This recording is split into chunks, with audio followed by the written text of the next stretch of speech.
Hello everybody, and welcome to today's stream of the Yu-Gi-Oh! Season 3 World Tournament. This is going to be the strangest World Tournament we ever throw, as so many weak characters got in. Welcome Celtic and welcome Shadow Phoenix. Yes, this tournament is going to be of the weakest caliber compared to the other ones, because the weakest of characters somehow qualified for the World Tournament. There are still some heavy hitters hiding in this tournament, but mostly we see weaker characters that have never even been to the World Tournament before. I would like to say welcome to everybody, and I hope that you all have fun. Oh, it's going to be a big one, guys. It's going to be a big one.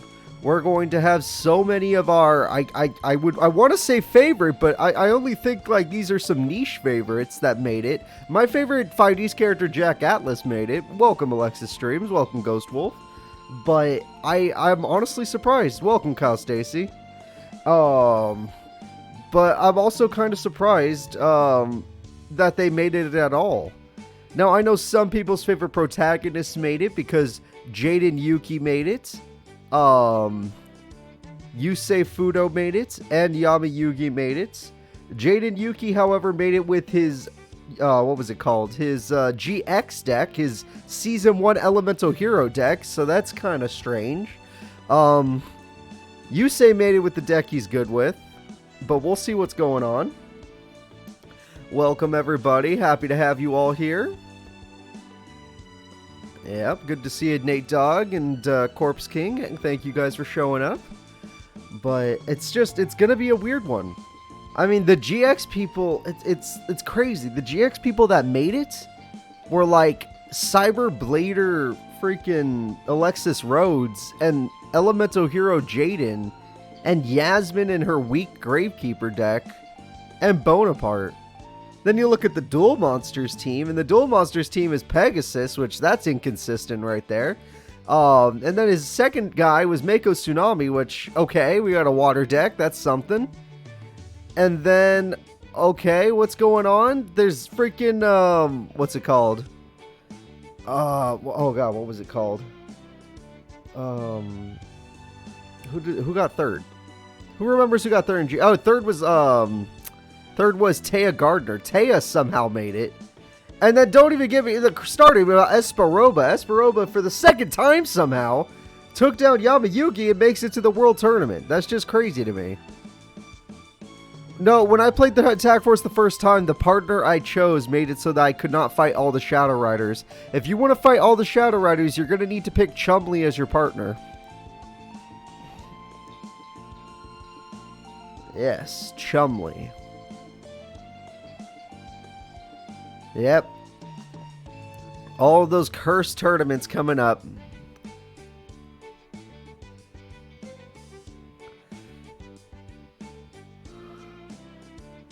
This is going to be a cursed World Tournament, everybody. I can already feel it. Also, don't forget that World Tournaments, you probably will Let's the streams, but that's not the first Let's Play. That's probably that's through your second playthrough, because you can't tag with page 2 or 3 characters until after your first playthrough. In your first playthrough, you must tag with page 1 character.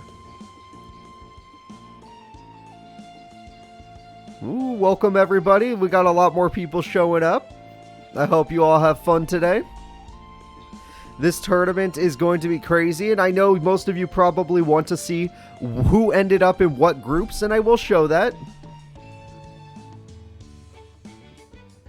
I will show it, don't you worry. Hey, Denki Pikachu, thank you so much for joining us, and I hope you have fun today. Today's World Tournament, we're going to have a bunch of crazy groups where I'm sure some people are going to be like, oh, okay, that group seems pretty competitive. But then there's the other groups where it's like, oh, that one seems one-sided. I don't know what's going to happen, but we'll see. Maybe somebody will survive, surprise us, not survive us. Sorry, I've been playing more Digimon Survive. My brain is a little toasty right now. Alright. Hey, Nightburn gifting up the subs. Thank you so much. I really do appreciate that. The stream has not even officially... So the tournament has not even officially started. And we already have the gift. Nightburn is very kind of you and thank you so much. Digimon Survive is a lot of fun. I'm still going through New Game Plus, so no New Game Plus spoilers. I'm still going through that. But I'm having a lot of fun with it. So guys, oh, we even have Celtic with the gifts. Look at that. Everybody's being kind today. Everybody gets to be friendly. Thank you so much, Celtic. And once again, thank you so much, Nightburn. It is very kind of you, and I thank you. So, let's see what the groups look like for this tournament. Starting with Group A. Group A consists of Maximilian Pegasus, first seed of Duel Monsters, versus Dream Team Misumi, versus Aporia of 5Ds, versus Jaden Yuki of GX. Remember, only 2 of these characters will escape the group stage. Every 4-person group, 2 people get to escape. In Group B, we have Bonaparte of GX, Jack Atlas of 5Ds, Yuzu of Arc 5, and Zayn Truesdale of Team Redemption. Coming up in Group C, we have Misty of 5Ds, Droite of Zexel, Taya Gardner of Duel Monsters, and of course, Yamayugi of the Dream Team. That's pretty cool. The next group is Gilog of Zexel, Mako Tsunami of Duel Monsters, Leo of Dream Team, and Brio of 5Ds. That should be a fun one. The next Group E will be Noboru of Arc 5, Yasmin from GX, that's Gravekeepers, Seto Kaiba of Redemption, Kami of Page 3. Alright, that should be a good one. The next group will be Makiko, also known as Merlin of Page 3, Yusei Fudo of Team Redemption, Alexis Rhodes of GX, and Gen, the Battle Guard user from Arc 5 that somehow made it in. That guy was also one of the surprises I forgot to mention.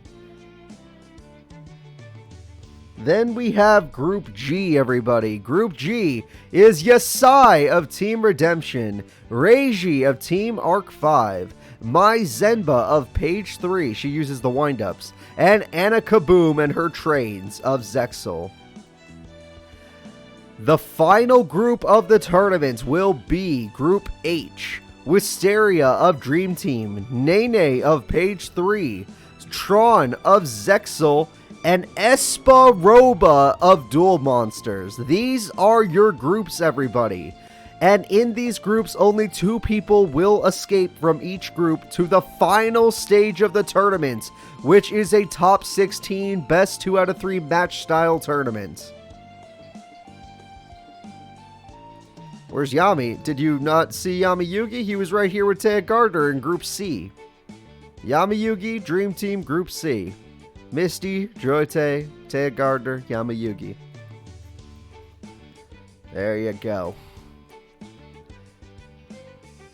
Only 2 characters will escape from each of these groups. I'm pretty excited to see which ones can pull it off.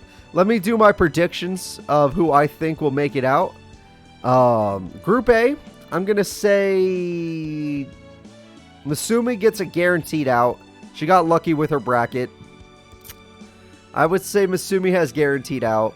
And then the second person to get out... God, I don't even know. Elemental Hero Jaden or Pegasus. Alright. Then we have Group B. Let's see. Bonaparte, Jack Atlas, Yuzu, Zayn. I'm going to go with Jackie Boy on that one. And maybe Yuzu, maybe Zayn. Anybody but this guy. Then we got Group C. Misty, Droite, Taya, Yamayugi. Okay, let's all admit, doesn't matter that he's the 4th seed. Yamayugi's going to get out. Doesn't matter what group he ended up in. He's getting out. And then of these 3, I would say... Drorte's deck is pretty good, but so's Misty's. I don't know. That one I don't know. I don't know. I would say Yami Yugi's the only one guaranteed to get out.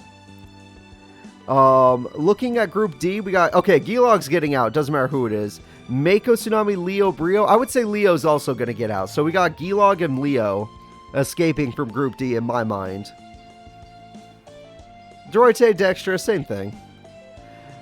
Group E, Noboru, Yasmin, Seto Kaiba, Kami. Okay, Noboru's getting out. That super heavy samurai deck is a perfect counter to most people's decks, so I would say Noboru's getting out.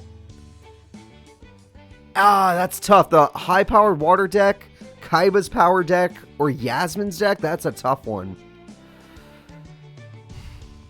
Yes, but the deck that Misty got out with was not her Dark Signer deck. She got out with her Giga Gaga Gigo deck. Hey, Reaper, thank you so much for subscribing. I do appreciate that. And Buster, yeah, Misty in this tournament is using her Giga Gaga Gigo deck, as that is the deck she qualified with. But she is that Reptilian girl, that is correct. But yeah, I would say Noboru for sure, and then after that, it's tough. Gravekeepers are kind of nice. Seto Kaiba's got a pretty consistent deck nowadays, but his AI is still weird. And Kami we just don't know enough about. She's not been in these tournaments yet. I appreciate that, Reaper. Thank you so much for the sub, and I hope you have fun with your first time watching in a world tournament, too. What a way to start. Oh. Let's see. Makiko, Yusei, Alexis, or Gen? I would say... Yusei, Alexis, or Gen. I would say Merlin, the page 3 character, will get out. And Yusei Fudo. Those two will get out. Top 2. That's how it always should be, is the top 2 should get out, but that one's the first time I said that. And then, Yasai, Reiji, Mai, Zemba, Ana, Kaboom. This group, I feel like, is super competitive. I don't know which of these characters is going to get out. Out of all these characters, I have no clue which one of these is going to escape. This is going to be a tough one. Group H, Wisteria, Nene, Tron, and Esperoa. Wow, I think another page 3 character is going to get out. I think Nene. Nene could do this. I don't think Esperoa is going to get out. I think it's between these 3. I don't know how Esperoa wins a duel, to be honest. But those are our groups, so I'm going to start setting up for the first fight of Group A. Remember that in World Tournament style, we do half of the group stage for day 1, the other half of the group stage for day 2, and then finally the final stage on day 3 of the tournament. This tournament will take a couple weeks, guys.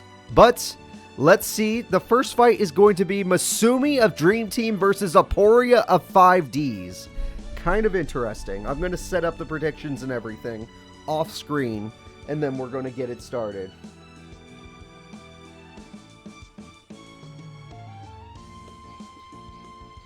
So, are you guys going to be voting for Misumi of the Dream Team to win a duel, or Aporia of 5Ds?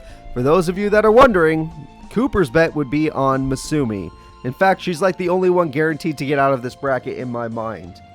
Kind of strange coming from a Dream Team member. Dream Team is usually made up of the worst characters. But this season, I feel like they have some heavy hitters. Alright. I'm setting up the duels, everyone. The tournament will start in 2 minutes. So, remember this, everyone that's here. Since it's day 1 of the tournament, we're going to do every group today, but only up to round 3 of said groups. Once we get to round 3 of said groups, that's going to be of all groups, that's going to be the end of the first day of the tournament. Day 1 of the tournament, we'll get to see which character has a good chance of getting out and which characters don't. But day 2 of the tournament, we'll know who's getting out, and it'll be crazy, and we'll see who's going into the final stage. And then finally, day 3 of the tournament, it's going to be the final stage, and we get to find out which team is the champion of the World Tournament. So, something you guys should know, welcome King of Dragons, the group stage, since 2 people can escape, that means just your favorite characters need to win as many duels as they can, and there will be tiebreakers if there are ties. So day 2 will be longer than day 3 for sure. I'm just hoping that our characters that play will have a fun time. Yeah, it should be an interesting world tournament. It really should be. We got some weirdos here. We definitely got some weirdos. Misumi's not weird though. She's made it every season. Aporia is definitely not okay. That's like a mistake. I have no clue how that guy keeps making it. That guy's terrible. Yeah. But I'm hoping to see some cool stuff. So the first group we get to watch is going to involve Misumi, Aporia, Jaden, Yuki, and Maximilian Pegasus. I'm expecting some fun duels here. There's not going to be a Crow in this tournament. That's right. He did not qualify. There's not going to be a Shingo or Shuzo. They did not qualify. There's no Dog-chan. None of that stuff has happened. So, just before we get into the tournament, I would like to say some history of the tournaments. Season 1 of the tournaments was won by Team Arc 5. The Season 1 World Tournament was won by Team Arc 5. Of course, Gilog made it. He got first. Team Arc 5 was unstoppable that season. Shingo was the winner. Second season World Tournament was like literally the second season was crazy because Shingo looked like he was going to win it again, and then Dog-chan became God-chan and won it for Team Redemption. Team Redemption ended up winning a tournament, and God-chan was amazing in that one. It was probably one of the best tournaments I've ever experienced just because no one predicted Dog-chan to win it all. And finally, it's time for Season 3, and who knows who we're going to have to bet for. Right now, we're just going to get started. Are you ready, everybody, for the Season 3 World Tournament to start? Because we're here with Aporia and Misumi, and the bets are up. Black, thank you so much for the resubscribe, and I appreciate this so much. I hope you all have a lot of fun. It's time to get into the World Tournaments, starting off with the weakest members of Aporia and the strongest of members, Misumi and her deck. Let's do it, everybody!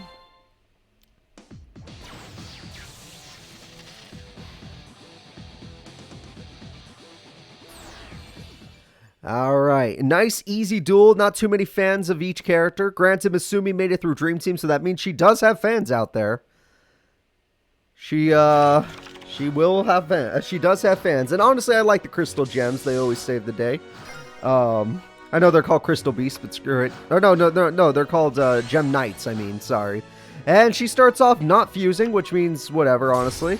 Mechlord Army of Grinnell has been defeated. Aporia, on the other hand, I don't believe he has any fans.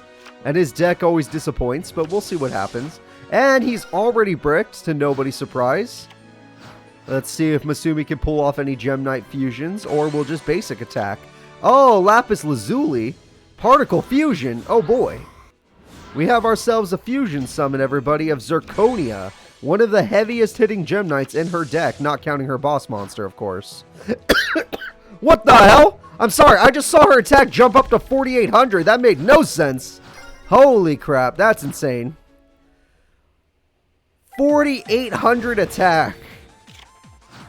And now, what's up next? And he bricks again. It's Aporia, everybody. This guy sucks.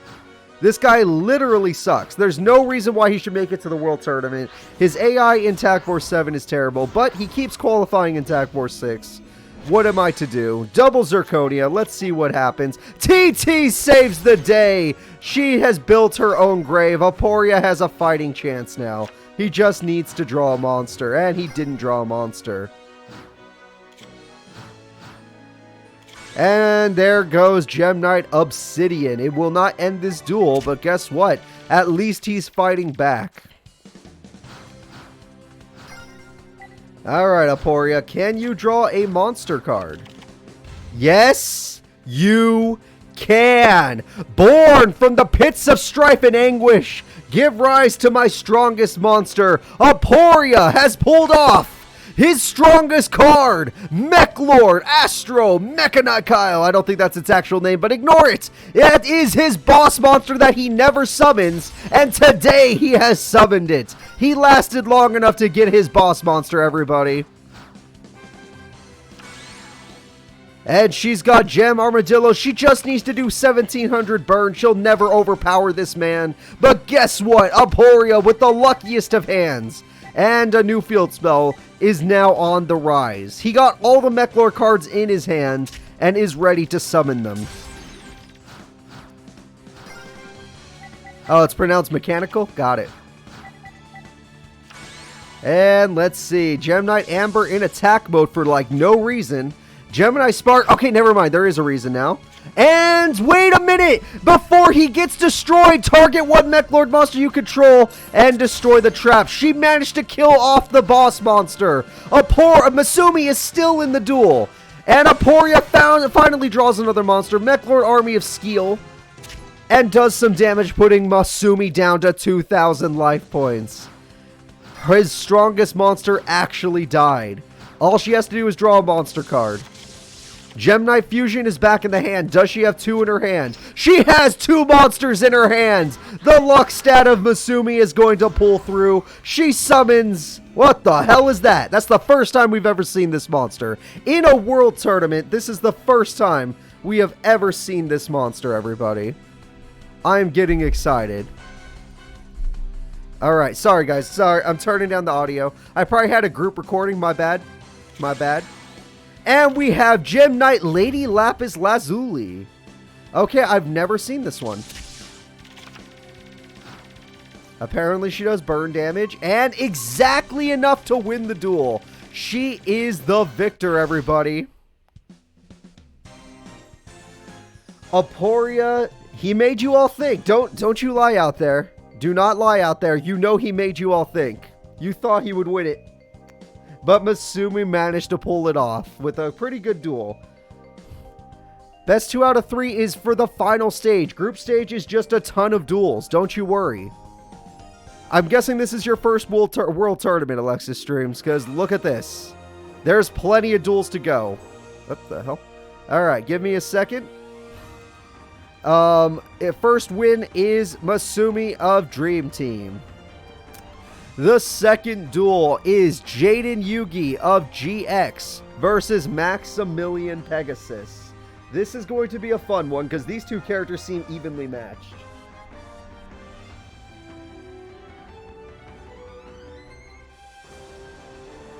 Alright everybody, place your bets. I am setting up the duel right now. Please place your bets. What do you use for brackets? I use challenge.com. Spell it like challenge, but use an O.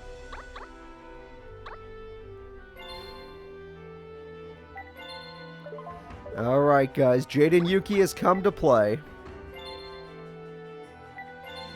Remember that Jaden Yuki is using his Elemental Hero deck.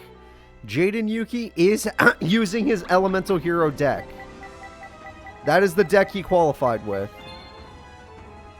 He is not using Masked Heroes. He is not using Neospatians. He's not using Evil Heroes. He's using Elemental Heroes. And we all know Pegasus qualified and won the tournament with his freaking, you know, tunes. So, let's get the second duel started. It's time for Jaden Yuki versus Pegasus. That first duel was pretty hyped, so I had some fun there. Luckily, Jaden's Tag Force 3 deck still had some good heroes along with those Elemental heroes, but we'll see what happens. And Graceful Charity to start the duel. Maximilian Pegasus, being from Duel Monsters, does have access to some of the older cards. That helps. And Toon Table of Contents gets him... Okay, what's he looking for? Toon Kingdom! He drew it. Luckily, with that Toon Table of Contents, he now has what he needs. The question is, yep, he does have a monster, Toon Mermaid. And he just sets a card. Wow, he doesn't have any other monsters. Mermaid was a special summon. He has no normal summon. Jaden Yuki starts with King of the Swamps. You might be bugging out Tough Aqua because predictions were up a minute ago. I usually do predictions before the fight starts, except the first fight. But ignore that. Emergency Call will get him Elemental Hero Bubble Man. Okay, interesting. And we got ourselves a Stratos, which gets him one hero monster. He chooses Blade Edge. Interesting as well. I'm afraid that won't do much, Jay. Wow! First turn Mirror Force. What the hell? Polymerization on main phase 2. Thank God he didn't do it on main phase 1 or we would have lost our monster. It's Wild Edge, everybody. Wild Edge has come to play. And we got Elemental Hero Bubble Man because he had nothing left in his hand. That is pretty funny. Harpy's Feather Duster clears out the back row. Hero Barrier says negate 1 attack. He lost to Hero Emerges, which would have been nice if he still had a hand, but it does not matter. 2 Mermaid goes for the damage. Maximilian Pegasus, you get negated by Hero Barrier, so he still got his barrier off, but Wild Edge is about to do a lot of damage to Maximilian Pegasus because he gets to attack both monsters. So, 2 Mermaid may not die, but you take 1200 damage. Gemini Elf may not die, but you're still going to take 700 damage. And just like that, everybody. Look at that.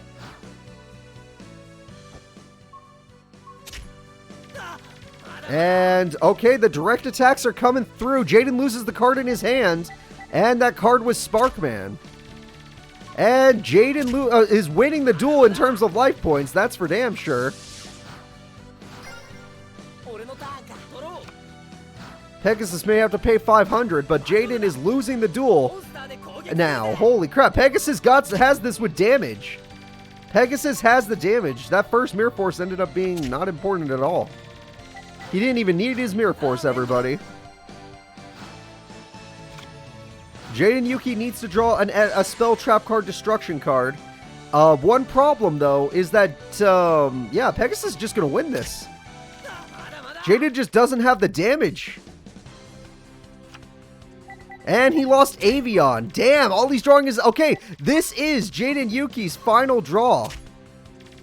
He is down to 1400. Maximilian Pegasus down to 27. Don't forget, the tunes do cost him life points. This is the final draw of the duel. Jaden Yuki already had his freaking Destiny draw, apparently. It might have been one of the King of the Swamps or something. And it's always randomized between 3 cards or something. And Jaden Yuki brings down Maximilian Pegasus to an 800 life points. And he almost decked out Pegasus, but at the same time, Pegasus can just attack directly with Toon Gemini Elf. He doesn't have to pay the 500. It's a GG guarantee. Pegasus will win the first duel with his Toon deck. Elemental Heroes did not work out. He should have drawn his R, Righteous Justice. Or MST. Or Heavy Storm. Either way, it did not work out. Jaden Yuki loses the first duel. Pegasus does show why he got first. Barely with 800 life points. It was a close one. It was a close one. He's also probably going to need to pick Thunder Giant next time rather than Wild Edge. Alright, so let's go ahead and get out of here. The winner of the first one will be Maximilian Pegasus. The next duel is Maximilian Pegasus versus Misumi of Dream Team. In my opinion, Misumi of Dream Team is the strongest character in this group. So let's see how Misumi does against Pegasus. The 2 victors are fighting, everybody. The 2 people with victories are fighting. Alright.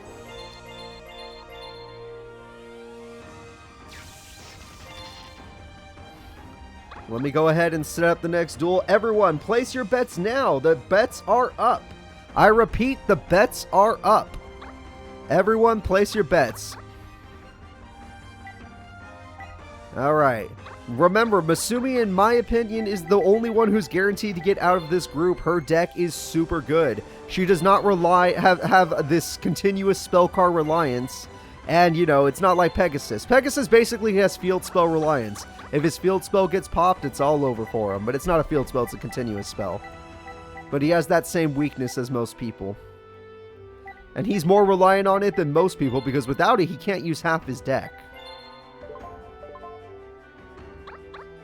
Now, let's see. I feel like he got pretty good. He had a pretty good hand against Jaden, though. Hell, he even started with Mirror Force. That's pretty brutal.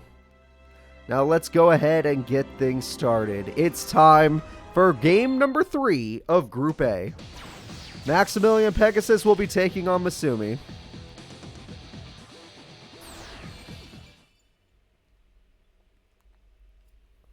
And do not forget that Pegasus has one of the worst AIs we've ever seen in a game. He will kill himself. And just like that, Pegasus does not have his... Oh, he does have Toon Kingdom. Wait, why did he use Toon Kingdom? What's going on here, Pegasus? If you had Toon Kingdom, why not use it?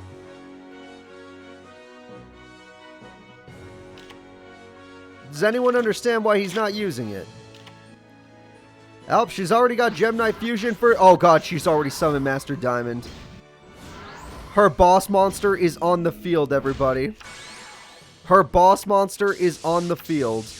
And apparently 2 of those monsters... Oh god, it special summoned itself. He is in trouble, everyone. Oh, he had Morphing Jar, that's why. Okay, never mind. He had Morphing Jar, that makes a lot more sense. But at the same time, you filled up your spell and trap card zone, so I don't know how I feel about this, Pegasus. And also, Misumi's hand is looking pretty stacked. Yeah, I was going to say, I'm pretty sure she could make another Master Diamond if she wanted to. And just like that, 2 of her boss monsters are on the field. And even if he does have the Toon Stall, it won't make a difference because he'll put them in attack mode because he's dumb. The AI can't help itself. Alright, let's see what we got. Dark Hole. What? Oh, shit. He started the duel with Dark Hole. Okay. Toon Table of Contents. He can pick any toon he wants. Toon Table of Contents. He can pick any toon he wants. Don't make me say it again, Pegasus. Just do it. Alright, let's see what he picks. Toon Goblin. Yep, that's really strong. That's really strong. Call the Haunted brings back Morphing Jar. I don't really agree with that play, but whatever. I agree with that play 100%. Toon Dark Magician Girl is amazing because she can attack directly on the first turn. And that's 2,000 damage Misumi has just taken. And Goblin Attack Force is here as well. So if he's next turn, he could do 4,300 damage guaranteed.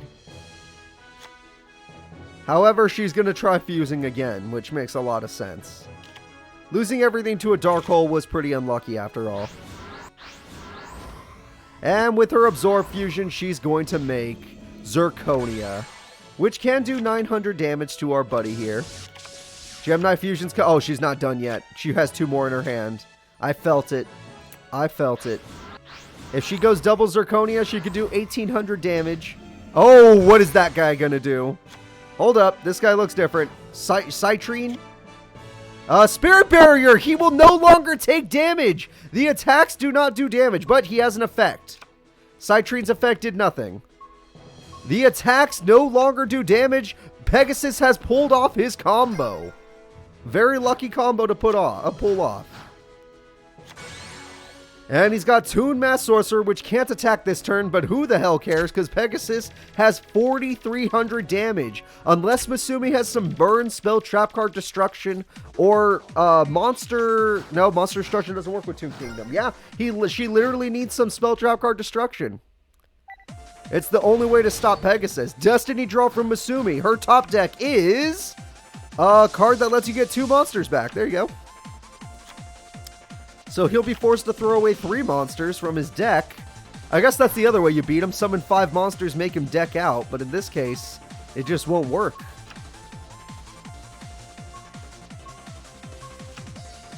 Damn. Yep, Spirit Barrier says go to hell. And it looks like the winner is Maximilian Pegasus, starting really strong on day 1. On day 1, we will see 3 duels between every character, and he's already won 2 of his 3. Holy crap, Pegasus is on a roll today. Maybe he earned that championship more than I thought. I thought he was just a joke character after how many times he screwed me. All right, Pegasus, here you go. You beat the person I thought was the strongest person in this bracket. I'm honestly shocked. He's the goddamn creator of Duel Monsters, but he's never seen her cards before. Alright, winner's Pegasus. The next duel is Aporia versus Jaden Yuki. Alright, let's see if Elemental Heroes can take on that 4,000 attack point monster.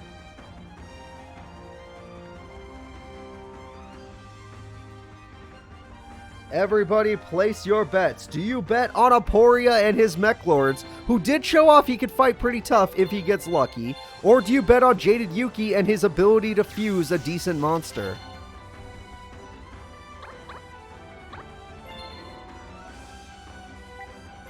That's probably why, Justin Paul, when I don't vote for Pegasus, he goes crazy. Whenever I vote for Pegasus, he just disappoints.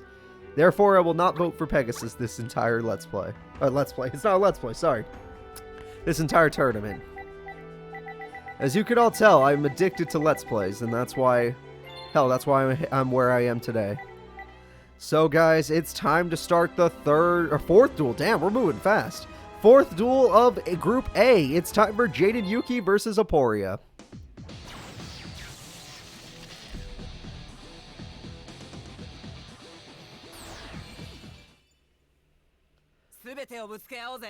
Alright, let's see how they go. Aporia gets to start this duel. He starts with the basic set pass. Nothing wrong with that. At least he has a monster. King of the Swamp's pretty good. Honestly, I'm pretty lucky for him to start with that. E-Emergency Call is really good. Get him his Stratos, which he uses to search for another monster. He's going to obviously summon Stratos to search for another monster. He chooses Bubble. Yeah, he loves Bubble Man. Wow. He uses Polymerization. What are we going to see today? We have a triple fusion. He's summoning my favorite elemental hero. It's Tempest. He had the triple. I can't believe it. I love this monster. That is my favorite elemental hero card. Elemental hero Tempest has joined the field, everybody. And Skeel summons Wizel. And Jaden's willing to crash. However, Mechlord Blast will get rid of my favorite monster. Damn it. And hello, monster that stops spell cards. Jaden Yuki is in trouble. Well, now I'm in trouble. Jaden can't activate spell cards now. At least not one per turn.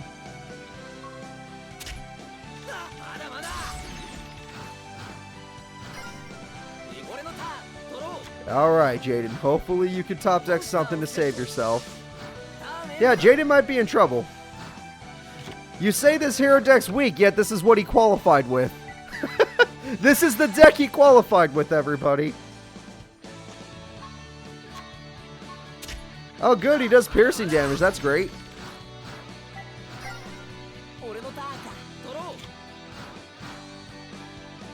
I'm starting to feel like his AI will not use spell cards because of the opponent's monster. I don't think they're programmed to be smart enough to use 2 spell cards in one turn. If a spell card's going to get negated, they just don't activate it. And that's another 1500 damage. Jaden Yuki is disappointing many of his fans in Group A. Hopefully he can escape this group with at least one victory today. Miracle Fusion gets negated, and there we go. Well, does he have a second spell card? He does not have a second spell card. I thought maybe he did. No Echo Jams. He qualified with, in GX, he qualified with Elemental Heroes. You must be thinking of a different World Tournament, which was like almost 4 or 5 months ago. And 900 damage. Jaden is in a lot of trouble. He should have saved that Miracle Fusion if he had the second spell card, but his AI is not programmed that well.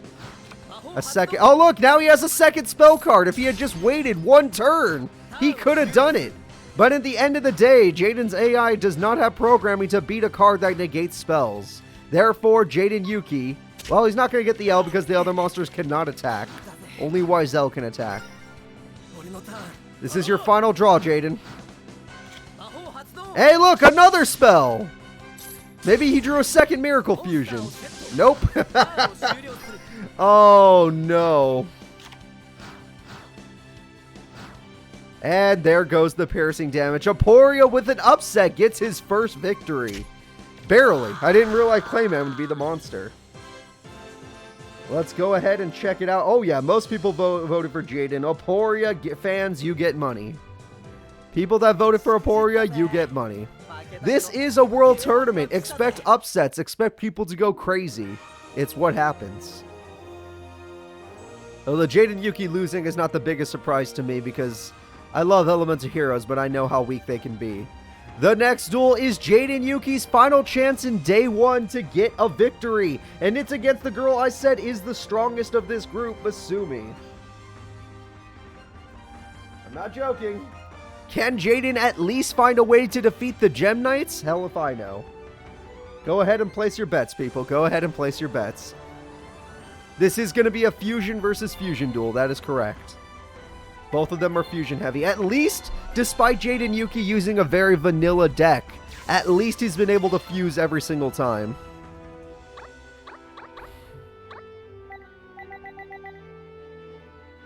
Alright.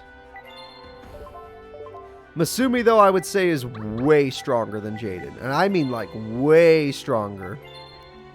Like, even her fusions just straight up overpower him. The only thing that it doesn't overpower is that shining guy.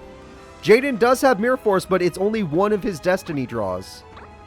His Destiny draws come from, like, 3 cards.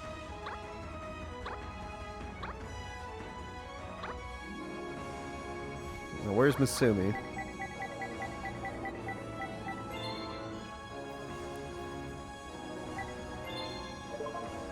Alright. And don't forget, guys, we've actually had characters that went 0-3 come back in day 2 by going 3-0 and make it out of the group stage. It happened in both world tournaments, season 1 and 2. So, season 3, if a character you like has a bad day 1, it doesn't make a difference. There is always a way to come back in day 2. There is always a way. Wow, no one's betting on Jaden this time around.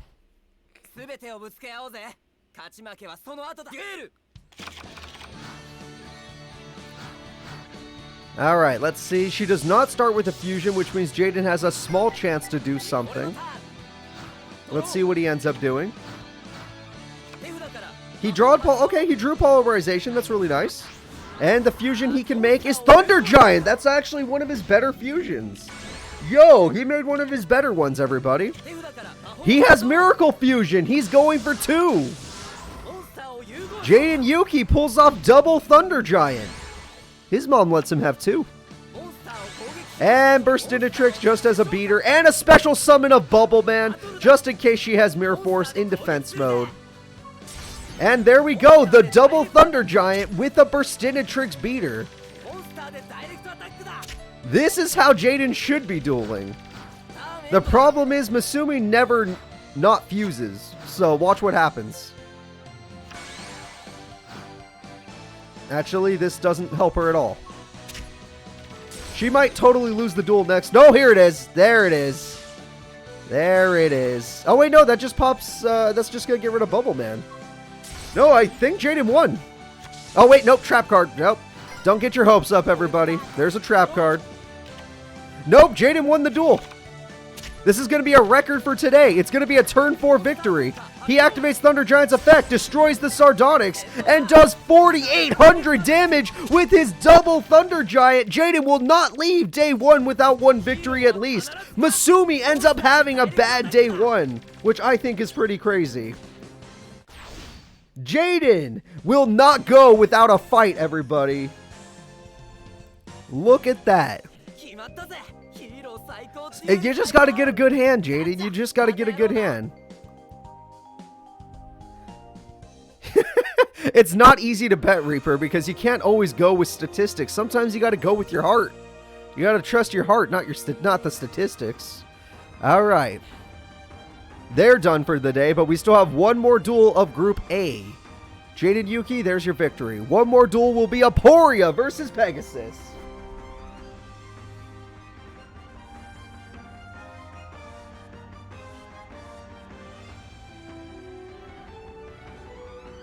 Alright, starting the prediction now. Let's see what's going on. Aporia is from 5Ds, qualified with his Mech Lord deck. Has all the Mech Lords in it. That's true, Aporia does have cards that can pop Pegasus's back row, which means Aporia might be one of the few people that stand a chance against a Pegasus. Granted, I think every character has it except Misumi. Maybe not Misumi. She's the only one I don't know.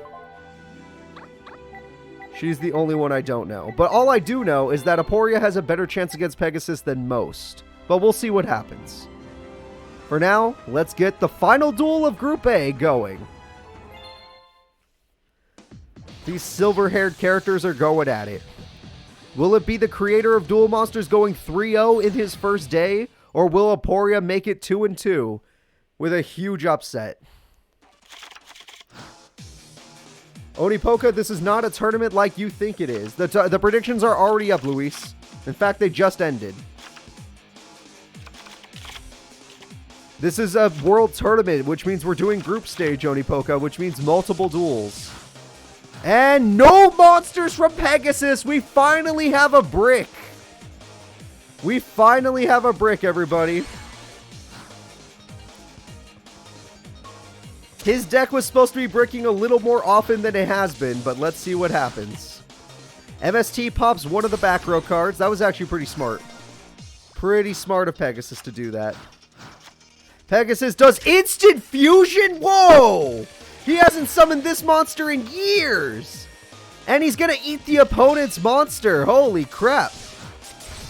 So despite the brick, he managed to kill the opponent's monster in his own way. But now he summons Mechlord Grinnell, and he's got another monster coming. It's Skill, everybody. That's going to be a couple of damage, and he had Mirror Force. He just was waiting for it. Oh, wait, there's the big one. It's the Emperor with 4,000. Pegasus is in danger of losing right now. This could be the end of the duel. No Mirror Force left to take out Emperor Grinnell at a 4,000 attack. What will Pegasus do? He Monster Reborns his Thousand Eyes Restrict! No way! Wait, he's in defense mode because his AI doesn't understand.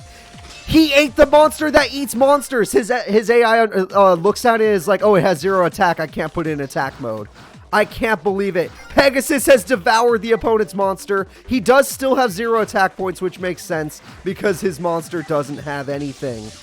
Holy crap, Pegasus. What is going on?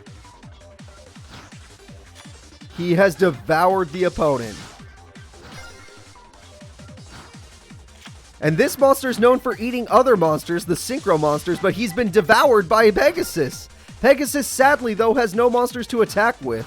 And he did not flip Morphing Jar, so that means he's trying to protect his life points. It probably is Morphing Jar, but I actually don't know anymore. The way he's... Oh, wait, Toon Kingdom, there we go.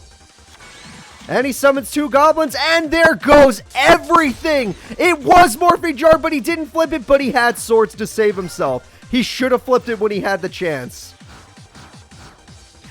He's like, yeah, that's true. He's like, you may have your Synchro killers, but I'm the inventor of eating monsters. You're in my house now. But Sword saves the day, despite TT's aggressiveness. And it looks like Aporia's run out of monsters. Will Pegasus be able to come back? He needs to top deck a monster he could summon. Graceful Charity could definitely make that happen.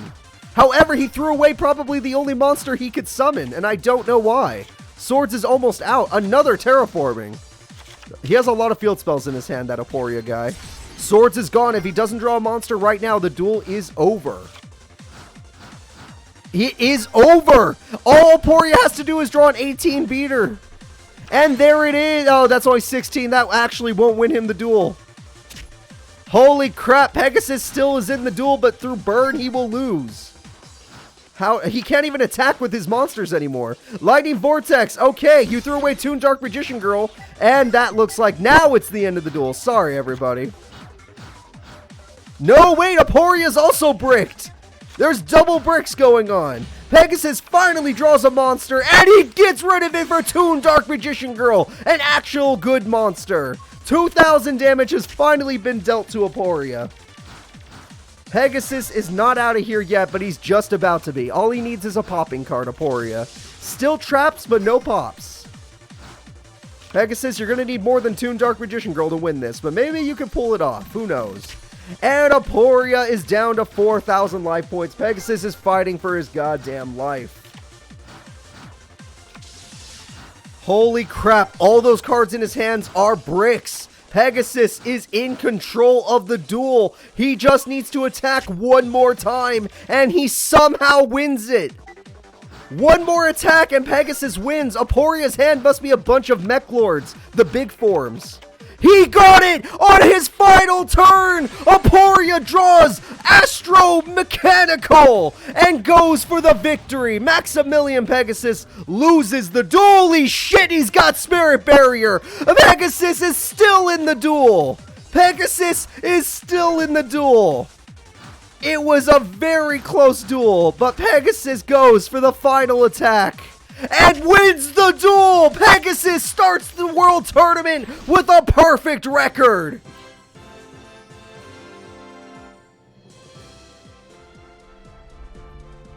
Today was the day of Pegasus, everybody. Today was the day of Pegasus. That was insane. That was insane. With 200 life points and a lot of bricks, he manages to come back thanks to Spirit Barrier and Summoning Toon Dark Magician Girl. Alright, Group A, Day 1 has been finished. We will do the rest during Day 2. But let's take a look at how it ended. So far, Pegasus has... That's not correct. There's 3 victories there. There, nope. Okay, give it a second to load. Here, I might even refresh it just to help it. There we go. Pegasus has 3 victories. Misumi has 1 victory. Oh, it's a 3-way tie. Misumi, 1 victory. Aporia, 1 victory. Jaden, 1 victory. Whoever gets out through second place is a fight. But Pegasus could still technically not get out. There's still a chance. But Day 1 looks like Pegasus is going to the final stage. It's time for the next fight. It's Group B, baby. It's time for Jack Atlas of Team 5Ds versus Yuzu of Team Arc 5.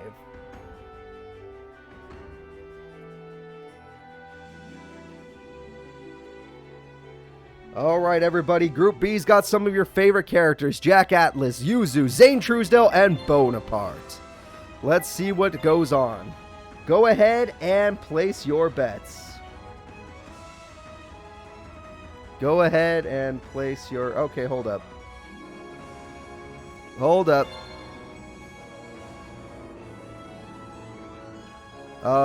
My predictions are having trouble. Okay, they went up. Good. Good. Welcome, Yugioh. Alright, give me a second. I'm still setting up. Sorry, my predictions were having trouble. I think they're working now, but I think everything's fine. Let me go ahead and find these characters.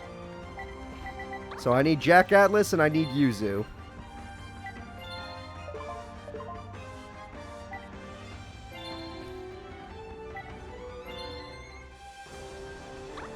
I hate Bonaparte.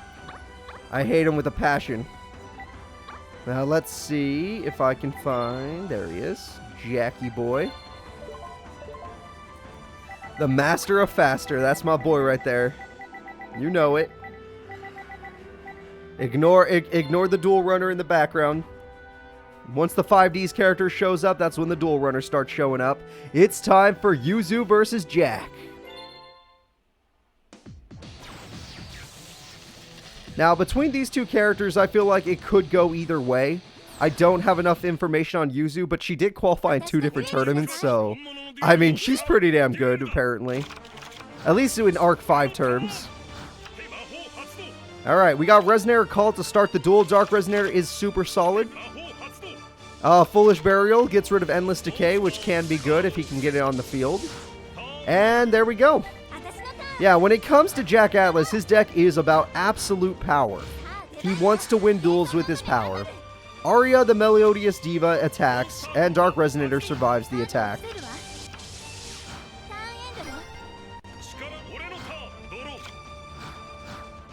And we have a tribute summon for Vice Dragon. Powerful Rebirth brings back the Resonator. However, it will be level 4, therefore no Synchro Summon will be had. Yuzu will still take the damage, though. His old school Vice Dragon being tribute summon means it at least gets its 2000 attack. And before you guys say a 2000 attack point tribute is bad, Curse of Dragon's awesome. So I'll give Vice Dragon a break. Wow, she brought back her monster, but at the cost of her... I mean, why'd she put her... She didn't want to throw away any card in her hand, I guess. Dark Resonator, he will take 200 damage. But she's got a full back row. You missed Group A, Birding Tiger, and Group A was definitely the group of upsets. A lot of upset duels. It'll be up on the channel tomorrow. Also expect to be spoiled if you stay here. Alright. Yuzu. Yep, there we go. MST will pop... Oh, wow. She didn't pop the Powerful Rebirth. Interesting. Letting him keep a monster might have been a little risky there. And first movement solo comes in. Sonata the Diva is here. MST number 2. This time... Nope, she didn't pop it again. Very strange. You guys missed all of Group A, for those of you that are just showing up. But Group B is beginning. Alright, and we have another tribute summon, this time for Endless Decay, which won't be that strong because it's based on half of your opponent's life points. But it's stronger than a Dark Resonator, that's for sure. And just like that, Yuzu is already down to 1900 life points. That's pretty rough.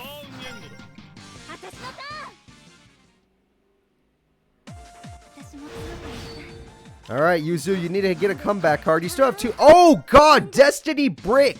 We have seen the Destiny Brick, everybody. It's happened before, but today, it's Yuzu. Jack Atlas shall win the first duel.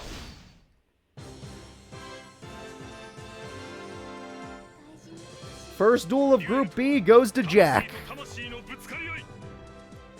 Let us take a look at the next area of our group. Jack Atlas, here you go. You get your first victory. The next fight is Zayn Truesdale and his Cyber Dragon deck versus Bonaparte and his toys.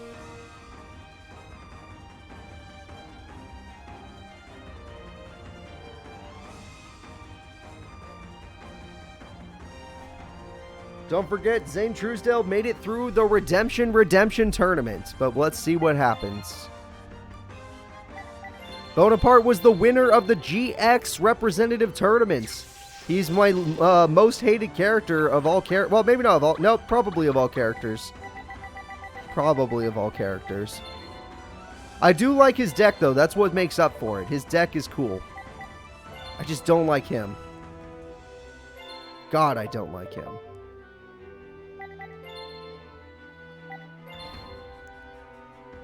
Alright, and now I just need Zayn. Give me a sec to find Zayn. There he is. He's a voice actor character. And let's get this duel started. I know you've all been waiting for it. It's time for Zayn versus Bonaparte. Zayn is the lowest bracket in the tournament. The lowest seed in this tournament group. And Bonaparte is the highest seed.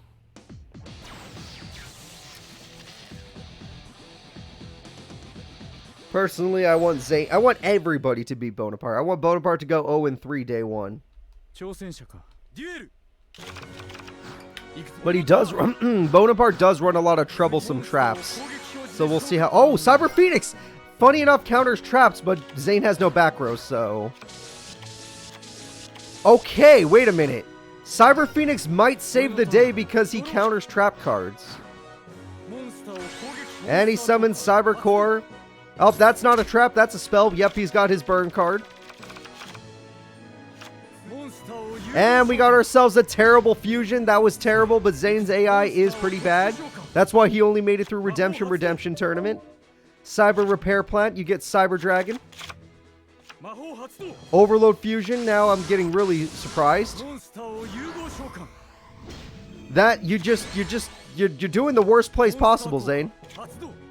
You threw away a 2000 attack point monster for a 1600, which could be hit by a trap card. Okay, well that was also not a great play. That was also a pretty bad play from Bonaparte. Oh god. Bonaparte's AI, I'd never get to see it in Attack Force 7 because he never qualifies. They're both about to be terrible, guys. Alright, Cyber Dragon's way. He has Power Bond at least. And he wasted his Cyber Dragon's way. He could have had a Power Bonded Cyber Twin and won the duel. But instead he summoned Chimera 4. Oh wait, he might have it. Wait, what does he have in his hand? He's got no reason to do what he just did. He just threw away that Chimera tech again. Why didn't you just Power Bomb with everything on the field? God, he's an idiot. God, he's dumb. And now he lost his attack points and he's going to have to pay for it. Zayn Truesdale, the worst duelist I've ever seen. Alright, well at least he's done paying for it, but how do you win? Honestly, I'm more surprised that Bonaparte is still bricked. Like, that's actually kind of crazy. Granted, he does run a lot of traps with his toy deck. Toy Magician finally hits the field as if it could do anything. Like, if he was going to Chimera Tech anyway, he should have just fused with all 5 monsters, but in his mind, that was a bad idea. Oh, look, it's the boss monster. Toy Emperor has hit the field. This is his strongest card at 2300 attack. Zayn easily can wall it with his Chimera Tech. It's kind of sad, but that's, like, what we have to see. Bonaparte wins by deck out. You know what? That's... I don't know what Bonaparte's trap he's waiting for. Maybe he has Mirror Force already, but we'll see. If Zayn doesn't attack with a different monster, it won't matter. Or maybe Zayn will just burn himself to death. That is always a possibility.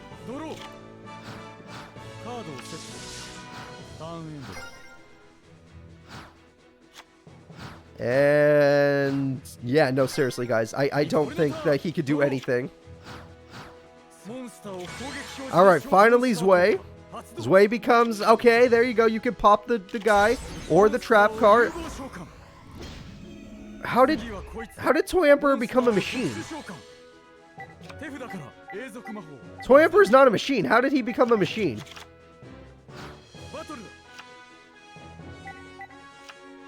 Cyber Dragon Zwei must have done that. There's no other way. Alright, Future Fusion will at least happen, though. Chimera Fortress Dragon, and maybe if he runs out of these, he won't suck anymore. Toy Emperor is a machine. I thought he would be a warrior. I've been thrown off. Guys, I've been surprised. It's a machine. I thought the toys would be warriors. I did not realize they were machines. Alright, well, that gives Zayn a small advantage. And there's a Toy Soldier number 2. And Toy Soldier number 2 summons Toy Soldier number 3. He's got all the Toy Soldiers right there. They're all going to defend his life points. Chimera Fortress will not do much. However, you know what will do a lot? We get to see the original Cyber Twin Dragon. Zayn has fused like 7 times in this fight already. Cyber Twin limiter removal. He's going for game. He's going to try and end the duel right now, everybody. And yep, Shadow Spell says no. And the game-winning attack goes through. Zayn is the winner despite some dumb plays. Limiter removal will still do the job. Alright, Bonaparte, it turns out your AI is not much better. Your AI is not much better. We have not really seen Bonaparte ever play in Tag Force 7, so we were not ready for what Bonaparte really is. Either way, Zayn gets his victory. The next duel will be Bonaparte versus Jack Atlas. Jack, make quick work of him. Make him suffer. Alright, Jackie boy. You're my fave. You're my favorite character. Come on, you can do this. Everyone showing up. You have missed Group A, but don't worry. We'll see Group A more tomorrow. Oh, not tomorrow. Sorry, it's next week. Oh, wait. It's not even next week. I'll let you know when the next when the next day is. I'll let you guys know. Alright, Bonaparte of GX.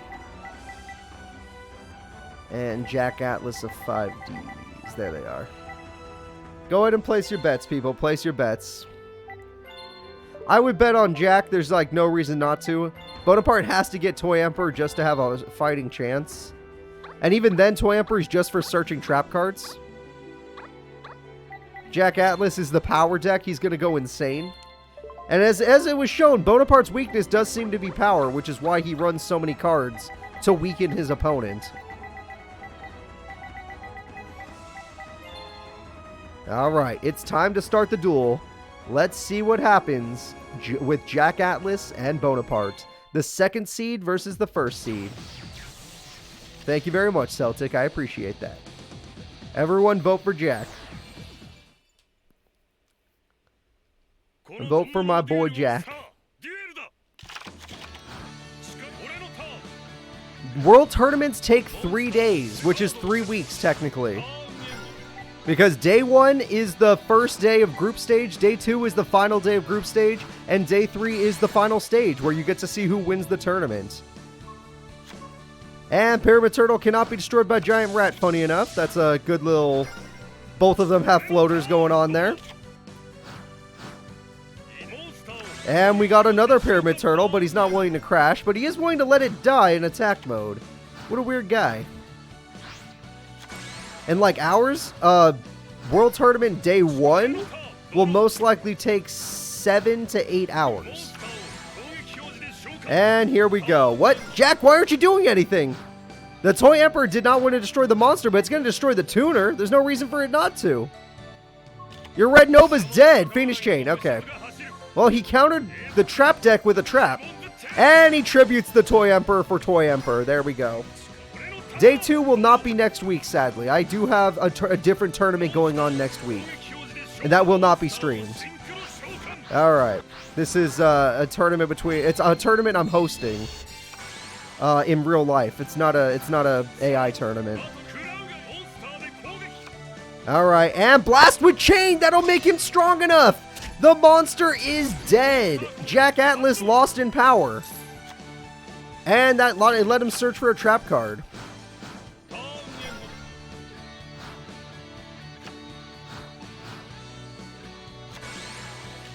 Toy Magician and Toy Emperor, there we go.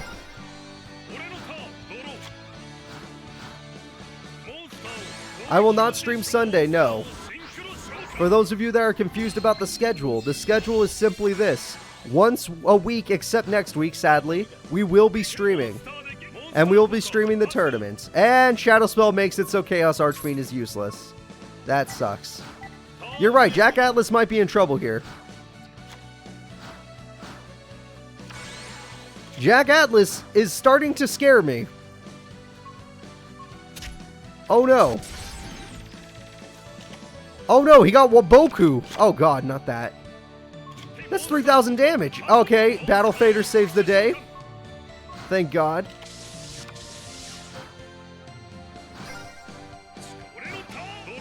And let's see what he does.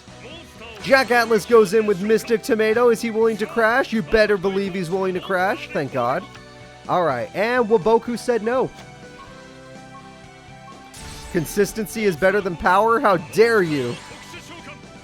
It can't be better. Power is everything to Jack. Some pot of green. Alright, let's see what we got here. 2,800 damage. Yeah, Jack Atlas is in a lot of trouble right now. And he kind of needs to come back. And now he's got another Fiendish Chain. God damn it. Bonaparte, stop! This is my favorite 5Ds character! You can't do this to him. Don't do this to my boy! Alright, well, we got a top deck. Hopefully he gets something good. And that's it. Please, come on, man.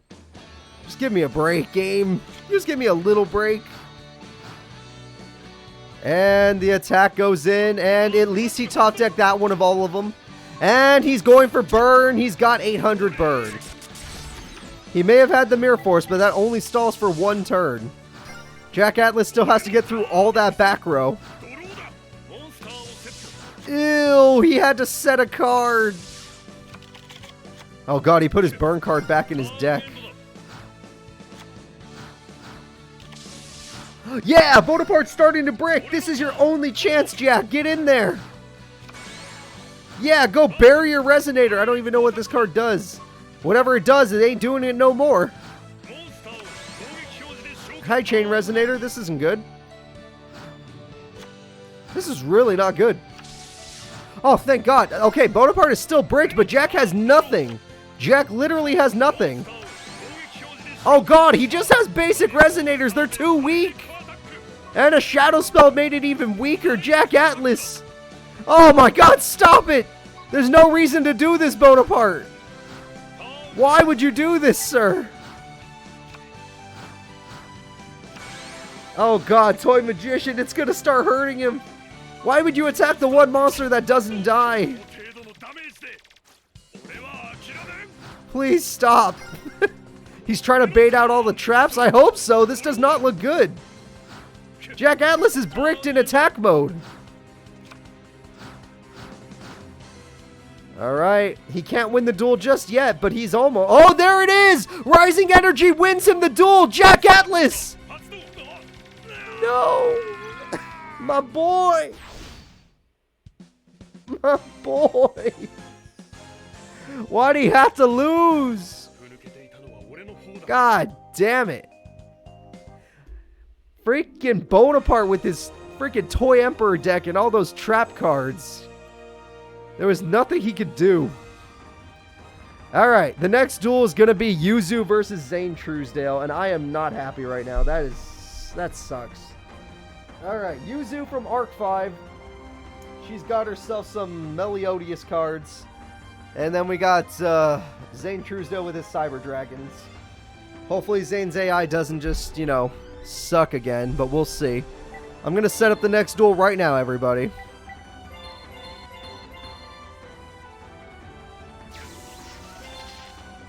Alright, Zayn Truesdale.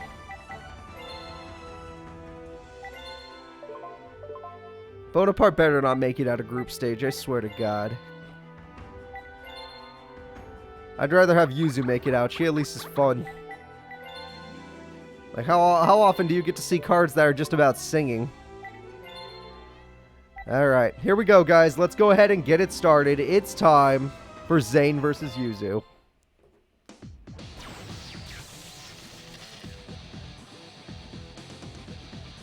I'm hoping that in this duel they won't act completely stupid. That's all I ask.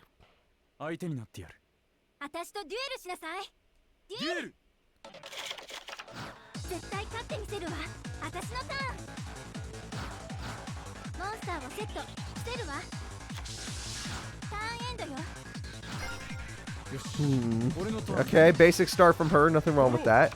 No back row though, so that could be a problem. Future Fusion's always a good start. Cyber and Dragon, okay. That's cool. And then he summons Cyber Dragon's Way and just goes for a basic attack. Nothing wrong with that. Alright, Zayn takes control of the duel for the first turn.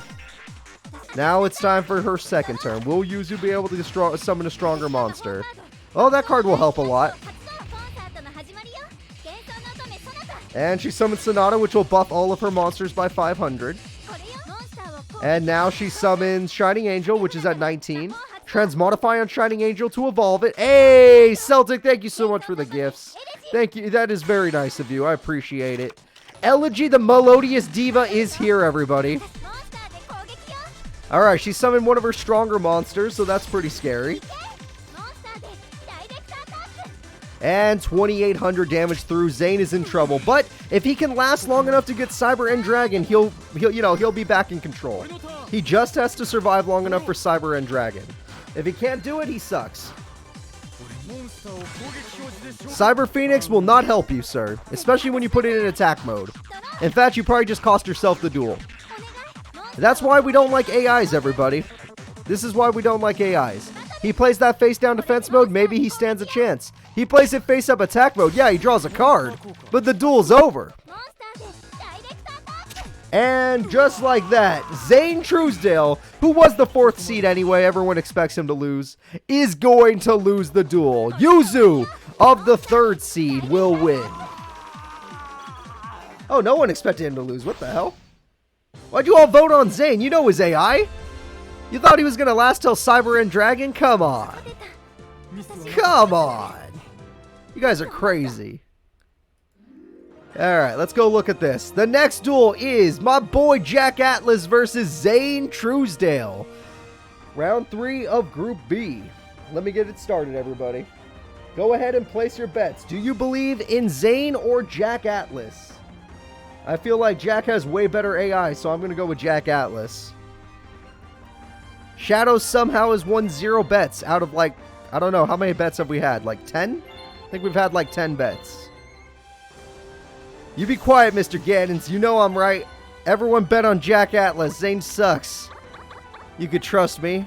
I'm your friend.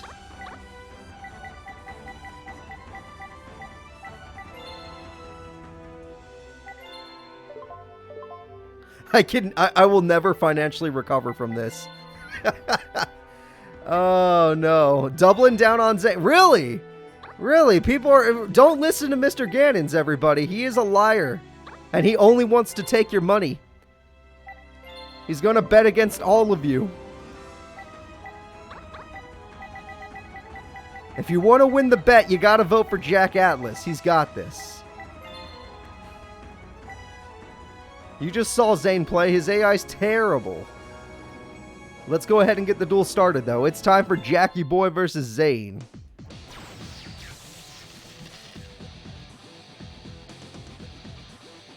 You'll regret it this time, Kyle Stacy. You'll regret it. Alright, Jackie boy, let's see what you got. And there we go. We got ourselves a Dark Resonator. Look, a monster that could stop himself from dying. I bet you guys didn't predict that. You can't OTK when your opponent has a Dark Resonator. Cyber Dragon is a pretty good start, though. Cyber Dragon, okay. Double Cyber Dragons are pretty good.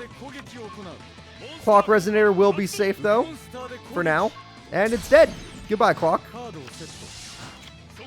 MST will pop Zayn's one trap card. Oh, it was Defusion, which, funny enough, can win him a duel, like, instantly. Oh, I want to say thank you to Jaden for following. I appreciate that. Sorry if I missed it. I was probably looking at a different screen. Alright, Jack Atlas has bricked, and my hopes and dreams have been thwarted. Battle Fader, ha, you thought it was, you thought he bricked. You guys are crazy. And look at that, he throws away his amazing field for a crappy monster. Is this what you all wanted, everybody? This is the man you bet on? Jack is someone you could trust. You can't put your trust in Zayn. Look at this crap. Look at this crap. Show them, Jack. Actually, Jack, I was kind of hoping you'd tribute summon, but okay. Never mind. Give Jack some time. Jack's going to be fine. He just needs a little more time. See, look at that. Chimera Tech Fortress Dragon screwed him over. Okay, Cyber Valley's pretty good, though. Oh, wait, he's using it for this effect. What the hell?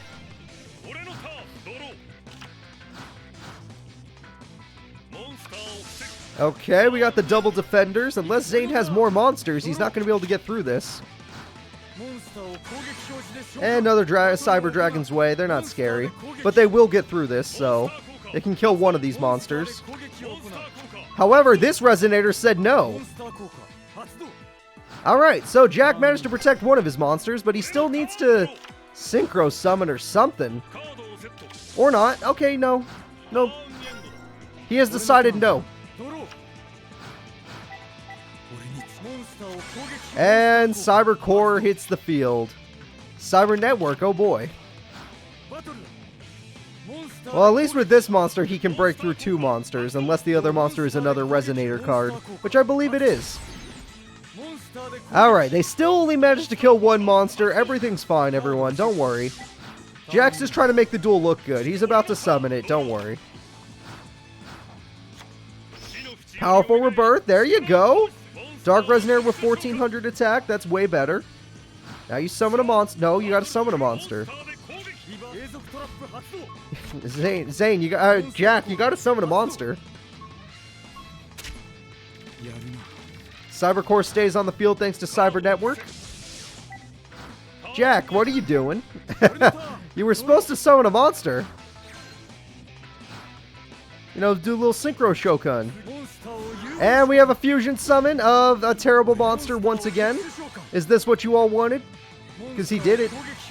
And we have another Cyber Dragon Dre. Okay, there we go. Granted, I will admit Jack has the prideful roar! He's not taking shit! Yeah, take that, Zayn. You deserve it. Crap. He only had one prideful roar. Ah, shit. Okay, so he still lost his Dark Resonator, but he has the clock. And he killed the strongest thing on Zayn's field, so there's nothing to worry about. You got nothing to worry about, guys. Watch this. Okay, that counts as a tuner or a non-tuner, so he gets to Synchro Summon his doggo. And with this dog, he could totally beat the opponent. It has 400 more attack than him. Look at that. It looks like Zayn sucks. I was right all along. And you guys thought I was dumb. Look at that. Now all Jack has to do is summon a few more monsters so he could get through to Zayn's life points. Perfect.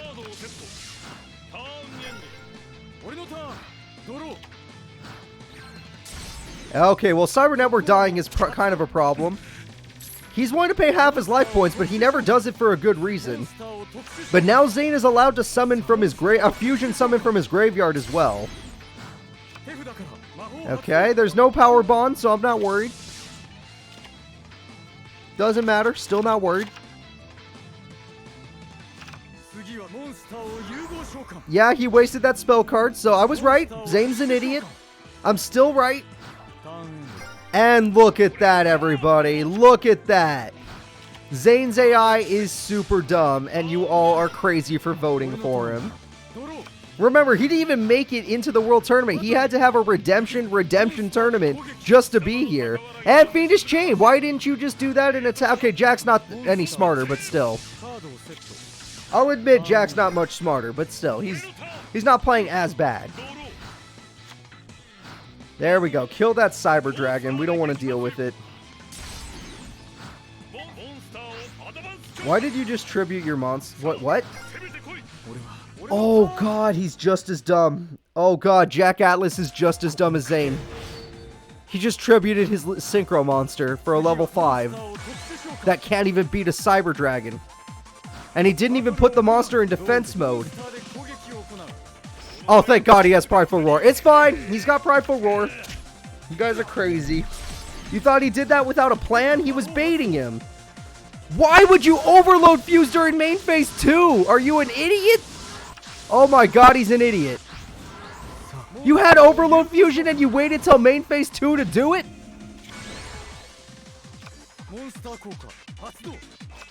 This is the guy you bet on, everybody. This is the guy you bet on. Jack Atlas, find a way to win. He's gonna do it! Jack Atlas is going for the Synchro Showcode of his life! This is the monster to end the duel! Manga version, Crimson Red Archfeet. It's called Jewel Demon Dragon, Red Damon, whatever. It pops face up attack mode monsters. It has Red Carpet to summon 2 Synchros. And that's GG, everybody. The damage is good. 1/3000 attack. And he's just smart enough to win the duel. And that's how you defeat Zayn Truesdale. Why did you all bet against me? Don't trust Mr. Gannons. He sucks. He doesn't even know how to play Yu-Gi-Oh! He just shows up sometimes. Alright, there we go. That is how you do it, everybody.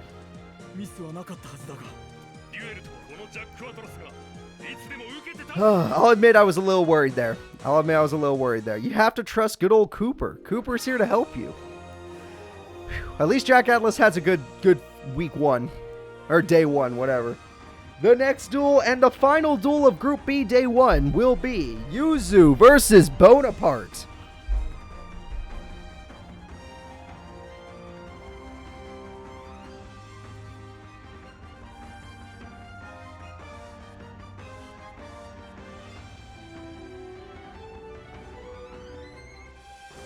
Alright, I wonder if Bonaparte's traps will affect Yuzu as heavily as they've been affecting everybody else. I'm hoping that Yuzu can just beat this guy, because I just want him out of here.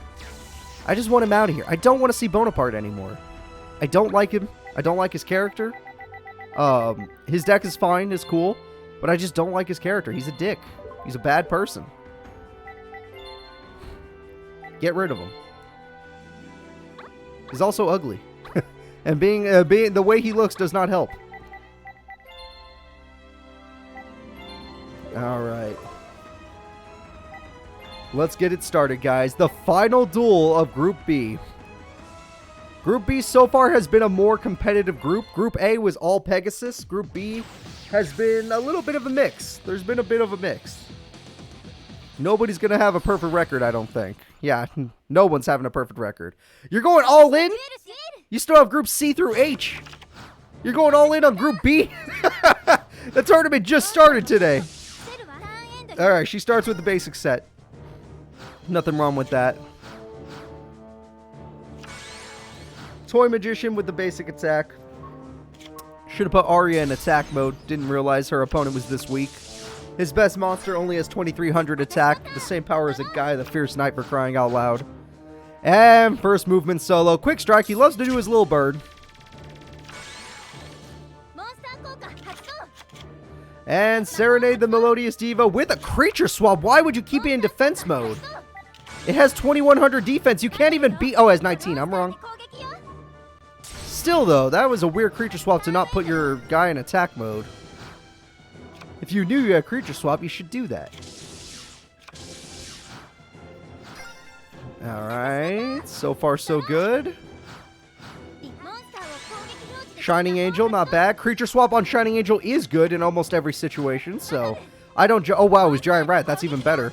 Oh, no! Your monster can't attack! And if he tributes your monster, you're going to actually get reverse creature swapped. Uh-oh. Uh-oh, we got a problem here. He has his Emperor! This is a big problem for Yuzu! Oh, I thought he would... Okay, yeah, that's still a problem. But the rat, she needs to tribute his rat immediately. And he got his Transmigration Prophecy to bring back some of his cards. Or throw away some of hers.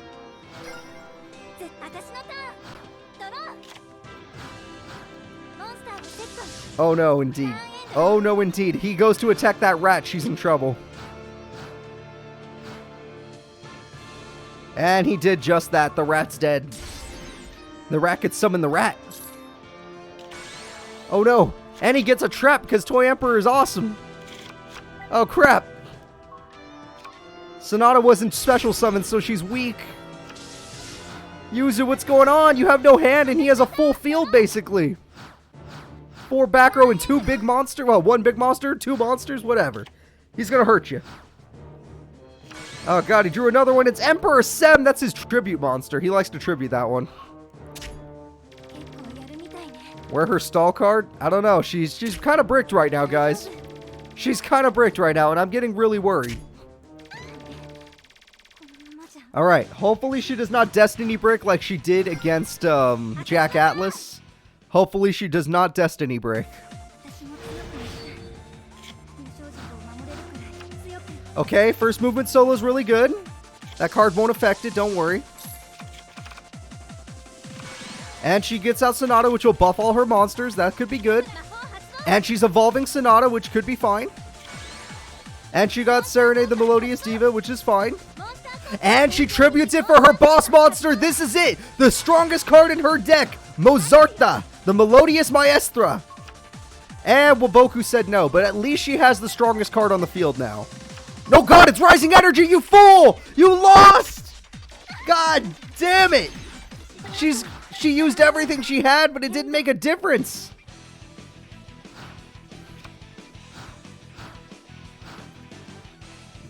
Arc 5 characters do not exactly have the force, neither do Zexal characters. And there we go, everybody. The winner is Bonaparte with a perfect victory. This will be the end of Group B, which means we will be moving on to Group C right now. But Bonaparte wins it. Alright, let's take a look.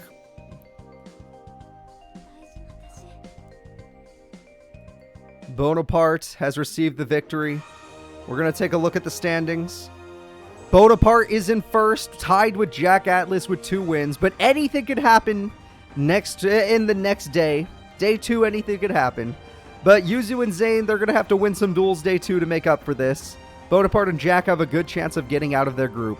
Just like how Pegasus is basically going to get out of his group. It's time to start Group C, everybody. It's time for Misty versus Dextra versus Taya Gardner versus Yami Yugi. Some of your favorite characters are definitely in this series. Team Zexal versus Team Duel Monsters versus Team Dream versus Team 5Ds. Here we go. The first duel is Taya Gardner versus Dextra. Dextra is Droidhead, by the way. Japanese name and English name. I'm saying the English name, showing the Japanese name. Alright, everybody. Do you bet on Taya Gardner, who was, honestly, it was a miracle run for her to make it to the World Tournament? Or do you bet on Dextra, who did really well in the Zexal Tournament and took down some of the champions? The old champs. Alright.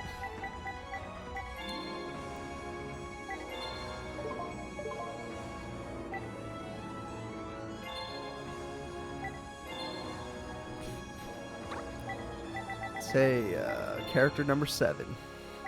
You want to believe in the classics? You know what? I love to believe in the classics, but I think that this season the strongest team is Team Zexal. Team Zexal is the team that's probably going to win the tournament, but we'll see. This is the first real Zexal member we're seeing in this tournament. I don't know how strong they truly are, but I think that they're going to win.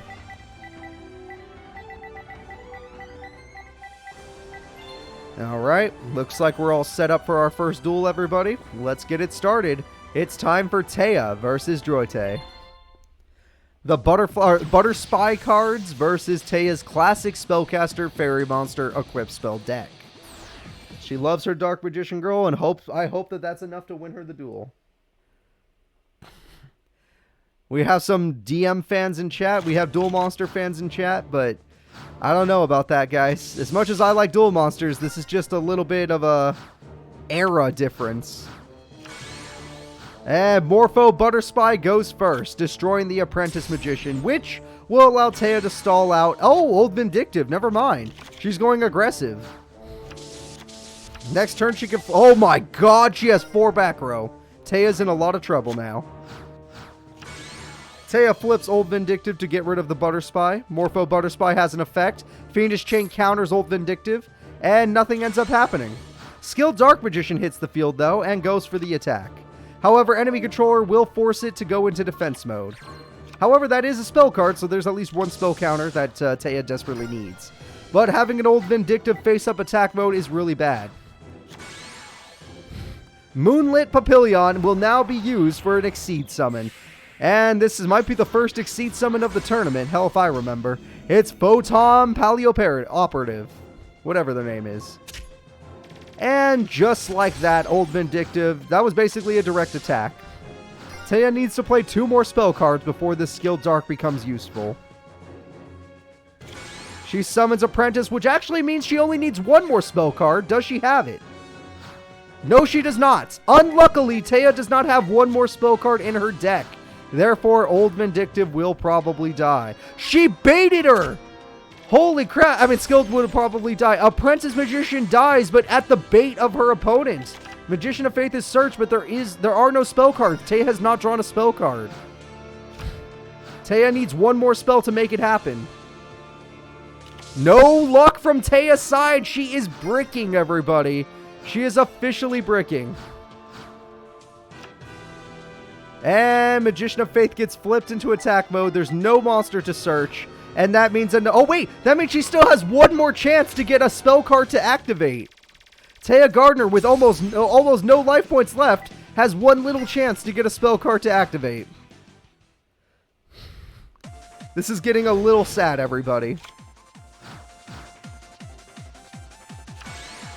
Maha Velo and Chaos Sorcerer! This is her BLS, and it's gone.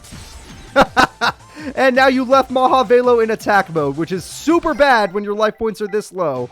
Unless you're still baiting out your opponent. But honestly, if she uses her effect again, you probably lose. Call of the Haunted, guaranteed loss, isn't it?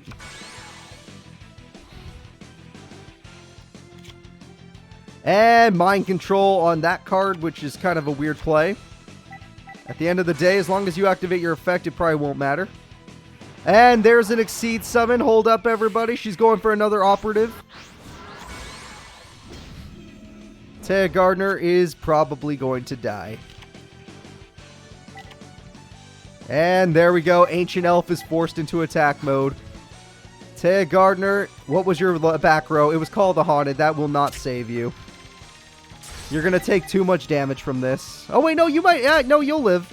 You'll live because you can Call of the Haunted 1900 attack points. But you will not live well, and you've already Destiny drawn, and you've done everything you could.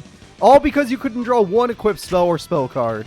You are forced to 350 life points. Will she make a comeback? I highly doubt it, but we'll see. Monster Reborn is nice, but there's nothing in the grave that's any good. Okay, tributing for... Okay, she summoned her ace monster Dark Magician Girl, but... It's just 100 points weaker than Dextra's monster. Therefore, it did not make a difference. Without an equip spell, nothing mattered. And there we go, everybody. The winner of the first duel will be Dextra. It should have been nobody's surprise, but looking at the bets, quite a few people still bet on Taya. Honestly, guys, I'm surprised Taya even made it here. Remember, she's part of the group of people that was like, wait, this is like your first time ever, like, doing really, really good and qualifying for a world tournament. There we go. Let's go ahead and get back to our bracket.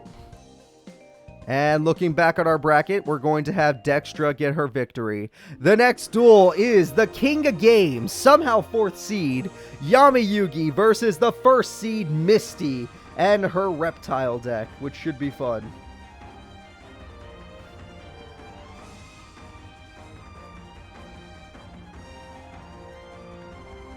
Although Misty's deck is mostly water monsters using Yugioh and stuff like that. That is the deck she qualified with. I will set up the duel right now. You guys can place your bets. Personally, I don't know which one's going to win. I always say never bet against the King of Games, but the King of Games made it here through Dream Team, through 4th seed, as in he was the very last person to make it. He was the last possible person to make it to World Tournament. That's how bad he did. It's kind of crazy. Alright, Misty. We don't ever really use Misty, so it's kind of hard. I gotta go find her.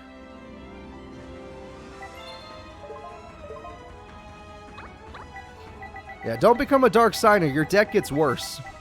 Whenever they become a Dark Signer, their decks literally just get worse. Alright. And there's Misty. Let's go ahead and get this duel started. Are you guys ready for Misty versus the King of Games? Hopefully this duel, the King of Games will not suck and actually prove to us that he's good.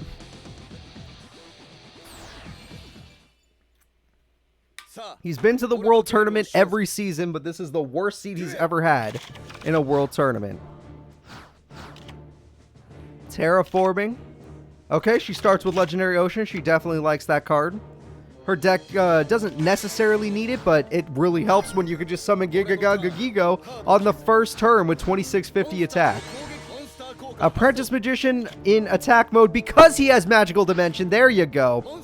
That's something Taya needed. Skill Dark Magician, but it was mostly just to pop the monster. And just like that, Yugi's hitting hard. Kind of using my deck. Yeah, that's true. In my Tag Force, in my World Championship Let's Play.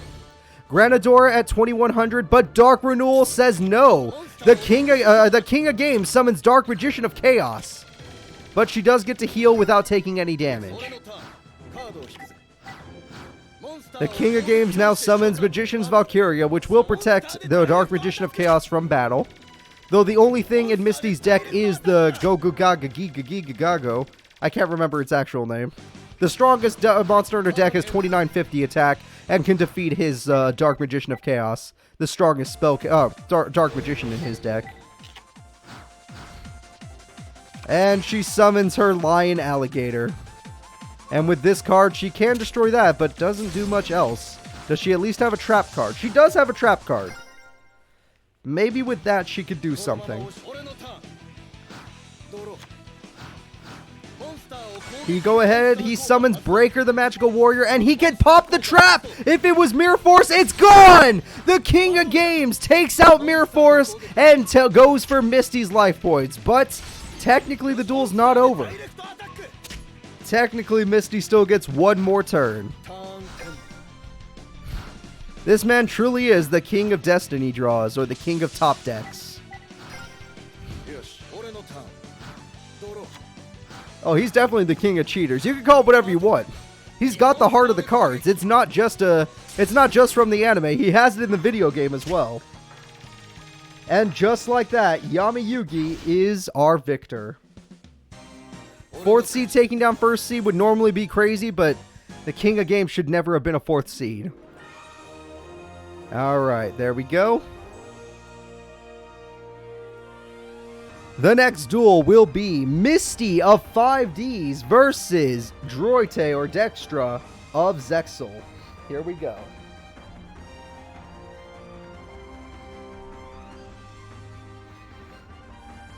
Do you think Misty will have a better chance against the Butter Spies, or do you think that she's going to lose 2 duels in a row? That's true. How do you think he's the King of Games, Tribal Guy? All those staples. That's all he needs. When you have a bunch of staples, life is good.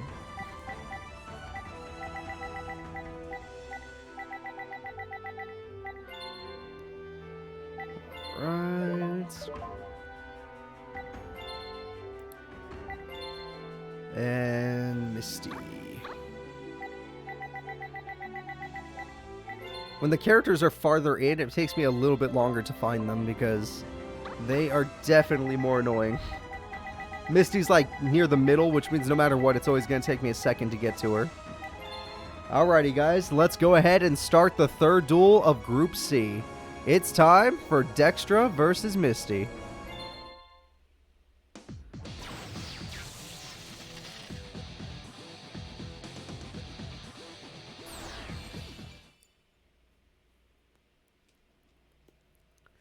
Looking at this duel, I would say Misty has the power advantage, but Dextra has the trap spell card advantage. So, it's your choice. Do you believe in a monster effect advantage? Do you believe in effects, or do you believe in straight up power? Trap Tricks Miramello gets her bottomless trap hole, which would kind of counter power just in general. However, the opponent does have Jar Turtle. Jar Turtle is a really good tank. And Jar of Greed will now draw 2 cards like a Pot of Greed. Just like that, Misty has used Pot of Greed. Heavy Storm clears out the back row. That's huge. Tribute Summon for Yugioh. Okay, Misty with the perfect start thanks to that Pot of Greed.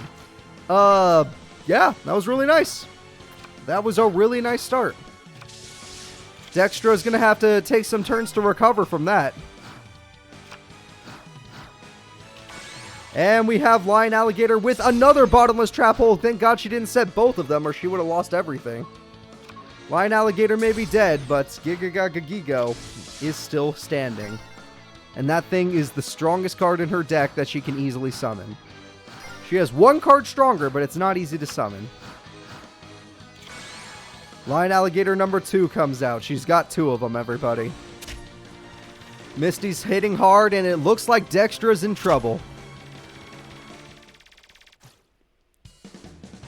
1 more turn to go. Will Dextra top deck herself an Exceed monster? Does she have a Destiny draw that could save herself? Or is it a Destiny brick? It is a trap, but Zexal characters don't use Mirror Force, so what could it possibly be? We have a double. She's summoning her boss. Yugioh is here. Butterfloak is here. And you're forced into defense position. So, because Misty really wanted to summon her boss monster, it screwed her over. But there is her boss monster. You get to see it, everybody. The Yugioh. And she goes for the attack again. The trap card says no. Misty just needs to find other monsters to attack with, but at the moment is in trouble. And Dextra has Summoner Monk, which is exactly what she needs to summon herself a Exceed monster. Luckily, Yugioh has a ton of defense and can take anything. It at least is a really big trap monster. Oh, big monster. Even that attack is not an... Oh, shit! That equip spell puts her at 3,900 attack! Yugioh be damned! Oh, she drew Mirror Force naturally! Misty drew Mirror Force naturally, everybody. Misty could technically win the duel right now if she gets a good tribute. She's not willing to flip her other monster and still does not understand how that trap card works and therefore losing. Well, is losing now. That trap card is truly screwing her over. Alright, Trap Tricks Miramello. Butter Spy has a card activate, putting you in defense mode. And the attack goes through. Yugioh is dead. She still has Yugioh, but we'll see if she can summon it. Alright, she has Granadora. That's really good.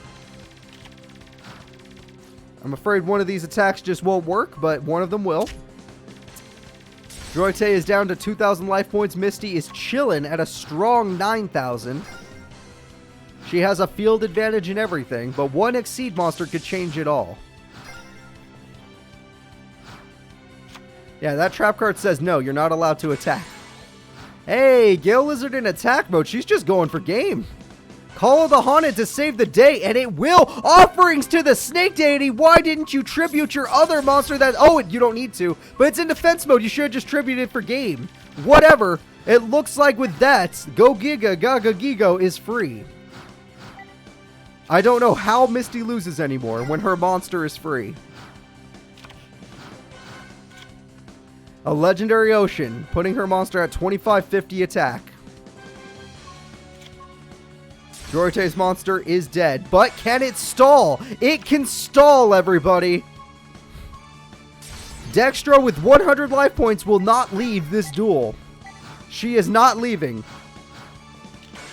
She summons Morpho Butterspy, uses Blue Mountain Butterspy, Exceed summons her operative once more. No, she doesn't. She's got something better. Everyone say hello to the Photon Alexandra Queen. Alexandra Queen goes after Grenador, and the first damage has been dealt to Misty. She falls below 8,000. And with that effect, she pops the whole monster field by bouncing it. And now it's all up to Misty to top deck a monster. She's going to end the duel with the Gagagigo. Dextra fought back, but Misty was just stronger. It turns out starting with Heavy Storm is busted. There we go, and the winner is Misty, everybody. Power beats tactics.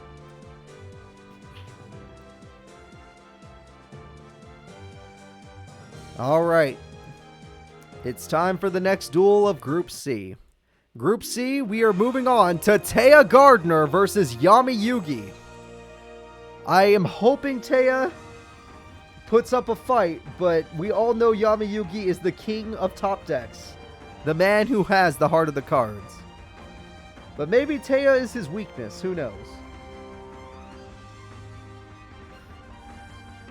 Question is, who do you bet on? Dream Team Yami Yugi or Duel Monsters Taya Gardner?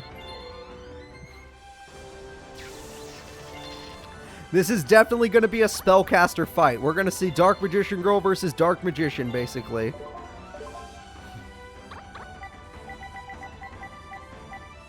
I'm hoping for a good duel between these two.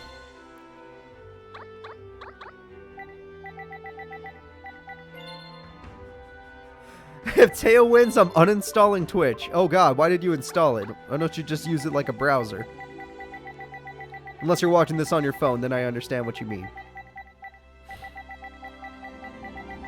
Alright, let's see here.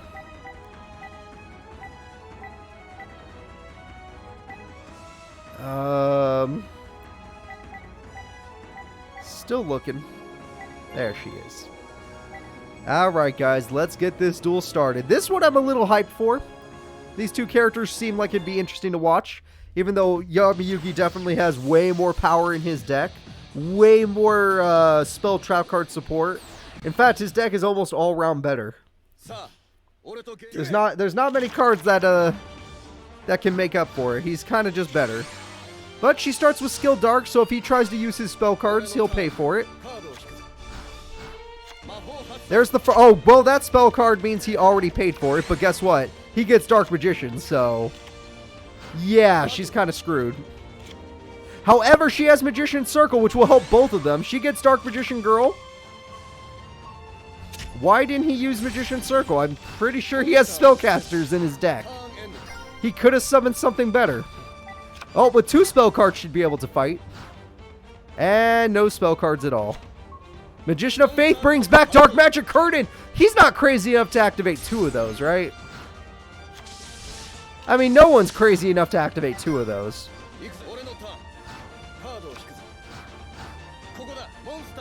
Okay, good. He's not. Breaker here. Oh, crap. Breaker's going to get rid of that back row. She lost Magician Circle. That's a big loss. And she's losing Maha Velo. That's another big loss. Without her equipped spells, Maha Velo sucks, but still.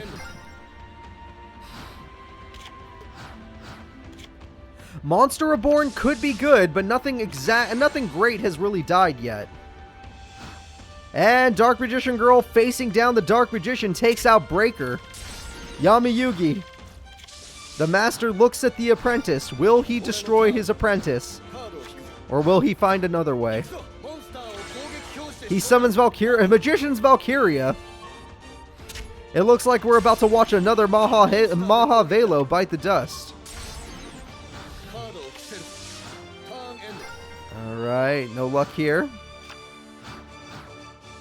Taya Gardner still in danger. Uses her own Valkyria and is willing to trade, but he uses Mirror Force! He can go for game. With that curtain in his hand, he can go for game. No, he just goes for Skill Dark, which I believe is still enough, so... No, is it? I think he needed the other one. Yeah, I think he needed to play that curtain. Sure, his life points would have been low, but he would have won the duel. Taya gets one more turn. This is literally Taya's last turn, everybody.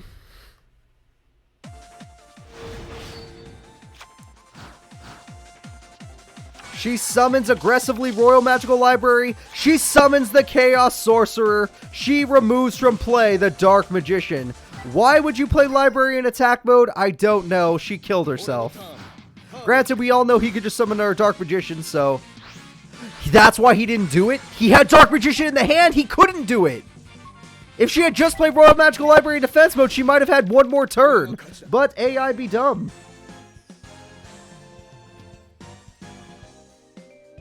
And there we go. Yamayugi is the winner.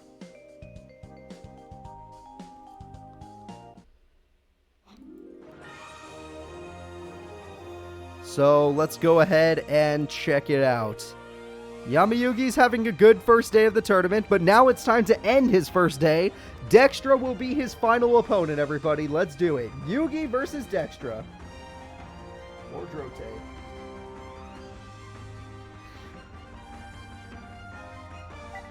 I'm setting up the duel right now. The King of Games has had a very strong start, which makes sense because he's the goddamn King of Games.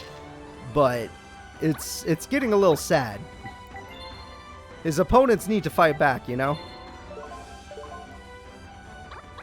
And Taya Gardner, I'm honestly just surprised she made it to the World Tournament. She's never gotten top 4 before. This was a miracle run for her.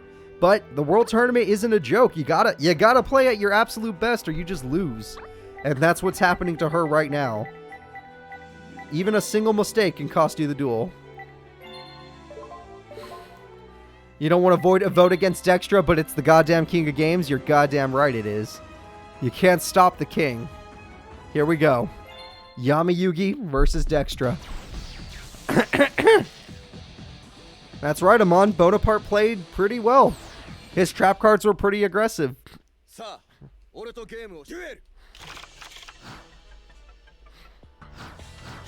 Alright, Dextra starts the duel. Reinforcements of the army. A really, really strong start.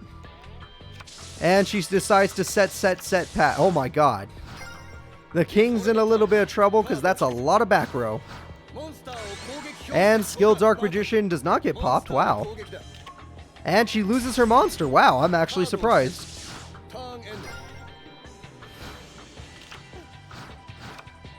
Yep, Call the Haunted brings back the Butter Spy, which is exactly what she needs for an Exceed summon. And who needs Exceed summoning when you have a Blue Eyes White Dragon on the field? 3,000 attack points go right in. And the King of Game loses his Skill Dark Magician. She has a full back row with a 3,000 beater on the field. That's pretty scary. However, he is the King of Games and top decks the perfect card. Also, he summons his Defender, safe card that does some beater damage. She lost everything, everyone. She lost everything.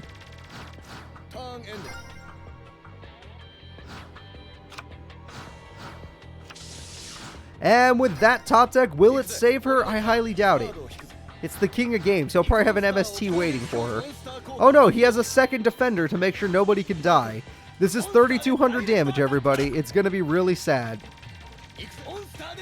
His deck literally has every card in the game. All of the best cards are in his deck. He's got Harpies. He's got Raigeki. He's got Dark Hole. He's got Mirror Force. If it's from the first season, he's got it. And Moonlight is not afraid to just trade. Oh, that's not even a trade. I don't know what she's doing. Its effect lets her summon, I guess, a monster that's a little bit stronger. But his effect says that he can't die, so it doesn't really matter. Now Yamayugi will Exceed summon his Exceed monster. No, I'm joking. And he tribute summons. It's time for the Dark Magician of Chaos. Harpy's Feather Duster is back. Let's see if he even uses it when there's only one card. There's only one card on the field. He does not feel like using it. and 1,000 damages dealt, and she's removed from play. Literally just bullying right now. At this point, it's just bullying. She does have a new face down. Is that worth a Harpy's Feather Duster? There's 2 face downs, Yugi. It is worth it. And with that, she's done. She could have stalled, but she can't stall anymore.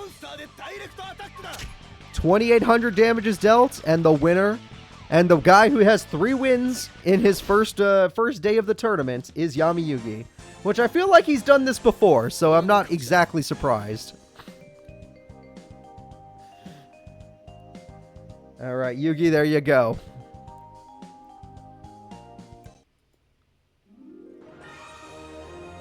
The final duel of Group C Day 1 will be Taya Gardner versus Misty.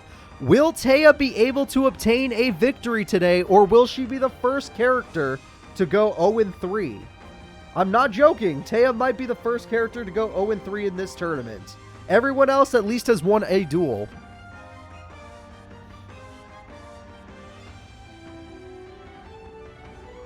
Team Duel Monsters, guys. A weak team, but hell, they have one character that's doing good.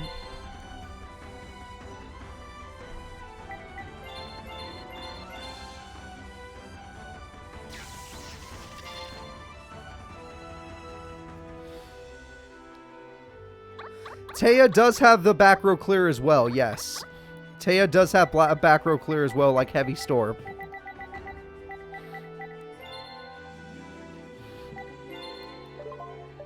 Alright, still setting up the duel. Give me a second. Both these characters are in a little bit uncomfortable positions, so it's harder to find them.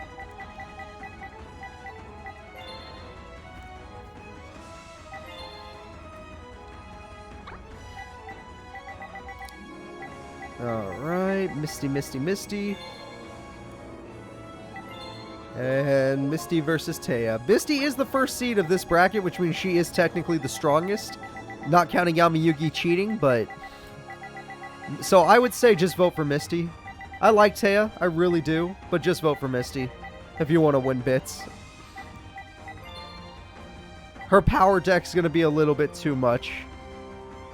Those Gigagagagigos are too big for Taya. You saw against Yugi, her best card was Dark Magician Girl. Hell, it was the same thing with Dextra. She got Dark Magician Girl out, but it's just too weak. And no equip spells so far.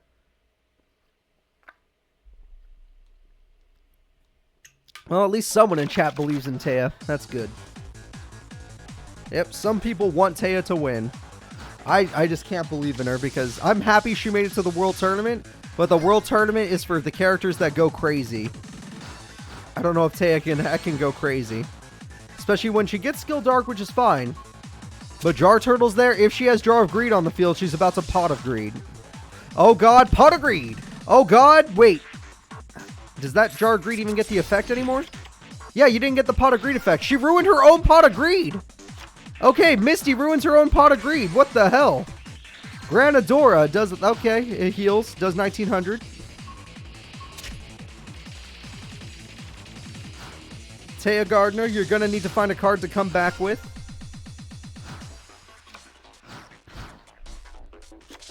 Taya's forced into defense position. It happens.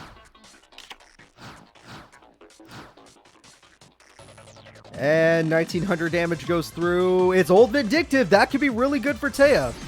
Time to do 2000 damage back. However, she still has a set card.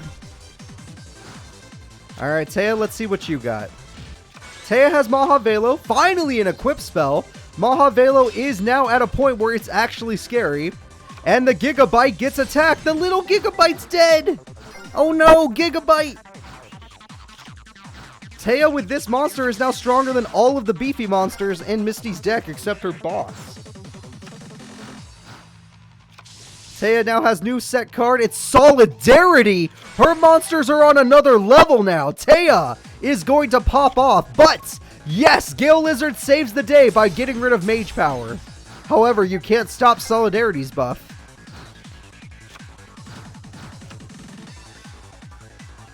Legendary Ocean will help her out, but she does not have Gigagagigo in her hand. That card could have saved her. Taya sets a card, summons the Mahavelo. It's another Mage Power! What? It's another Gale Lizard! Deja vu, everybody! Another Mage Power has been wasted. Taya's fighting hard, but she's losing all her best spells. And Misty has bricked, everybody! Misty has bricked! Taya summons a third Mahavelo.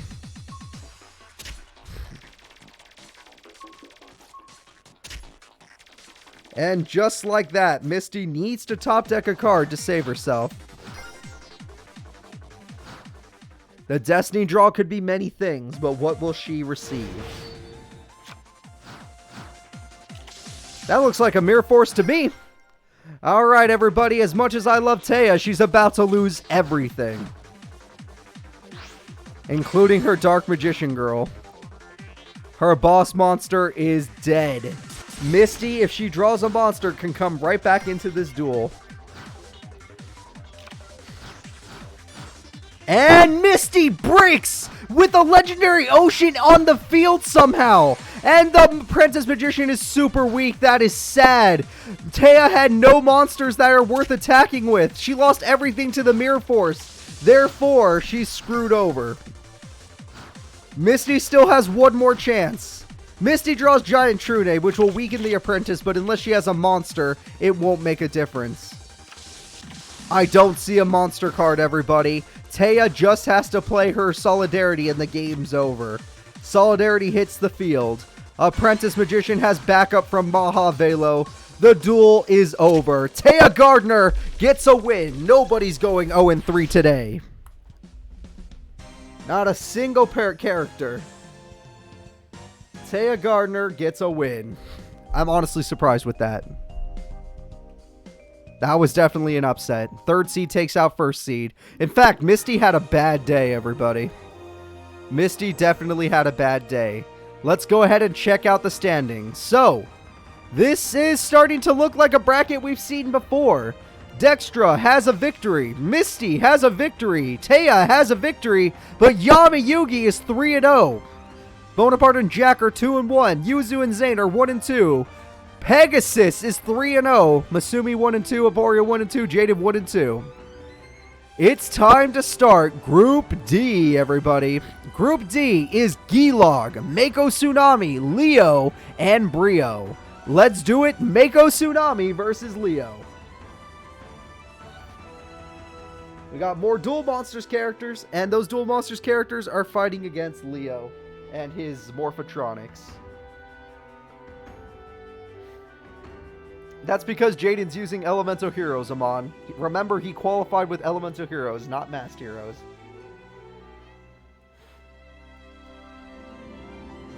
Alright, here we go. Mako Tsunami versus Leo.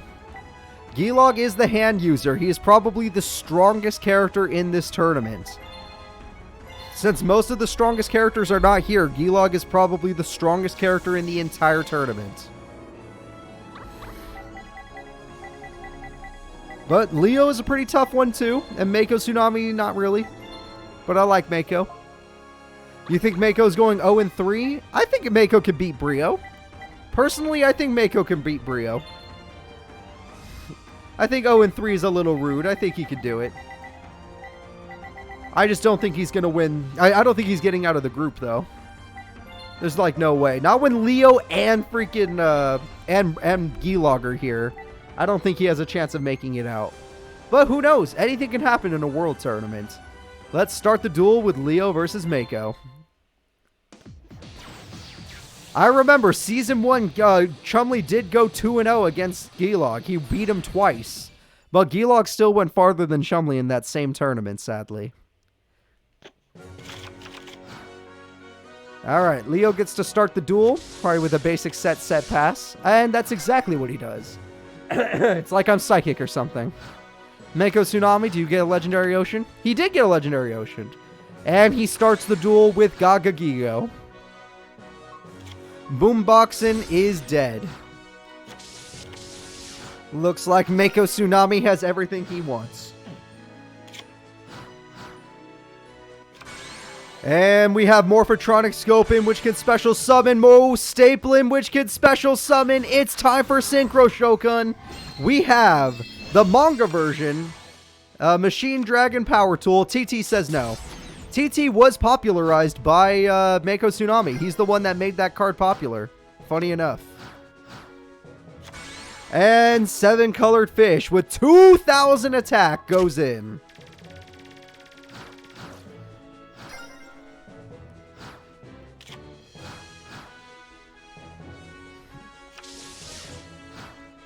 Just like how Bones made Call of the Haunted popular, Mako Tsunami is known for his Toriental tribute.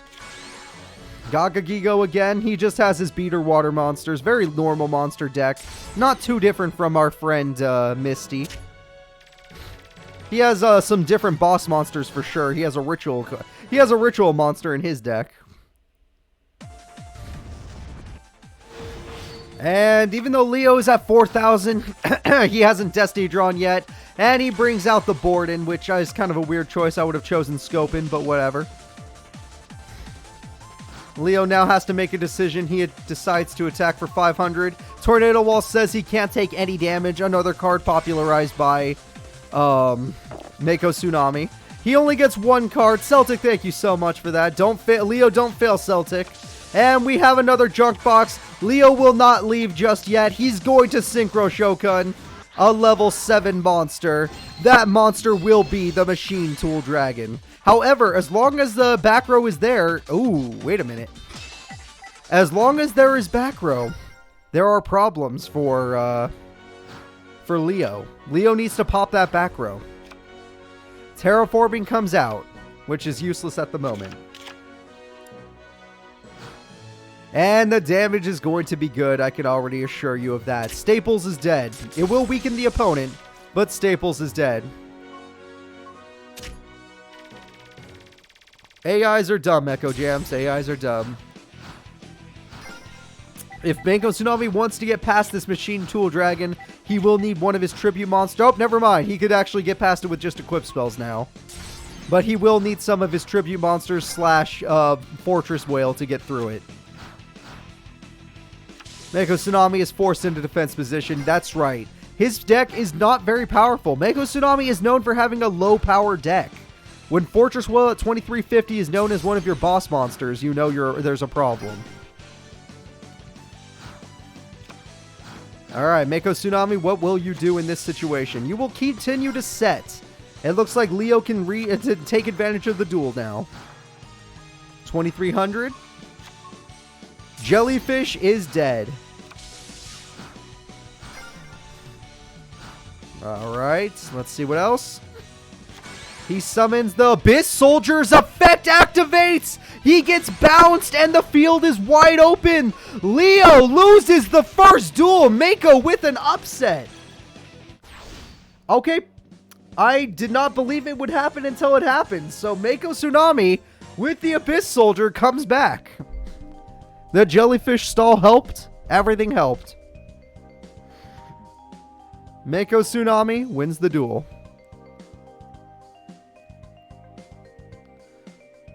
I would have chosen Power Tool Dragon, personally. Alrighty, everybody. The next duel in this tournament will be Brio of Team Unicorn, also Team 5Ds, versus Gilog, the strongest character in this tournament, in my opinion.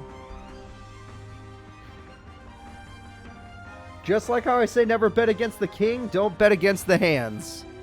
Do not bet against the hands. You will lose. Alright, predictions are set. Go ahead and start placing your bets. Do you go for a second upset vote, or do you believe in Gilog?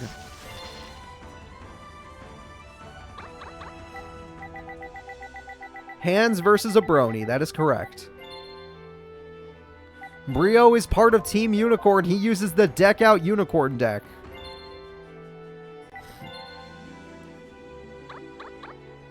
But even then, his deck is not very good at decking people out. Sometimes it works, it's very rare.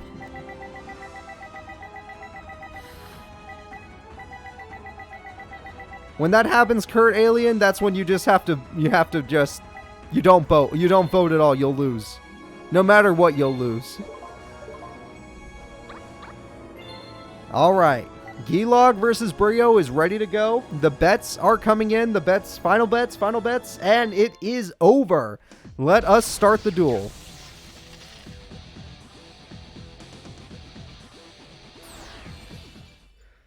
So, let's see how it goes. Brio's bicorn deck versus Gilog's hand deck. Hand destruction to start the duel. He's already starting, I guess. And set pass. Oh, double set pass.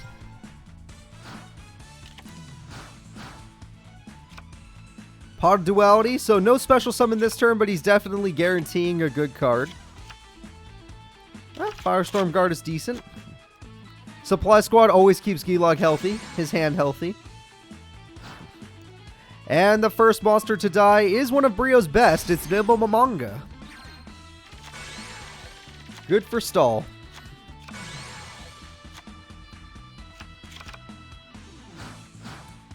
But Brio isn't exactly known for having that much power, but neither is Gilog. Gilog's deck is not really that much power either. It's really good tactical. And Key Mouse is... Oh, there's no way he's actually doing this. He is going for a Synchro Summon, everybody. A 3-monster Synchro Summon to summon a level 5 monster, the Thunder Unicorn. Call of the Haunted will bring back X-Saber Arabellum. He could try to go for a Synchro Summon, but he's going for damage. Thunder Unicorn will go in. Arabellum will help out because it could throw away a card.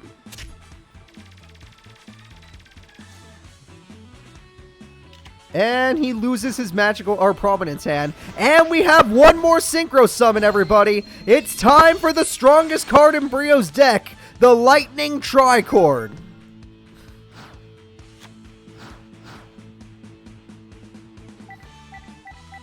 The Lightning Tricord is here. Gilog, this monster overpowers your entire deck. But you have good trap cards, so I'm not going to be that, you know... I'm not scared. He has Fire Hand. Yeah, there's so many options for Gilog. You guys have no idea. And as long as he has Supply Squad, he'll keep drawing more and more. No, don't get your hopes up, everybody. You know what happens. And we got the Mind Mole. That's actually pretty good. Mother Grizzly will save Gilog's life points, bring out the Ice Hand that he's been needing. The Ice Hand will give him the Fire Hand, and that means the Thunder Unicorn is, or Lightning Tricorn is dead. Gilog has every card he needs. He has double Supply Squad just to make things worse. Pot of Avarice. Oh god, he has 5 monsters in the grave already? Wow. 6 turns and 5 monsters in the grave. That's how you know he's a good duelist. And he's got the Fencing Fire Ferret. I would not have Exceed summoned personally until like the end phase, but whatever. Giant Hand just isn't strong enough to defeat the Tricord. Okay, even your rank up magic, even though it's cool, it's not strong enough to defeat the Tricord. Do you have an equip spell that I don't know about?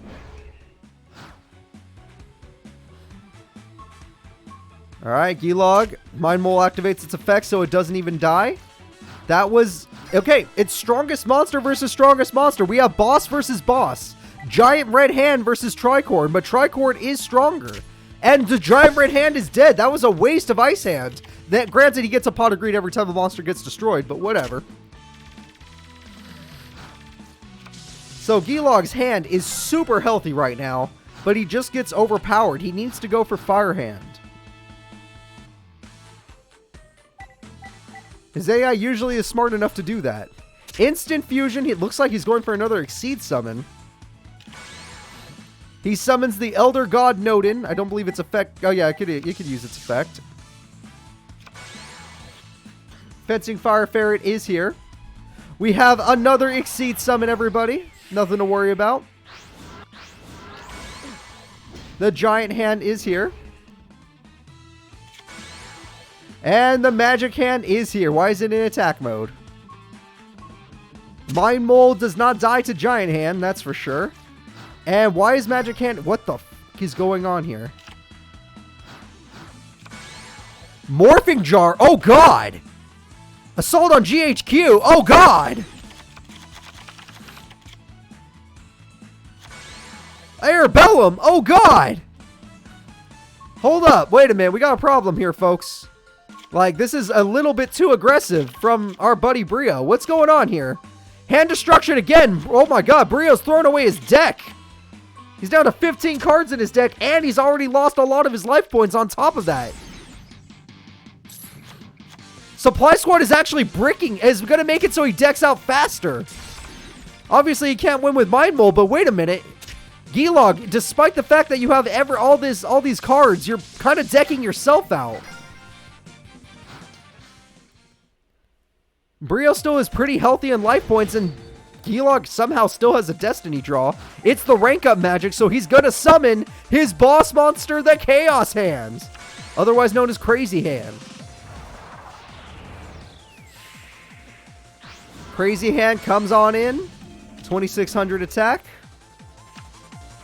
Third Supply Squad, which is super risky, especially since you just negated it. And now your Crazy Hand doesn't even have an effect. Magic Hand again. Do you just want to lose? Is that what it is? Okay, wait. He's going to summon Giant Hand at least. Okay, at least he's going to do this. Or that. It does not matter, honestly. That card's pretty good. Although that card doesn't work against Brio since he doesn't have a hand. And it looks like the Mind Mole gets to live again. That mole is super strong. Yugioh has to be careful too, because if Tricorn attacks, it'll do a ton of damage, and he'll draw 3 cards, which is really bad in this situation. Okay, no, he goes for Chaos Hand. Lucky you. He still gets to draw 3 cards, actually. Wait a minute, this is a problem. Yugioh is decking himself out.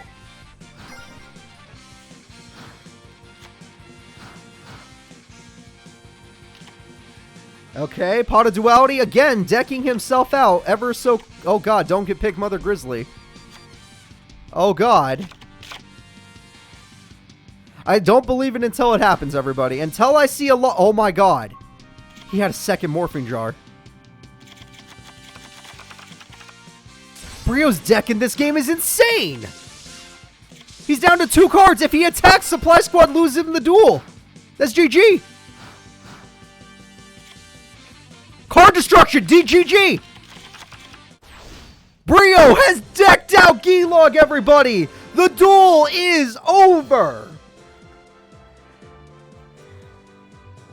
The bronies are eating good tonight! Go Brony Squad, there you go! The strongest duelist in this tournament could not overpower Brio's strongest monster and could not stop himself from drawing more cards. You guys are going to be rich today. Brio is the winner. 2 upsets in a row. It's time for Yugioh. Okay, Yugioh is pissed. There's no way he's not pissed. And now he's coming after Mako.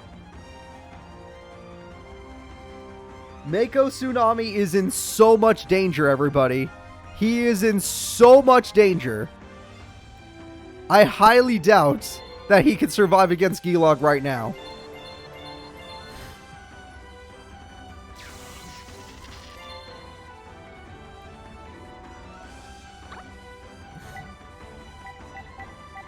I don't think Mako Tsunami has ever defeated Yugioh in his life.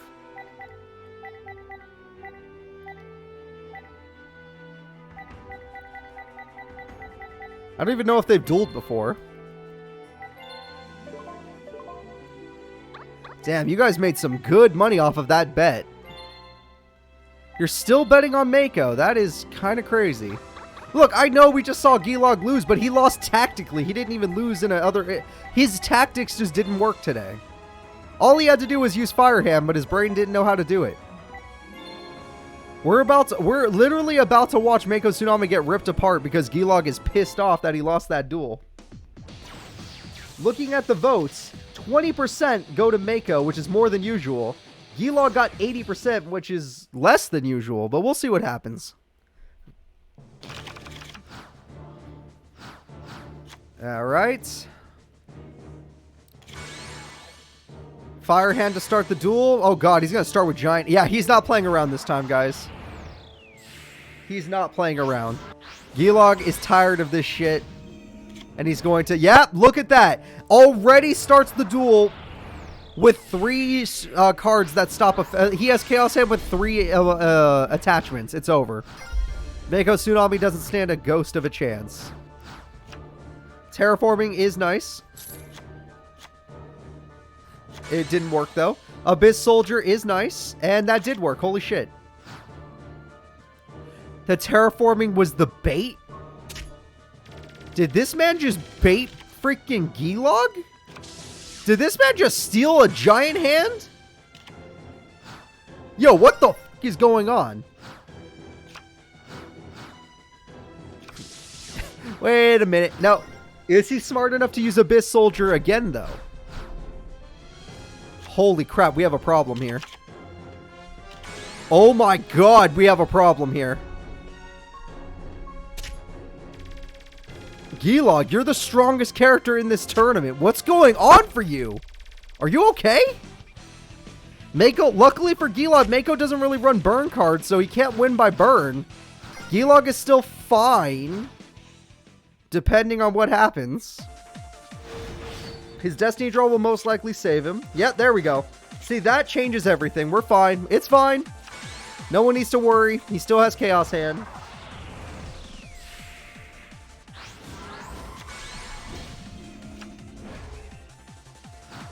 Alright, 2600. Just get rid of the giant hand. You don't want to deal with it. Very good. And you have back row to protect yourself. Perfect. Mako Tsunami's strongest monster can't even beat the Chaos Hand, so you're fine. Abyss Soldier should be negated. And there you go. See, you're safe. Everything's fine. Nothing wrong could possibly happen now.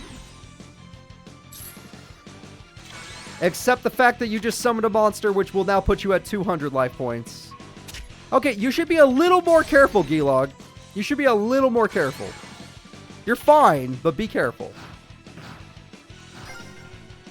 Gilog is in complete control of the duel. There's like nothing in Mako's deck that overpowers the Chaos Hand. Trap Tricks means that he'll have Bottomless. Yep, see? There's nothing to worry about. Mako just got a little lucky.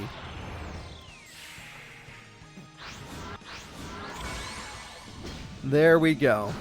And most of the cards in Mako's deck cannot even beat 2000, so... yeah. There we go. Now the duel's more proper. This is what you all should have been expecting. No, he doesn't run Sparks in his water deck, by the way. In fact, that back row card is probably useless. Double Supply Squad, you gotta love it. And Gilog goes for 46. Son of a bitch! He naturally drew Mirror Force! He naturally drew Mirror Force! Alright, he still could summon a monster. It's the Ice Hand, Pot of Duality. With Bottomless on the field, there's no way Mako can do anything.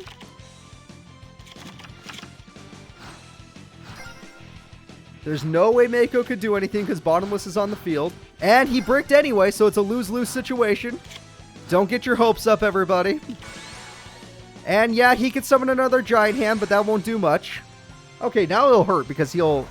I don't know why he can't just use 2... Oh, this monster's interesting too.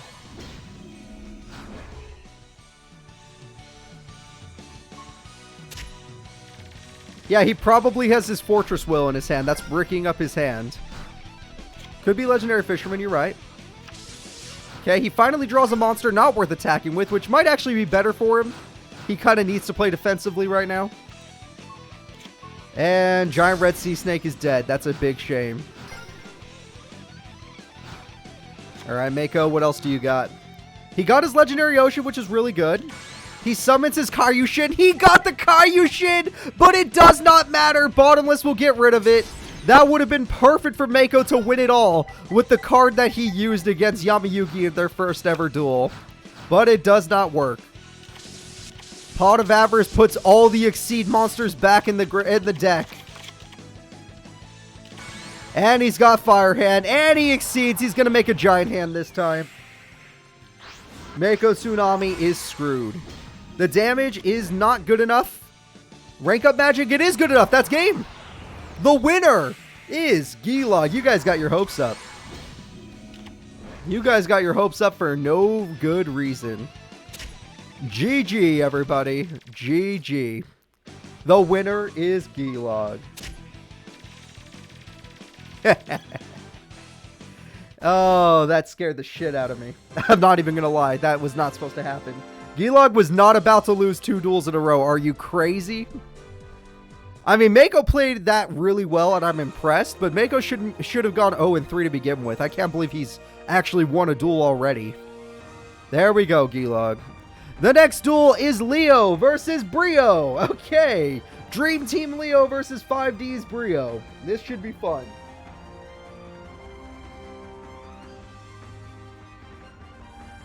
Everybody, place your bets. Do you bet on Leo? Do you bet on Brio? I don't even know. Yeah, that duel was intense. I like Group D so far. Group D has been a lot of fun to watch.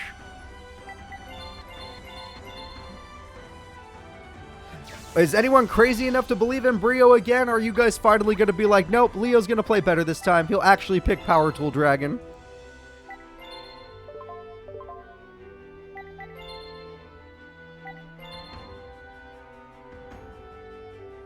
Alright. Funny enough, they're both 5D's characters, but only one of them is representing Team 5D's. And it's Brio.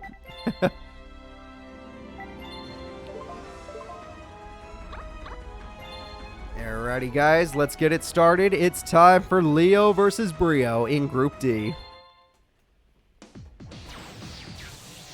I'm hoping for a good duel here. Anything could happen, though. Honestly, Leo's probably going to do what Yugioh just did and go crazy and be like, nope, I'm not losing. But we'll see.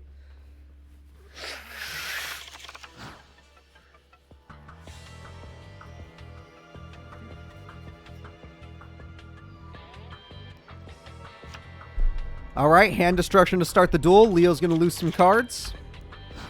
And gain some. Set, pass. Very basic. Very, very fine. Nothing wrong with that. Let's see what Leo does. Leo does Junk Box, which means that if anything, that hand destruction helped him. Leo plays United We Stand. Oh, God. Oh, that's all he could do? MST on United We Stand. Oh, damn. And it's not even strong enough to fight Mind Mole. And since it was Junk Boxed, it's dead anyway.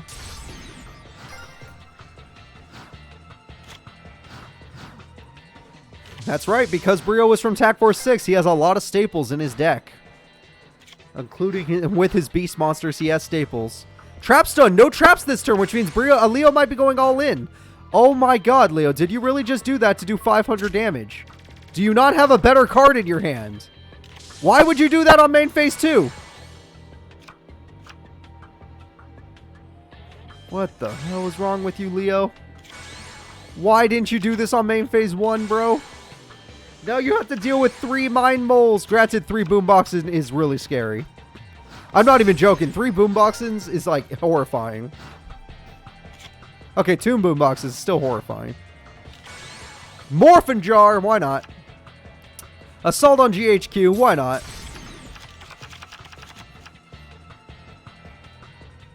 Alright, let's summon up an Arabellum. And we're going to attack with it, no joke. I guess it gets rid of Borden, that's smart, but getting Leo a new hand was probably a bad idea. Although Brio seems to be going for his second deck out, he's trying. There are no unicorns at level 6, though. There's a level 8, a level 7, and a level 5. There is no level 6 unicorn. Sylphon is perfect, he needs to get a tuner. Nope. Nope. Oh god. No tuners for Leo! That's a big, big problem. Yes, he can... Oh, wait, there we go. Yes, he can kill Mind Mole, but he cannot do much more. Never mind. That's a lot of damage. That is a lot of damage. Holy crap. And... 3,600. And... Brio has lost almost all of his life points in that one turn. If Leo had limiter removal, this duel would have been over. But Leo did not have limiter removal. And that United We Stand is still scary as hell. Alright, Brio, you're down to a Destiny draw, which is pretty sad. Call the Haunted will bring back something. You're going to choose Key Mouse. Royal Decree says no. No more traps from Brio! Oh, crap! The Trap Stopper is really good. And he's willing to destroy the monster to weaken Boomboxing, but at what cost? He might lose the duel. He's probably going to run out of life points. If Boomboxing gets one more equip spell, it's over, and Leo will win this. Okay. Technically not what I meant, but could still end the same way. If he summons something with Giant Rat, he loses. Okay, good play. If he had summoned something with Giant Rat, he lost the duel, but he decided not to. Why is Mind Mole in attack mode? Because it got baited. Therefore, the duel is over. The winner will be Leo. Get baited. No traps allowed. That's a GG. And Radion buffs him even further. So, GG. The winner is good old-fashioned Leo.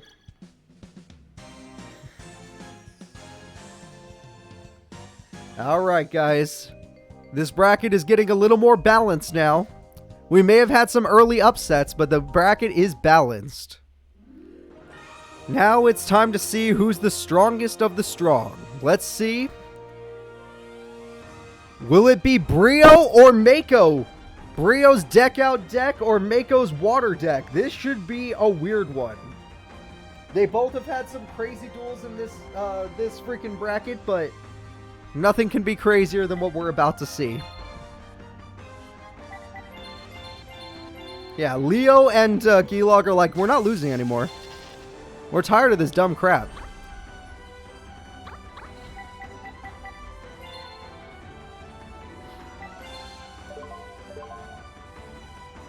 Alright. There we go. And I need Mako Tsunami.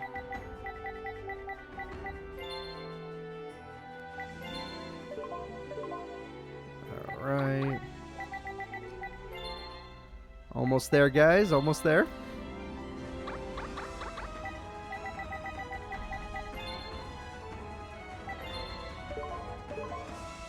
Alright, let's get this duel started. It's time for Mako versus Brio. The guys who both had an upset victory, but only one of them can win this duel. The one that does starts with a very positive week. And the one that loses, he'll have to play like a god next time we do this. Whenever day 2 of the tournament takes place. Right now, looking at this, I would say that Brio has the higher chance of winning given his deck out option. He has 2 options for winning. Mako only can win through battle. That's his weakness. I mean, technically he can win through deck out too, but his deck out is like actually waiting like 50 turns. Brio doesn't wait. He decks you out. We're getting a lot of bets on this duel, despite the fact that these are 2 of the weaker characters. I know they both won a duel and it was crazy, but they're still 2 of the weaker characters. Granador, very good, gets to heal for 1,000. Mind Mole, good stall card, but 7-card fish will take care of it. A Legendary Ocean is definitely going to help out Mako quite a bit.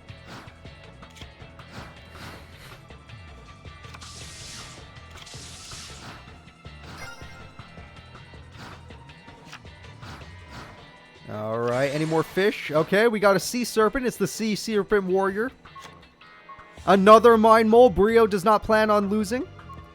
He will stall his way to victory if he has to.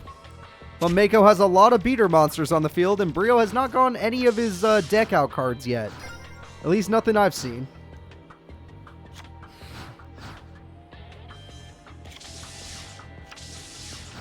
Alright. Mako summons the Karyushin. There it is. There's a card I like to see.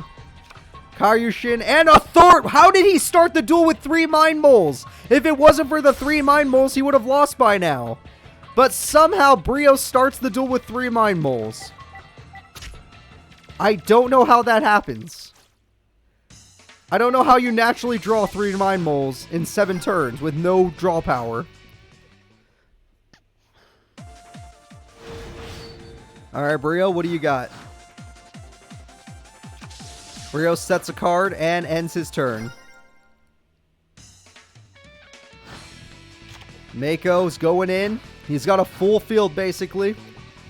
His opponent should be scared. It's a nimble Momonga. That will switch it back around.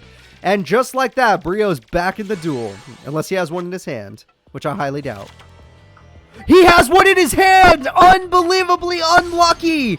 Brio, because he has one in his hand, loses the duel. Kaiyushin, the original boss monster of Mako Tsunami, will end this duel. That's it, everybody. That is it.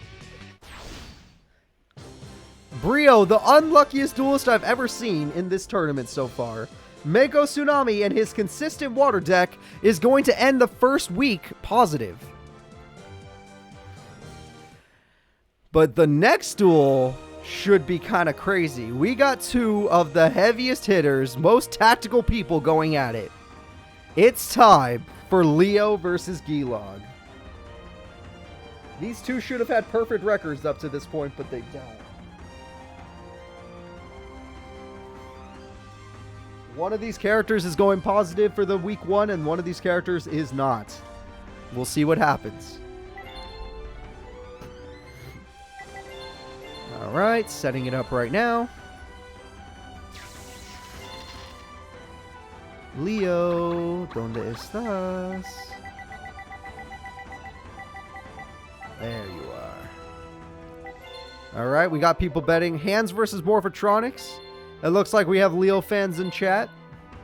Not seeing much Gilog support, which I find to be extremely weird. I say Gilog has the better chance of winning. But to each their own. To each their own. I'm not here to judge. I'm totally judging.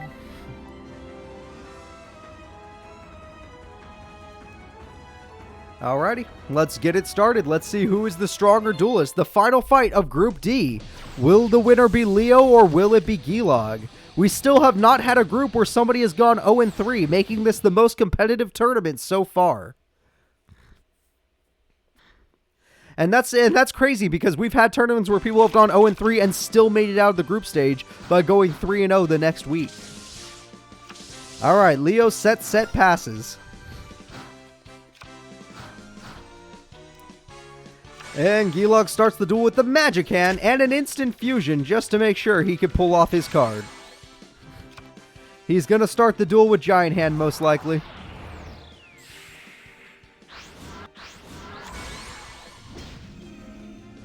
Gilog's going in. He's going to destroy Lantron. Not really a great card to destroy. Nothing crazy about that. He has rank up magic, which means Leo can no longer use spells and traps unless he uses multiple in one turn. So, yeah, Leo's in a little bit of trouble.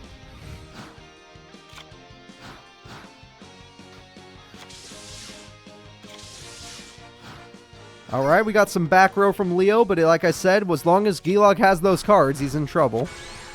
Gilog has Fire Hand, that's always nice. Morphotronic Staples is not going to die, apparently. And it gets negated, so even though it canceled the attack, he could still attack. And there we go. Staples got negated. Unlucky.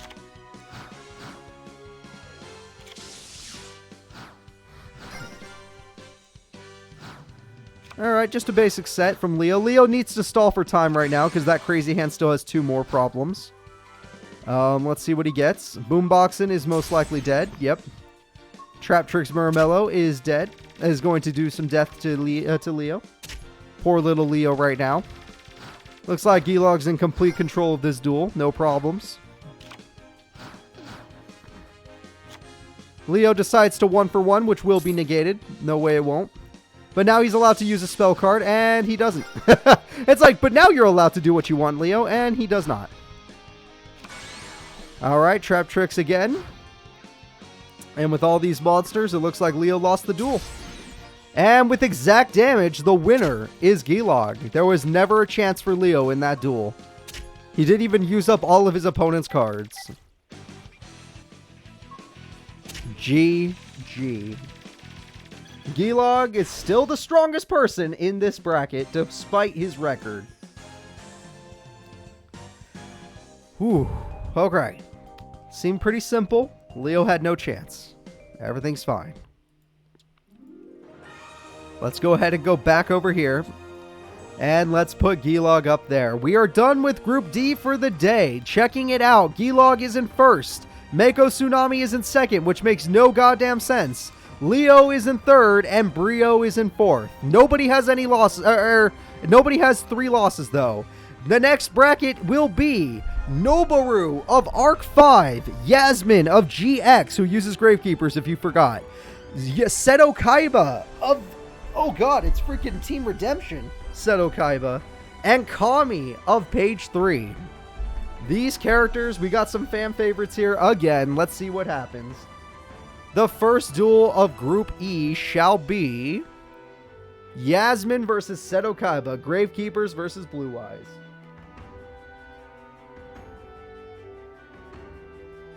Alright, now I'm starting to get into this. This is what I want. Yep, Seto is Team Redemption. He got 3rd place in Team Redemption. Alright, here we go. I'm setting up the duels right now. Yasmin will be played by Shizu Ishtar because she actually knows how to use Gravekeepers, I assume.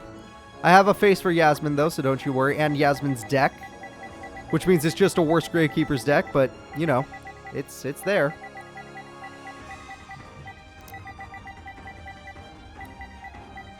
There we go. And Kaiba with his vanilla deck, but his vanilla deck has a lot of really good beaters in it. And if he pulls off a Blue Eyes, he usually wins. Usually. Granted, his beater deck has been overpowered in the past, but this Gravekeepers do not overpower Blue Eyes. I'll tell you that for free. They do not overpower Blue Eyes. So, right now we're going to have Yasmin versus Seto Kaiba. Let's do it.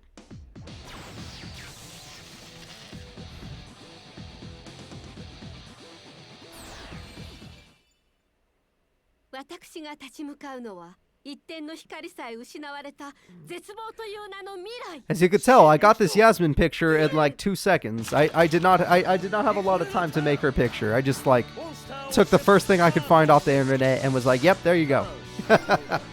Alright, Kaiba, let's see what you got. This is Kaiba's first World Tournament, by the way. I don't think he's ever qualified for World Tournament. And she already has Necro Valley, which puts Kaiba in a bad position. Gravekeeper's Watcher is one of the weak ones, but guess what? Mirror Force on the first turn. That is probably a waste of a Mirror Force, but who cares? You gotta play aggressive. Now that she has this, oh god, he's bricked! He doesn't have a second monster. Hell of people have watched. Thank you. Hello, people of Twitch. Welcome. I hope you have fun today. Alright, Lejin is cool and all, but right now you're in a little bit of trouble because... Oh god, she only drew her weak Gravekeepers! Gravekeeper's Curse is so weak! And it will kill Pete in the Dark Clown. However, Shrink says no, he doesn't want his clown to die. I would have let my clown die, personally. Because then I get to search through my deck. And now he summons the Great Battle Ox. Battle Ox goes after the Gravekeeper. Lejin goes after her life points. It looks like Yasmin's in a lot of trouble right now. Granted, she has her Necro Valley, though, so she just needs to draw one of her decent Gravekeepers. Where the hell are they? Rite of Spirit will bring back Gravekeeper's Watcher. Is she going for her boss monster? She's going for her boss monster. It's the Gravekeeper's Chief. And just like that, she's in complete control of the duel. Alright, P in the Dark Clown will at least search... Oh yeah, you can't use effects in the graveyard. Never mind. P in the Dark Clown gets negated. But this is what... Yeah, that's her boss. That's the strongest Gravekeeper at her time period. And was in her deck during the GX Tag Force 3 tournament. Graceful Charity. Let's see what he gets. Throw away... Yep, throw away Blue Eyes, why don't you? Battle Ox goes for some damage. And achieves it, but at the same time, he's in a lot of trouble. He is in a lot of trouble. Yasmin is turning this around. He's already used Mirror Force, by the way. Gravekeeper's Curse does more burn, and he's going to take nothing! Shadow Spell, the card he used on Pegasus to hold down the Blue Eyes Toon Dragon, is now in use to stop Gravekeeper's Chief. And now he could go with his Battle Ox to destroy Curse. It looks like Yasmin is in still a good position, but she's, you know, she needs to summon another one. There we go. Spear Soldier has 2,000 attack. Seto Kaiba is back to being screwed.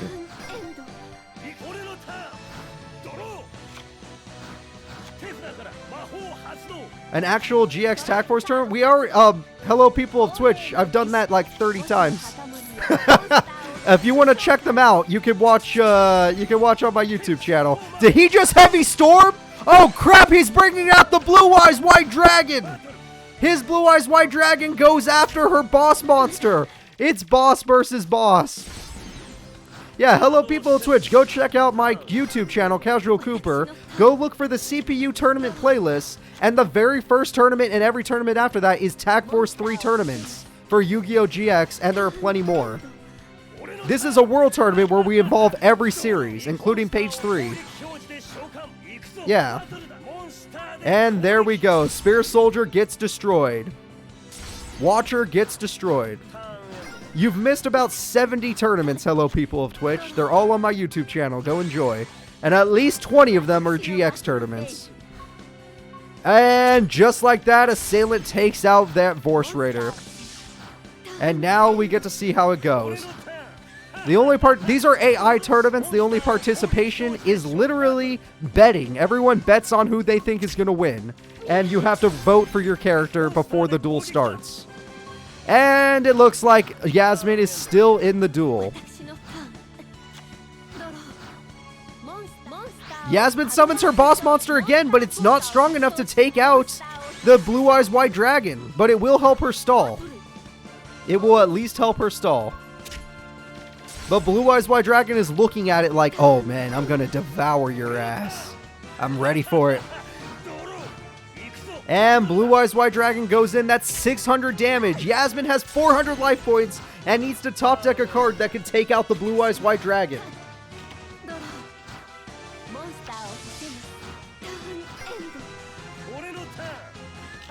Alright, let's see what happens. That monster gets destroyed. And there we go. It looks like Seto Kaiba still in control of the duel, but cannot win just yet. Royal Tribute. He has Polymerization in his hand. With 2 more Blue Eyes, we might get to see Ultimate. Lejin is here to end the duel. Here we go, everybody. She has... Oh, it's Spy! Spy saves the day!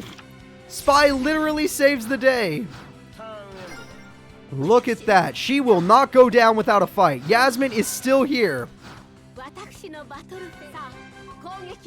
Now, can she top deck a trap card to save herself? No, but she has a monster, but it does not matter. The winner shall be Seto Kaiba.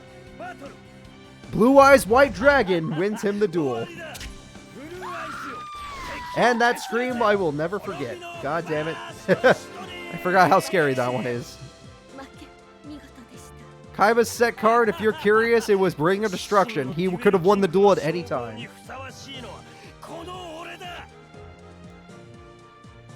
Alright guys, so everyone that bet on Kaiba, enjoy your bits. Yasmin, get out of there. That's a floating face no one saw. Ignore that. It's time for the next duel of Group E. Group E's next fighters will be Kami of page 3 and Noboru of arc 5. Noboru's English name is Gong Strong. Kami is a very well-known character from the Tag Force games. And she managed to qualify with her water beater deck. Alright, Noboru versus Kami, everybody. Go ahead and place your bets.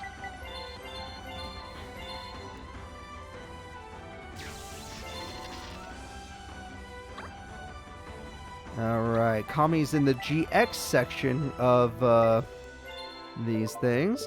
Kami's deck is water monsters that use equip spells and beat the opponent to death. That is essentially what she does.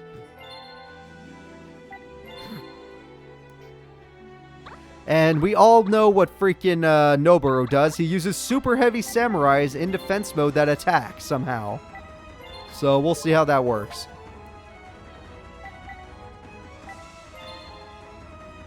Either way, they're both strong duelists. They both made it to the World Tournament for a reason. Let's see what happens.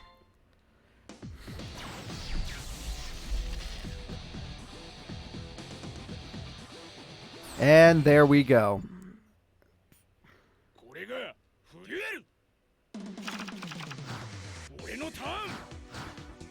Alright, and we have a set of the Super Heavy Samurai Trumpeter, which summons the Super Heavy Samurai Trumpeter, which sets that card. Okay.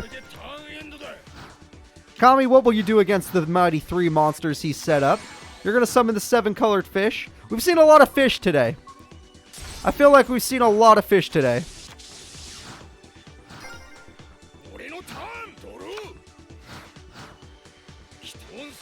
And now he summons the giant rat, and he has a card to equip, apparently. And he summons that Model 2, whatever. Giant rat, he's not afraid to just attack. Because when Giant Rat dies, everybody dies. Everyone say hello to his mini-boss monster. Oh, never mind, he summoned a weaker one. What is he doing? I don't know what Noboru's doing. Scrap Iron Scarecrow says no. Fish Depth Charge says no. I still don't understand what's going on here. Usually he crushes Giant Rat to summon his mini-boss monster, yet he did not this time. It is time for the Golden Flying Fish, everybody. And he has a card that saves his monster, most likely. His monster has been saved. He just needs a non-tuner monster to summon his good synchro. And it was not... No, he needs a level 4. Level 3 was not the correct level. And Kami needs more monsters. She gets the Metabo Shark. Going in, she tries to destroy Trumpeter, and it works. And she tries to destroy the Flutist, and it works. Kami's beater deck has started to take advantage. And there we go. Noboru is still, he's still fighting, but it's still strange that he didn't summon his, 3,500 monster. I will not understand. Cyber Shark has hit the field. Cyber Shark overpowers the blue brawler, but its effect says no. Golden Flying... Okay, the Golden Flying Fish tries to destroy it, and she gets negated and destroyed. What an effect from the graveyard. If anything, she just played herself. And he draws a level 3 monster, which can attack for 1,000, which I don't know why he's doing this. I guess Cyber Shark drops to 0, but what's the point? Noboru is having a little bit of trouble in this world tournament. Piranha Army is here, and the equip spell is good. At 2,400 attack, it just can't beat that monster by attack, can it? Cannot be destroyed by battle. She needs to find a different way to kill it. Does she have any more Golden Flying Fish? Or Fish Depth Charges? Alright, she goes after the Flutist, but he's just stalling until he can get another tuner monster. However, he used a lot of his tuners in the beginning of the duel, so he's in a little bit of trouble. What the hell does that do? It has 3,000 defense. And Bottomless said no. What the hell is going on here? And Infected Male says yes. And she uses it on Piranha Army, which allows her Piranha Army to attack directly, and Piranha Army's effect does double damage, and she wins the duel! I forgot all about that combo. Infected Male says you're allowed to attack directly with a level 4 or lower monster, and Piranha Army's effect says if it attacks directly, you double the damage. That is game. The god has taken down the first seed of the bracket, of the group.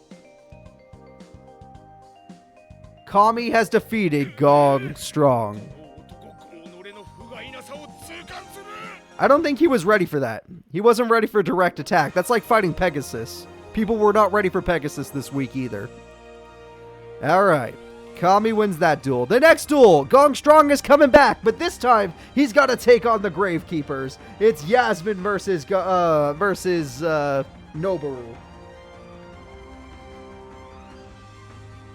Alright, let's see if he can play a little bit better this time around. He didn't synchro summon. He did a bad giant rat in my effect. He just didn't do well. Just did not do well. But this is another chance for him. In every group, everyone gets 6 duels in total. We're only going to watch 3 today of each person, which is 6 duels for us to watch, and then 12 duels in total, but whatever. Yasmin, I wish you luck, but honestly, after your first duel, this could be rough.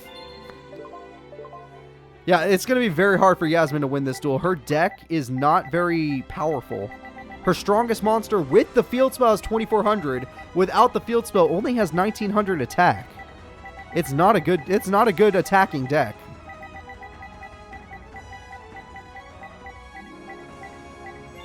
All right. But either way, let's get into the duel. I hope you all placed your bets while you had the chance. Will it be Yasmin or will it be Gong Strong?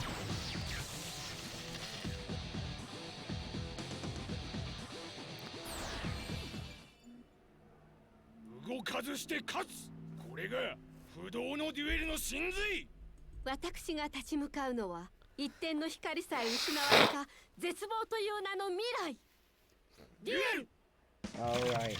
Looking at this, I would say Yasmin's chances of winning are about 5%. Gong Strong wins in almost every reality, especially when she doesn't get her field spell. Without her field spell, her deck is useless. Alright, he starts with 2 samurais, which can already make his synchro.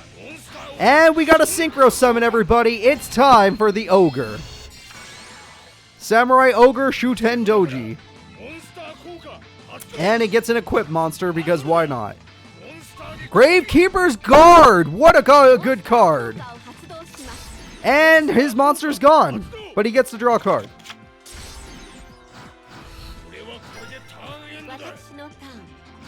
Alright, here we go. And Spear Soldier hits the field, 1500 damage goes through. Without Necro Valley, her deck is just kind of useless, so he's probably going to overpower her. Okay, well, he can't overpower her, but like I said, she's weak without Terraforming, or Necro Valley, or whatever. Cannon Soldier, or Cannon Holder is kind of interesting. Okay, we got Kabuto on the field. Kabuto's really tanky.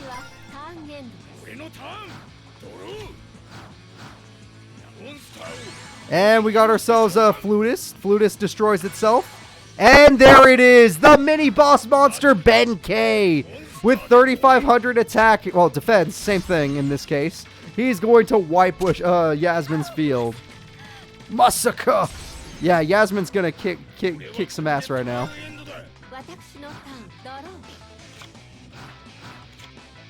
And she gets Gravekeeper Steel, which gives her back her cards. I would have picked Guard any day of the week, but she's not that smart, and I don't blame her. It's okay.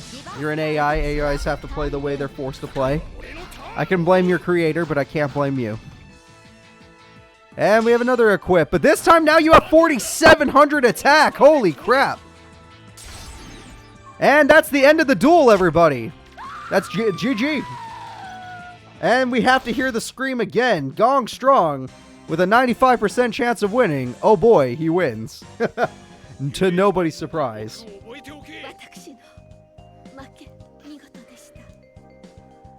Alright, not bad, not bad. A lot of people won their money. A lot of people won some good money there. But now it's time for a duel that nobody can predict. This duel is going to be a really tough one to predict. Will Seto Kaiba defeat Kami and her super powerful water monsters? Or will Seto Kaiba's super powerful vanilla monsters defeat her?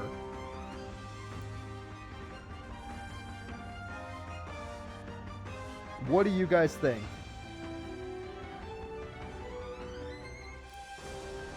Alright, I'm setting it up right now.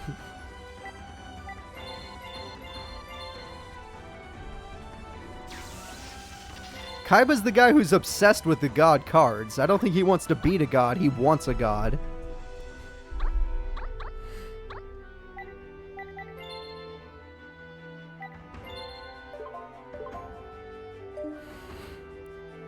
Alright, I'm going over to Kaiba right now. I'm in this dual monster section, but they started me at the bottom, so that kind of sucks. There we go. And we are ready to start the duel. I hope you all are ready to place your bets. You have 15 seconds left. By the time you hear my voice, you probably have 5 seconds, but whatever. Let's get it started. Will Kami win with her Water Beater deck, or will the Blue Eyes deck win? Even though it's not really a Blue Eyes deck, it has a little Blue Eyes support, but it's mostly a Kaiba deck. Kaiba does have a god in his deck, though. He does run to Obelisk the Tormentor. He just never summons it. Alright, basic set. No spells or traps from Kaiba. Kind of a weird start. And she has her infected mill if she wants to attack directly. She has 2 just in case. And 7-card fish goes in. Pete in the Dark Clown has been killed. Which means he gets to search. There we go.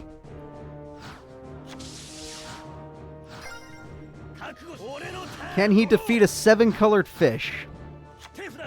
Lightning Vortex he can. Yep. And now he summons the Alexander. You did not need to use that 7-card fish. Wasteful. You wasted it, sir. Big Bang Shot on main phase 2 makes no sense. What are you doing, sir? AIs piss me off sometimes. Lightning Vortex was wasted. Big Bang Shot was wasted. 7-card fish would call the Haunted. No, she does not have an extra deck, so she's just going for beaters right now. With United we stand. Yeah, you see that Big Bang Shot was super wasted. Because now she could beat a Blue Eyes if she had to. You've got nothing on this lady, Kaiba. You've got nothing. PETA could stall at least. That gives you that. Seno Kaiba is in a lot of danger right now. Vorse Raider is back, which will at least stop some of her, some of her damage. But if she summons another monster, then he stopped nothing. I feel like he's had no spells or traps this duel because Big Bang Shot did nothing. Kaiba does not have Cyber Jar. No, not in this day, not in this game. And Golden Flying Fish hits the field.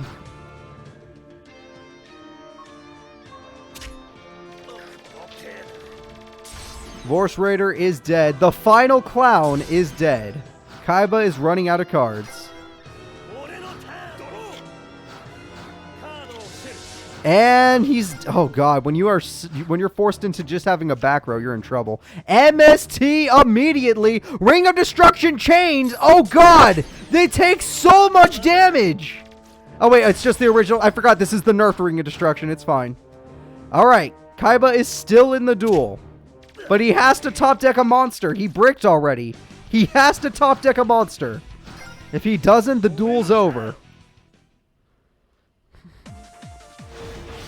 Heart of the cards, his destiny draw comes in. It's Monster Reborn! Alexandrite Dragon rejoins the field. The Golden Flying Fish bites the dust. Kaiba is still in the duel.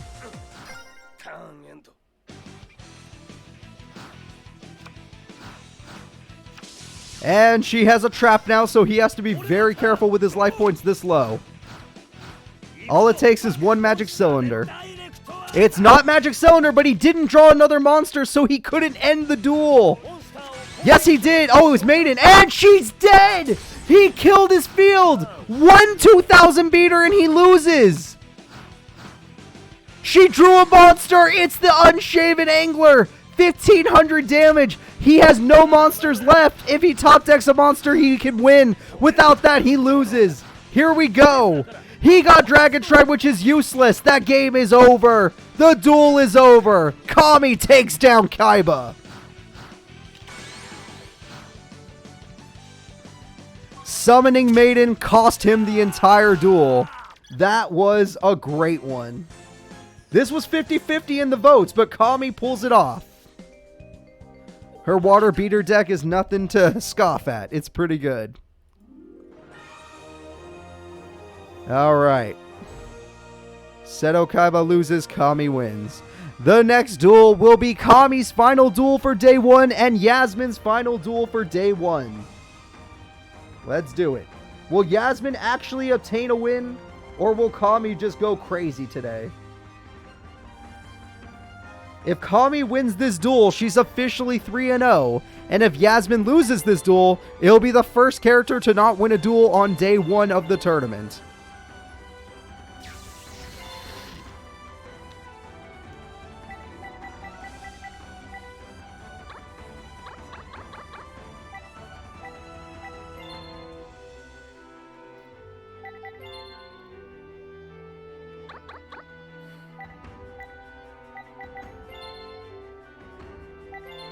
I have a lot of people in chat saying, okay, Yasmin's going 0-3. In fact, I don't see any votes, real votes anyway. Okay, there's a vote for Yasmin. Somebody voted for Yasmin. That's nice. Go Celtic. I wish you luck, Celtic. I wish you a lot of luck. Alright, everybody, it's time. Let's do it. Yasmin's final duel of day 1 and Kami's final duel of day 1. Let's go. Fire Dragon, Ghost Wolf, good luck to you guys as well.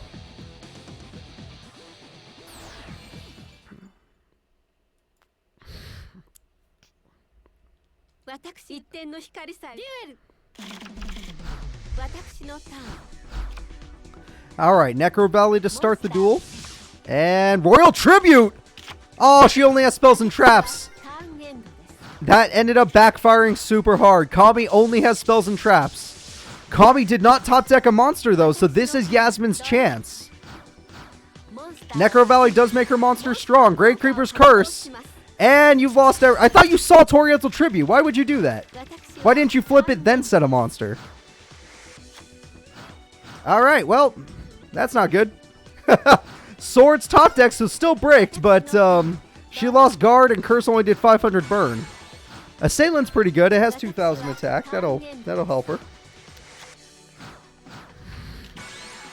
And Space Mambo with United We Stand will easily overpower Assailant.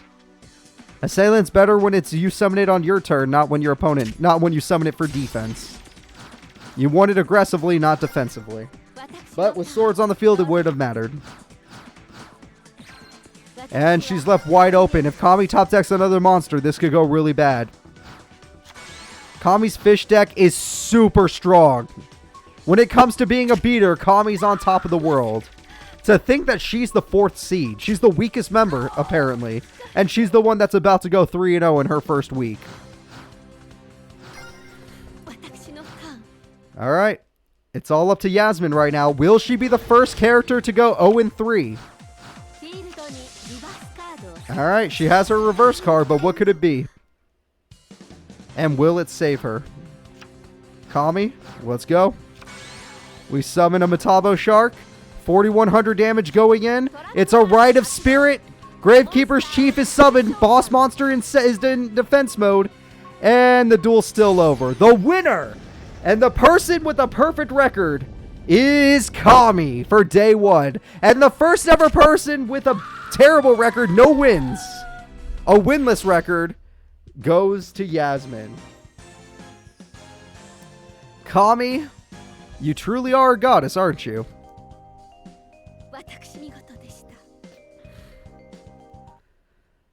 Alright, this is our first 0-3, but we're not done yet. Right now, Seto Kaiba has not had the best of brackets, or no, best of wins. He needs more wins. If Seto Kaiba loses to Gong Strong, he's going to have a very hard second week to get out of this group. But we'll see what happens. Kaiba versus Noboru.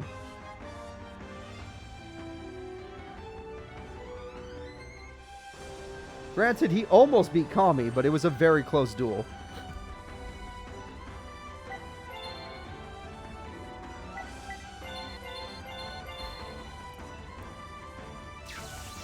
In fact, I think Kaiba's the closest person to beating Kami. Everyone else kind of just got wrecked. Even Gong Strong got wrecked. Kaiba was the only one that put up a real fight.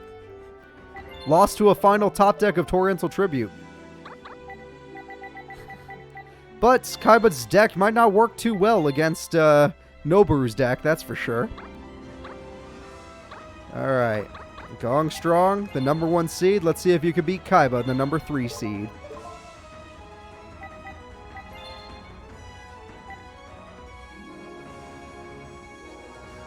Here we go. The final duel of Group E.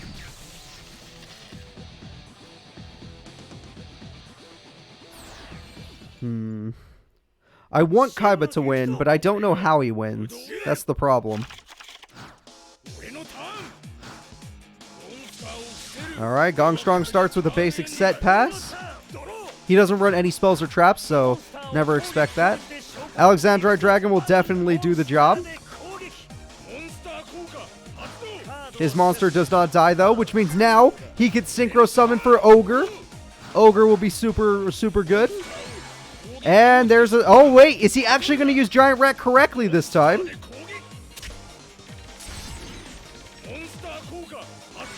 There you go. Ben K with 3,500 attack goes in. And Kaiba suffers a loss there. And then the little barrel goes in as well.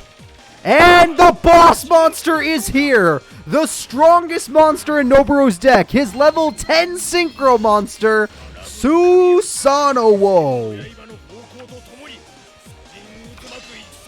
And that's the end of the duel.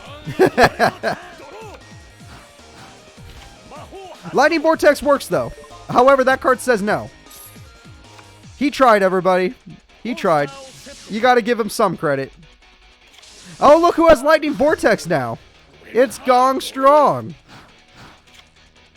Oh, look, he has 2 of these things. Now he has 6,200 attack. Ancient Lamp doesn't work. It would have worked if he had a second monster, but he didn't. Seto Kaiba still forced to play defensively. He doesn't have many cards that can actually defeat this opponent. Alright, he attacks once again. The Genie of the Lamp is dead this time. And 1,000 damage is dealt.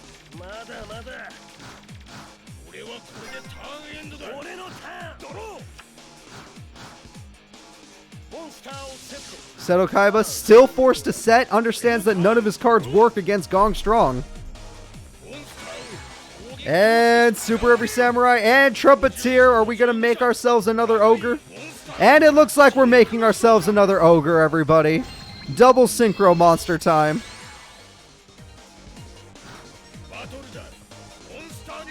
And that's the end of the duel. Even when the duel started, I even said right before the duel started, I was like, I don't know how Kaiba wins this. This is the reason why I said that. Seto Kaiba loses the duel. He still leaves day 1 with a victory, but not a good one. Wow, nobody bet on Noboru? What the hell? Are you guys crazy?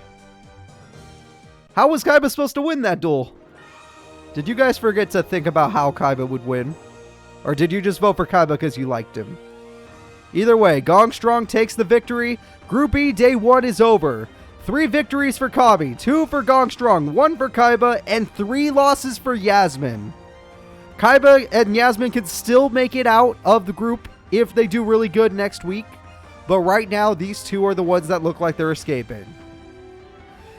The next group is Group F. We have Merlin, Makiko, Yusei Fudo, Alexis Rhodes and her Cyberblader deck, and Gen and his Battle Guard deck.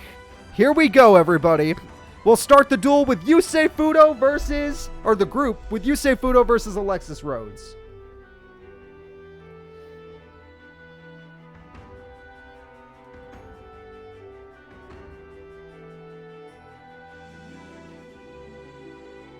Merlin was a nickname they earned during the Page 3 tournament. If you do not know the nickname, it's because you did not watch the Page 3 tournament.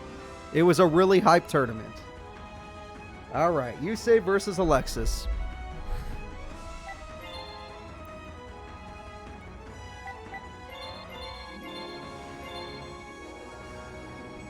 She does not have Cyber Angels. She only qualified with her Cyber Blader deck, Amir. She does not have Cyber Angels. Her Cyber Angel deck did not qualify. It got knocked out early in the GX tournament. But her Cyber Blader deck made it all the way.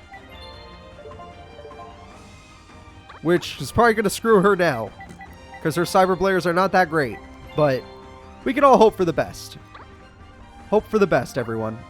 Whereas Yusei Fudo, he's just strong. I don't feel like he's in any real danger.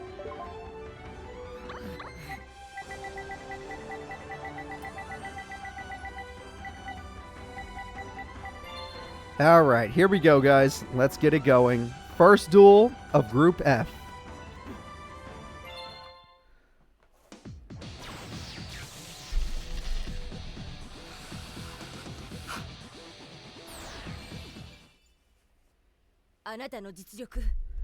Here we go. I wish you luck, Alexis. Your deck just isn't that great. But maybe you could pull off some combos people aren't ready for. She starts the duel Command Knight. Okay, very good. Very good. Her female knight's pretty powerful. And she at least has some back row for her command knight. And Monster Reborn, weird play. Unless he has a tuner monster that doesn't revive from the grave. What the hell? Okay. I guess? I don't really know what's going on anymore. I know that guy, though. That guy's pretty tough. God said no! Everybody that has the emote, God said no. It happened. She paid half her life points. There we go. Reinforcements of the army will earn her a command knight. Will she go for the lock? She went for the lock. Yusei's in trouble. He needs to find a monster that can pop monsters. This is the first God said no of Worlds. That is right. First God said no. Holy crap. And man, did it matter.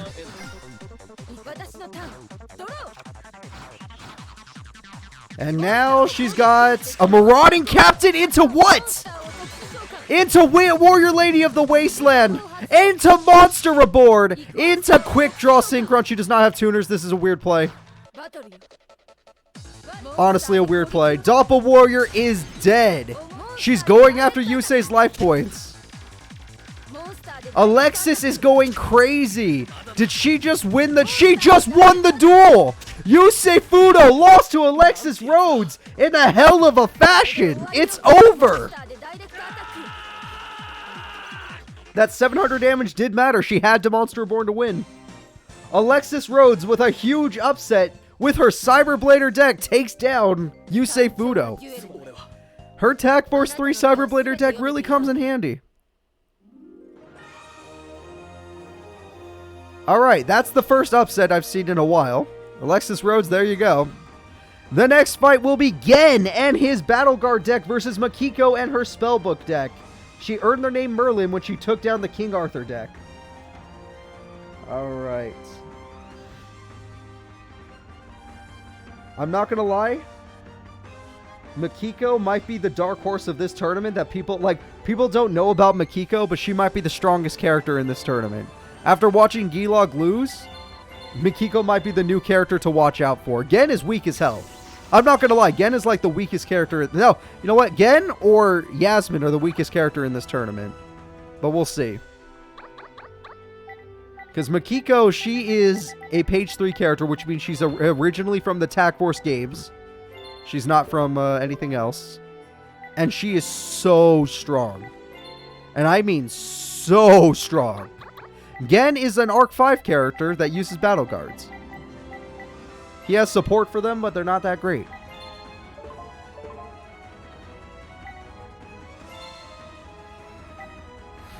Alright, everybody. Here we go. Spellbooks versus Battle Guards. I would say there's a 99.9% chance Makiko wins this duel.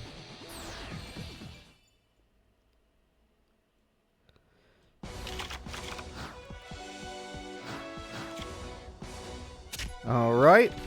Star Blast to start the duel. Lava Battle Guards in hand.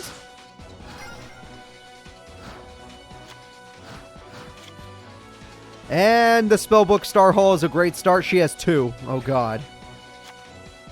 And Spellbook of Secrets, which is exactly what she wanted. So she starts with... What the hell is that card? Spellbook of the Master is now in her... What the hell? Whatever her monster is, it's super powerful thanks to her Star Spellbook stuff. And Lava Battle Guard is dead. Normally, Lava Battle Guard would have been able to hold that card back, but sadly, the 2 spell cards in the back there are keeping her strong. Chaos End Master has been chosen. And there we go again.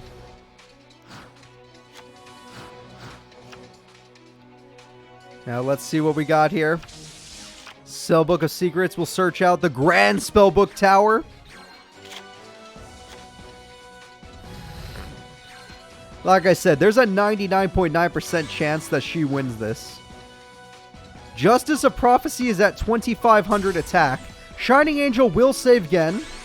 Except he chose... I guess he didn't have a second Shining Angel. And there goes his monster. And her ability lets her get Emperor of Prophecy and Spellbook of Wisdom.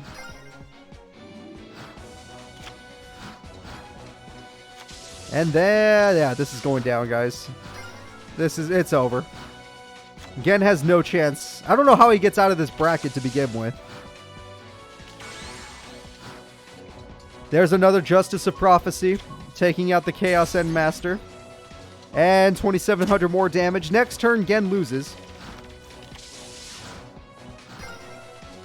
It's a guaranteed loss, basically.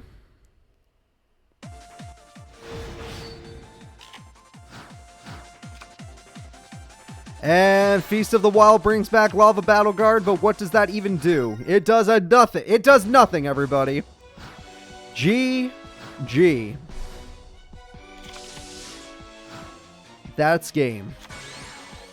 It didn't matter what she summoned. It was game. However, Battle Guard Howling tries to do something. Quick Play Spell says no, apparently. You take 1,800 damage, but at the end of the day, you still lose the duel. At least Gen did some damage before he lost. Merlin has won the duel, everybody. She is going to be probably one of the strongest people in this tournament.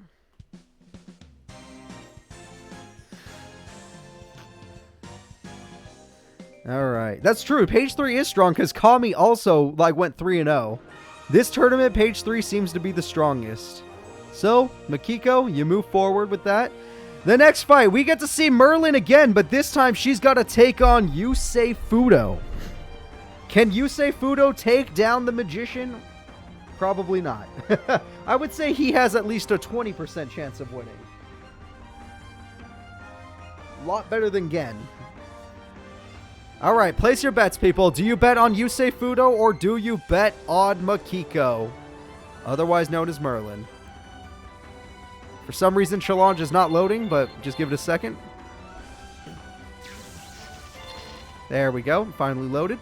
Alright, Yusei Fudo, I wish you luck. Makiko is no joke, and she does not care about your stuff. She will always have a hand. She will always have cards to search out.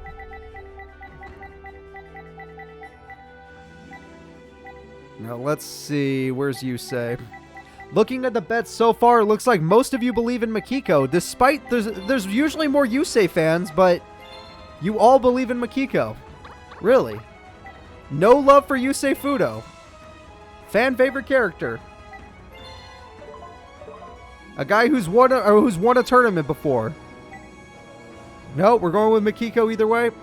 I can't change the votes for you. Okay, fine. All right, fine.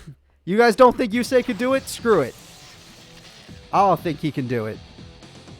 He's won 2 tournaments. Whatever. 1 or 2 tournaments. Who cares?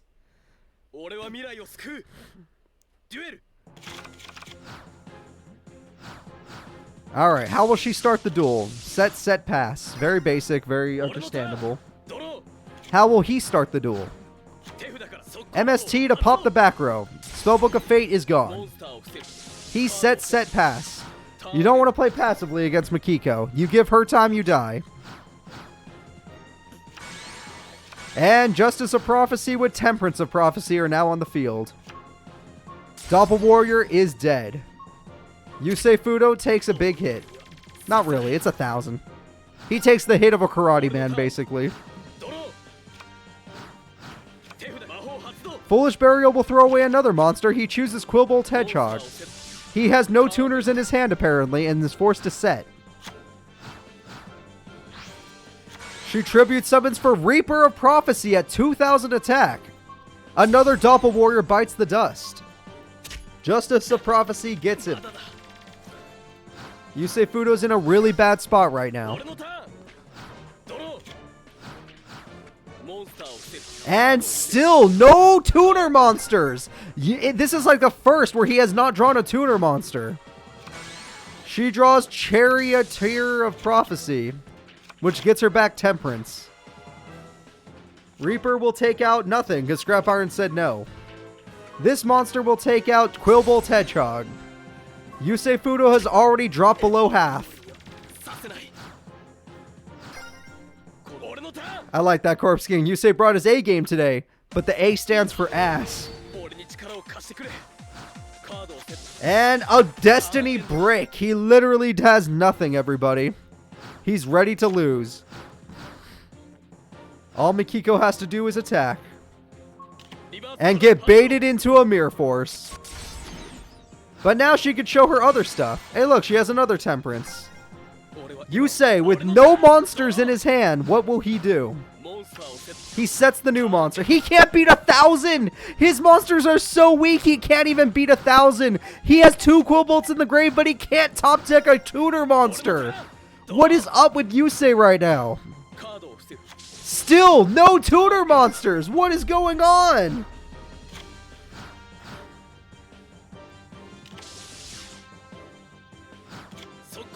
MST pops the spellbook library of the Crescent.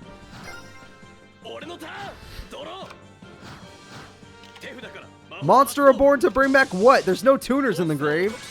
The Charioteer of Prophecy. He's forced to do this.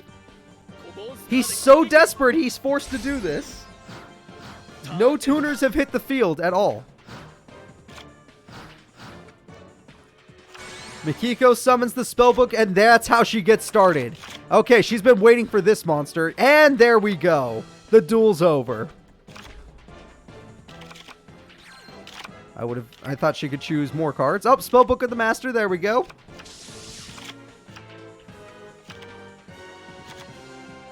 Guessing more secrets. And there we go. So, yeah, she didn't do much, but trust me, it'll turn into something. She's got plenty of life points left. He has no tuners! It's been 16 turns, and he has still not drawn a tuner monster. That is impossible. I literally think that's impossible. And here we go. Spellbook of Life with Spellbook of Eternity shown. Brings back the Reaper of Prophecy at 2300 attack. Reaper of Prophecy gives her the Grand Spellbook Tower. And the Wheel of Prophecy hits the field.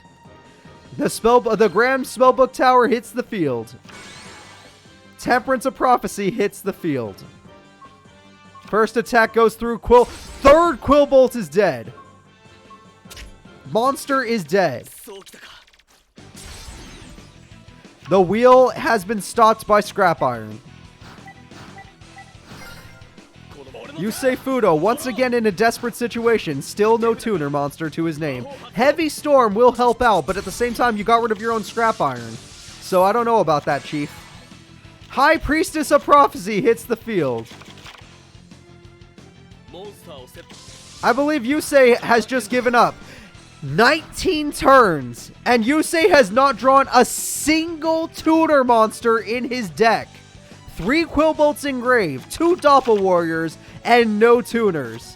The Wheel of Prophecy, the Justice of Prophecy, the High Priestess of Prophecy, they're all gonna win her the duel. Merlin is unstoppable.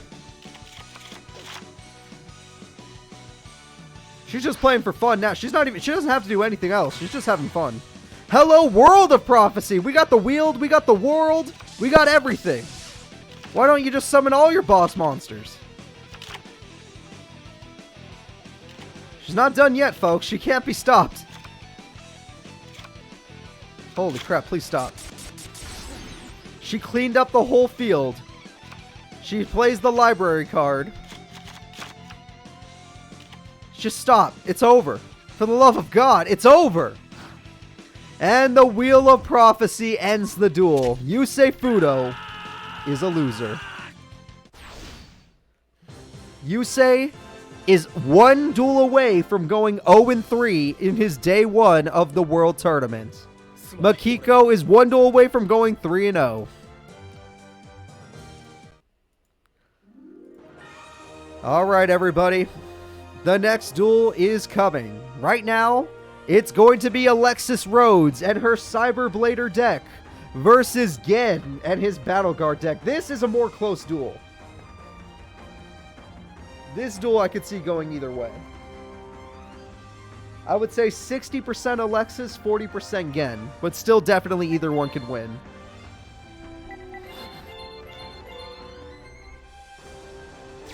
Page 3 is definitely destroying this tournament so far. This is the first time Page 3 has ever done well in a world tournament. They always get wrecked. Sometimes they don't even make it to top 16. But this tournament, they don't even make it out of group stage. But this tournament, they're wrecking. This one is a really hard bet. If you bet and you get it right, you will most likely win a lot of money. If you bet and you get it wrong, you will most likely... you'll lose as much money as you lost. Actually, there's like no reason not to bet. It's a good bet time. It's a good time for bet. And Jera was good, but Laser, she's one of the reasons that Page 3 got held back.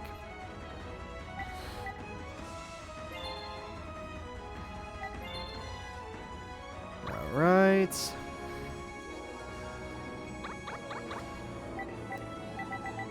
And now again. Alright guys, I'm ready to start the next duel if you're all ready to see it. It's time for Battle Guards versus Cyberblader. Warriors versus Warriors.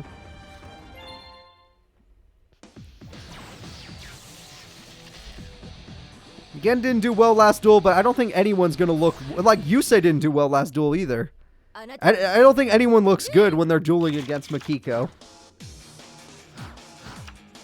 Alright, Pot of Duality, let's see how it goes. Battle Guard Howling, Terraforming. I would choose Terraforming.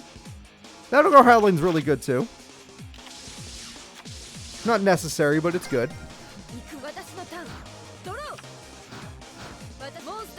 She starts the duel with DD Warrior Lady, actually a super effective monster. He starts the duel to summon Chaos End Master. Very good start. Alright, DD Warrior Lady is a really scary card, so good for her. He summons another Shining Angel. It looks like he's willing to crash if it means double passe! He takes 1500, she takes 1500, but DD Warrior Lady's allowed to attack directly next turn. That double passe has saved her.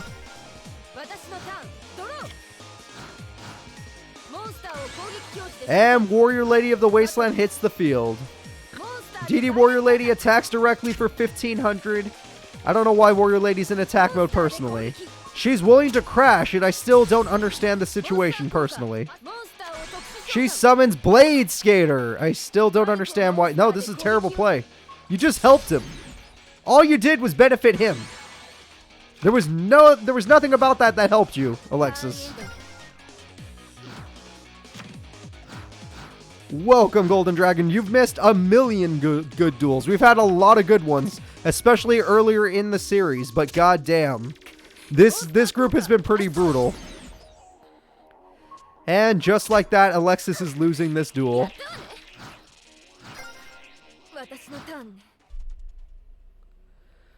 Alright, she's below half, but she has a destiny draw. What could she possibly get? Pot of Greed! Old school but good! The card that she described to everybody. Blade Skater's coming back, but it can't even beat the Chaos End Master. Polymerization! We're gonna see the Cyberblader, everybody! It's time! She actually pulled off Cyberblader. Naturally Cyberblader, holy crap.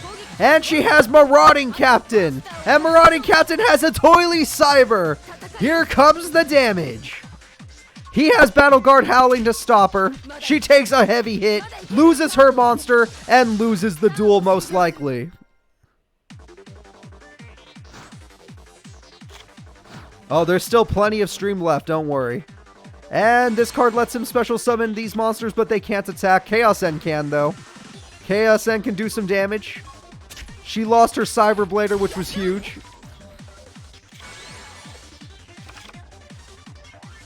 And somehow this works. She lost everything. She has nothing left to her name. Even with her amazing turn, it all backfired after one trap. She summons Cyber 2-2 to attack directly. You might as well. I'm not even angry. You might as well. I don't know Alexis streams. I've never seen him use it. And there we go. The end of the duel. Lava Battle Guard will win him the duel. I don't know how Alexis beat that one guy. He just has 3 lava battle guards for some reason. GG, everybody. The winner is Gen. His trap card timing was way better than hers.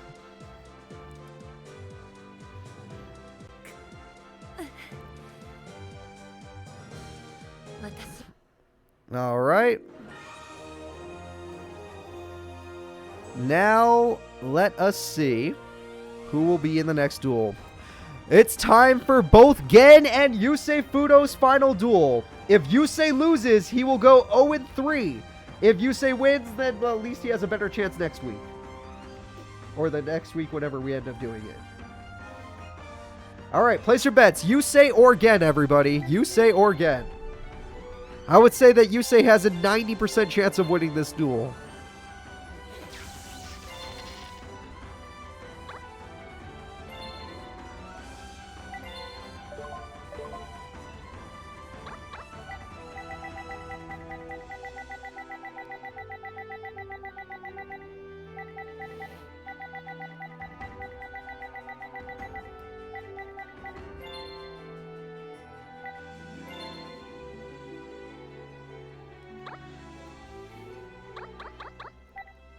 I'm looking for Gen right now, guys. Give me 1 sec. He's not the easiest guy to find.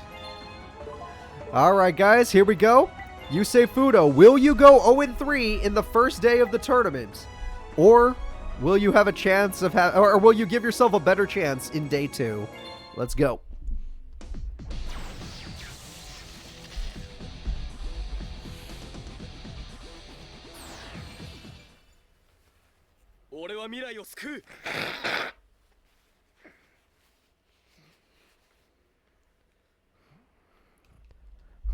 All right, here we go.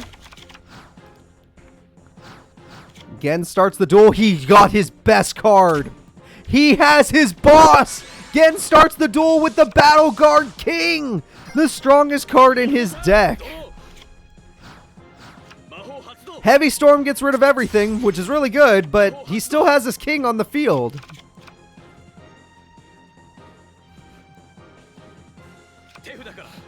He has tuning, really good. This is something he really could have used in his last duel. Yusei Fudo summons Junk Synchron. I don't know why you chose Quillbolt, but whatever. And he summons a level 5 monster. Oh shit, is that Excel Synchron? Excel Synchron has been chosen. Quillbolt is back. Excel Synchron is leveling up. And that's it. He does not Synchro Summon again. Oh god. He's scared of Battle Guard King. Shining Angel joins the field. He Synchros during his opponent's turn. Never seen him do that, actually. Stardust Dragon hits the field. It's boss versus boss. Battle Guard will win that, though. Scrap Iron Scarecrow saves Yusei's boss monster's life. It looks like Yusei still has a chance in this tournament.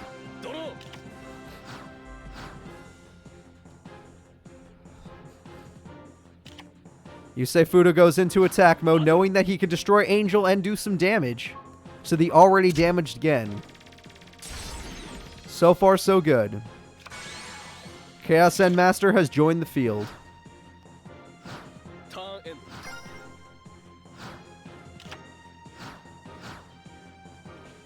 Alright, Chaos End Master uses its effect. Oh no, that's so Battle Guard can attack twice. Because Battle Guard can attack twice, that means Scrap Iron doesn't matter. That means Stardust Dragon has bit the dust. Battle Guard King's effect has countered Scrap Iron Scarecrow. Yusei has bricked. All he has to do is play a monster so that his Battle Guard King can eat it. Okay, he can't eat it. Never mind. Alright, without a monster, Battle Guard King is useless because it'll get stopped by Scrap Iron. MST hits Battle Guard Rage. But once he can summon another monster, he'll get 3,000 damage off on Yusei. Yusei still has bricked.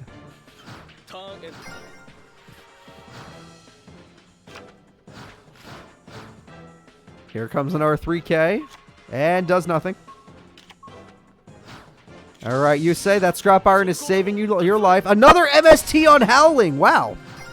You say Fudo with a lot of good spell card destruction, but not any monsters. And still no monsters. The brick continues. What are those cards in his hand? Okay, Star Blasting will allow him to summon stuff.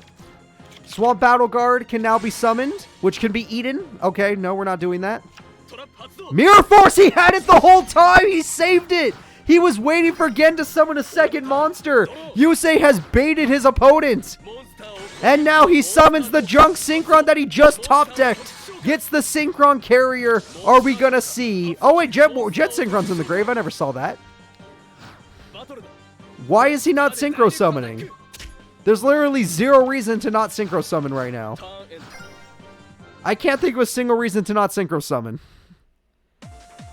Really good turn from Yusei, though. And that card will bring back the Swamp Battle Guard. It has no effect, but at least it has 1800 attack, which will force Yusei to Synchro. Alright. Yusei Synchro Summon, you piece of crap! What the hell? What are you doing? What are you doing? Alright, well, Scrap Iron will protect him. Is there something on the field that I don't know about? Does this card say something? I can't read its effect. It's too long. Synchro Summon. You have everything you need to Synchro Summon. Don't think you don't. Make Junk Warrior. I don't care. Maybe old, but do it. Look. Just Synchro Summon. Do it for the fans. They want to see it. You say you're pissing me off. You're seriously pissing me off. You don't even know. You don't know how much danger you're putting yourself in. Alright, we got a second Swamp Battle Guard. And it hits the field. This one actually does have its effect. Yusei is now going to lose his only non-tuner monster that we could see. Okay, he loses his best Synchro monster. Or tuner monster, I mean.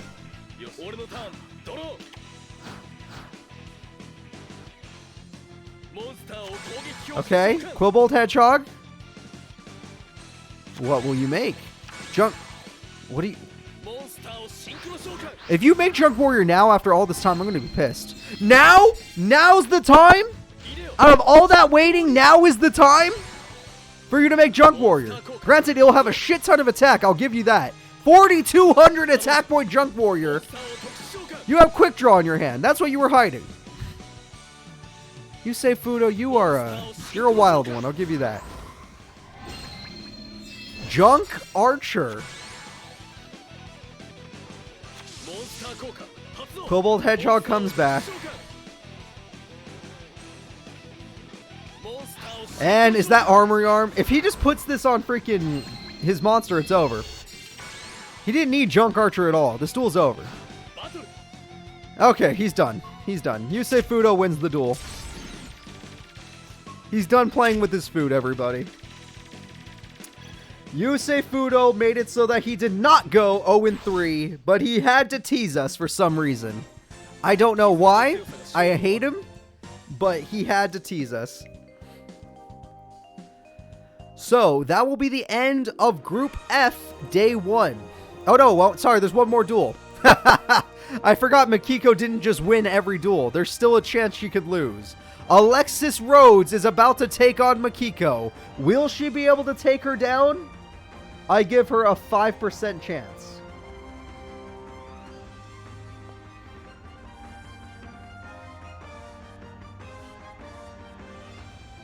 Merlin losing doesn't seem possible in this group, so I give her a 5% chance. You can place your bets right now. I would not join the upset squad on this one.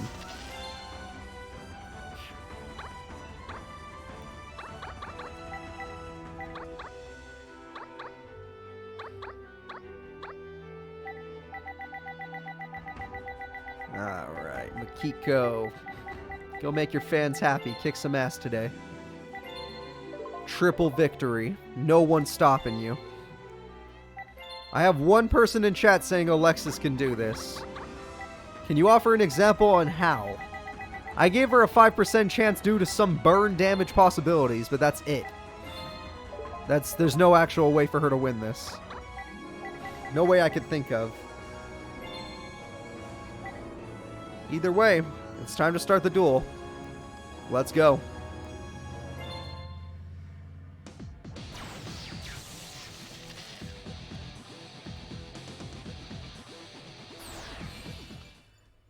Yep, it's good that you say at least one duel. Oh, we got old GX music. Maybe that'll power up Alexis. Reinforcements gets her command knight. I would play that defensively if I were you. Why'd you play that in attack mode? I never understand why they play certain cards in attack mode. It's kind of crazy. And she already started. Oh, Magic Jammer. What the hell? Oh, there goes command knight. But hey, Magic Jammer did the good job.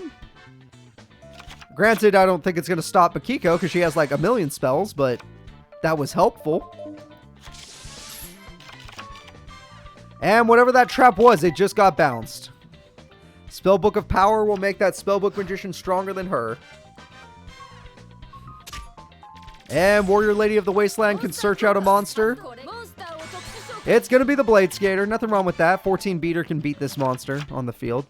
Unless Spellbook of Power never runs out. Main phase 2, Spellbook of Secrets. Spellbook of Eternity. And Spellbook of Eternity brings back that card to buff her cards.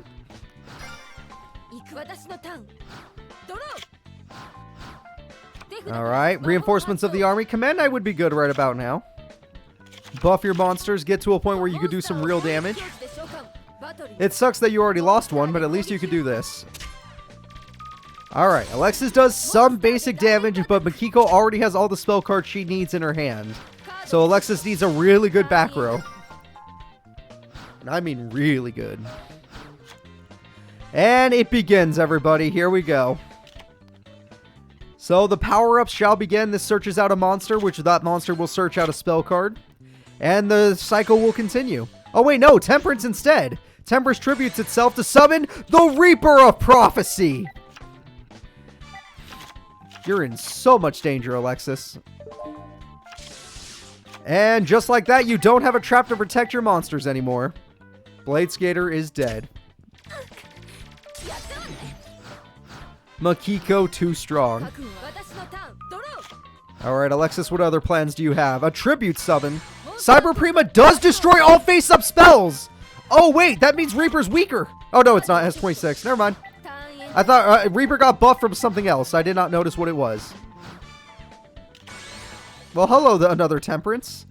Goodbye, Cyber Prima. It was nice to see you. Doble Passe! 2300 burn has been dealt, and she can attack directly next turn. If Alexis draws a burn card, she can win the duel. Because Cyber Prima can do 2300 damage. Blade Skater could do 400 damage. She's only 100 points away from victory. Alexis did so good, but it's over. She can't finish it. She can't finish it. All of her best strategies are gone. She doesn't have a straight up burn card. She doesn't run sparks or anything. They all require some. No way! There's no way that a Toilet Cyber was in your hand. What? What? No way! Are you kidding me? She's gonna Cyberblader it! Did she just top deck Polly and Cyberblader Makiko into a loss? Holy shit! How did she naturally draw Blade Skater, a Toilet Cyber, and Polymerization at the last second to beat Makiko? Alexis Rhodes is fighting for her goddamn life in this world tournament and is now tied for the highest record. That doesn't even make sense. What are the odds of that? What are the odds she drew all those exact cards?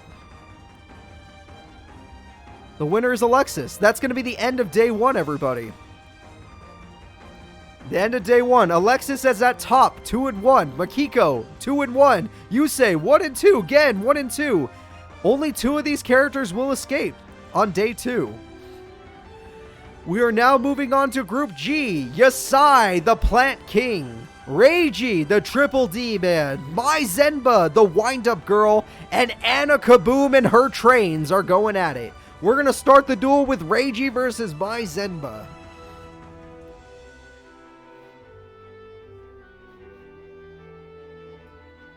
I feel like Alexis had a miracle day, but she's going to have that happen again for her to get out of here. Alright. Reiji uses the Triple D deck. Mai uses Wind-Up Monsters. Let's find out what happens. See you later, Kurt. You can watch the rest of day 1 on YouTube tomorrow.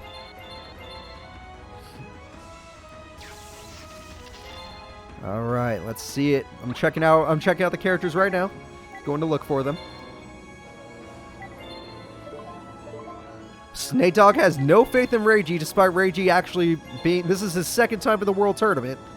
This is Mai's first time in the World Tournament. With her wind-up deck.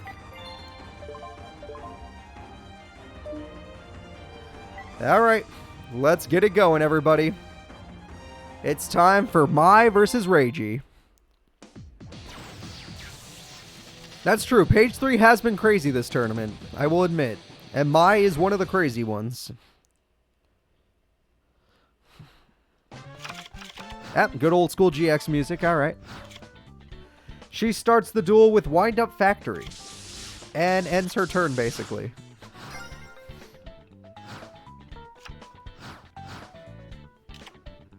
He starts the duel with Pendulum. Only 1 Pendulum monster.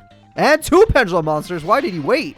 It's time for a Pendulum summon, everybody. Don't get used to that. It's really rare. He summoned the Triple D Hell Armageddon Cruel End of Overlord. Who cares? Long name. But he summoned it. And you doubted Reiji. He already summoned one of his best monsters.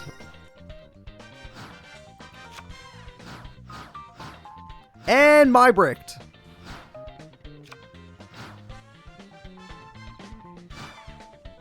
Reiji tribute summons Proud Chevalier. And is about to do 5,000 damage directly. 5 God Dragon just punched her in the face.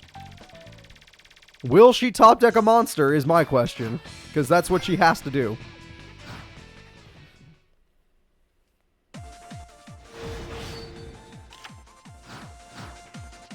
And my sets a monster. It looks like it's over. It's a little bit sad, but Mai seemed to have bricked. He can no longer Pendulum summon, but he does Tribute Summon for Proud Ogre. Proud Ogre goes in against Wind Up Magician, and the end of the duel is already here. Turn 6. The record for this tournament is turn 4. Reiji wins. Wow, nobody bet on Reiji. Well, now you know better. Now you know better. Alright. Moving on to the next duel. It's time... Oh, whoops. Picked the wrong person, but it's okay. It's easy to change. All you have to do is reopen. That's okay. Reiji. Anna Kaboom and her trains versus Yasai and his plants. I'm hoping for a good duel here.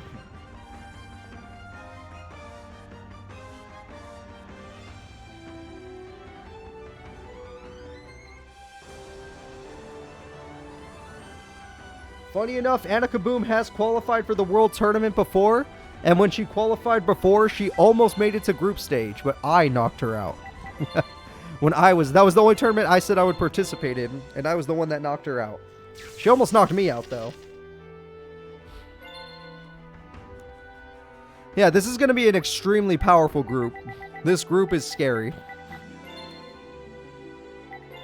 Do you believe in the man and his tomatoes or the trains? Both of these characters are technically from Zexal, even though they represent different groups. Anna Kaboom is representing Zexal, and Yasai is the #1 representative of Redemption. Alright, sorry, I'm having trouble finding Anna Kaboom. There she is. Alright, everyone, let's get the duel started. Anna Kaboom versus Yasai. Hopefully we get a good duel.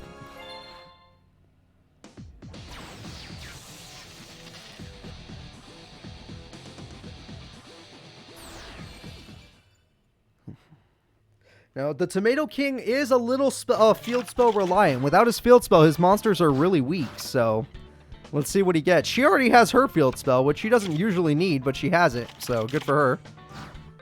And she bricked. Okay. Her deck is used to bricking, so it's not that big of a deal. Hey, he got his field spell.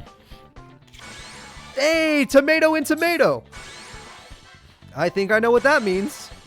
Are we going to see his boss monster already? That's right, everybody. It's time for the Tomato King. The strongest card in his deck.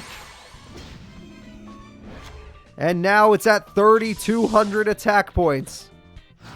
It's at 3,600 attack points. Forgive me. And a Kaboom takes almost half her life points in one turn.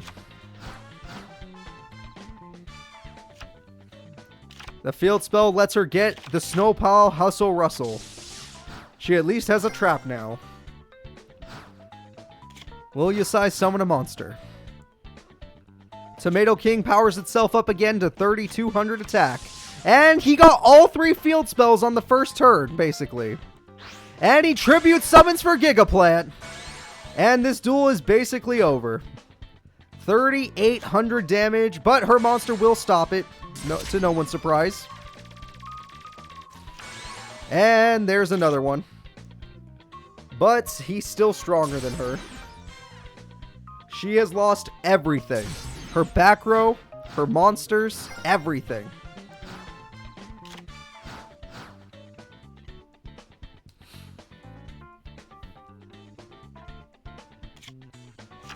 Okay, she got herself Night Express Knight.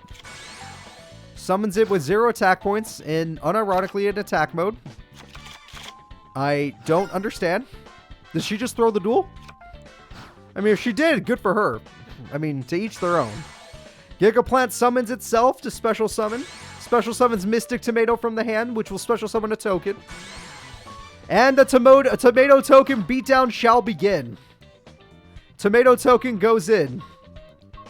1,000 damage is dealt. The Gigaplant goes in for game, and it's over. Yusai wins, everybody. Yusai freaking wins. You can't stop the man. He's too strong. Even your overpowered trains can't overrun this guy, as long as he has his field spell.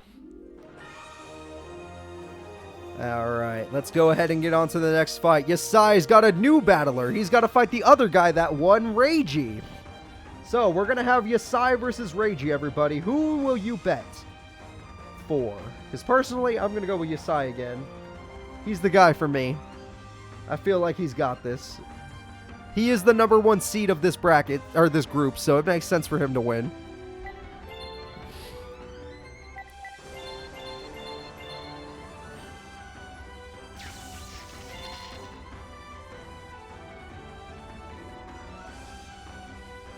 Alright, I'm setting it up right now. Yusai of Team Redemption versus Reiji of Arc 5.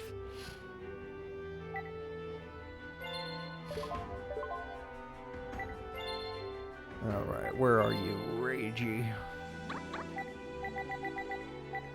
Let's get this duel started, everybody. It's time for the Triple D deck to take on the Tomatoes.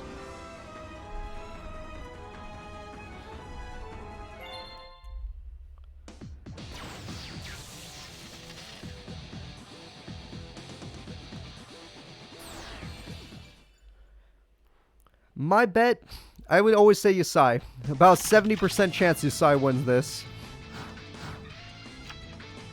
Alright, we got a card. And there we go.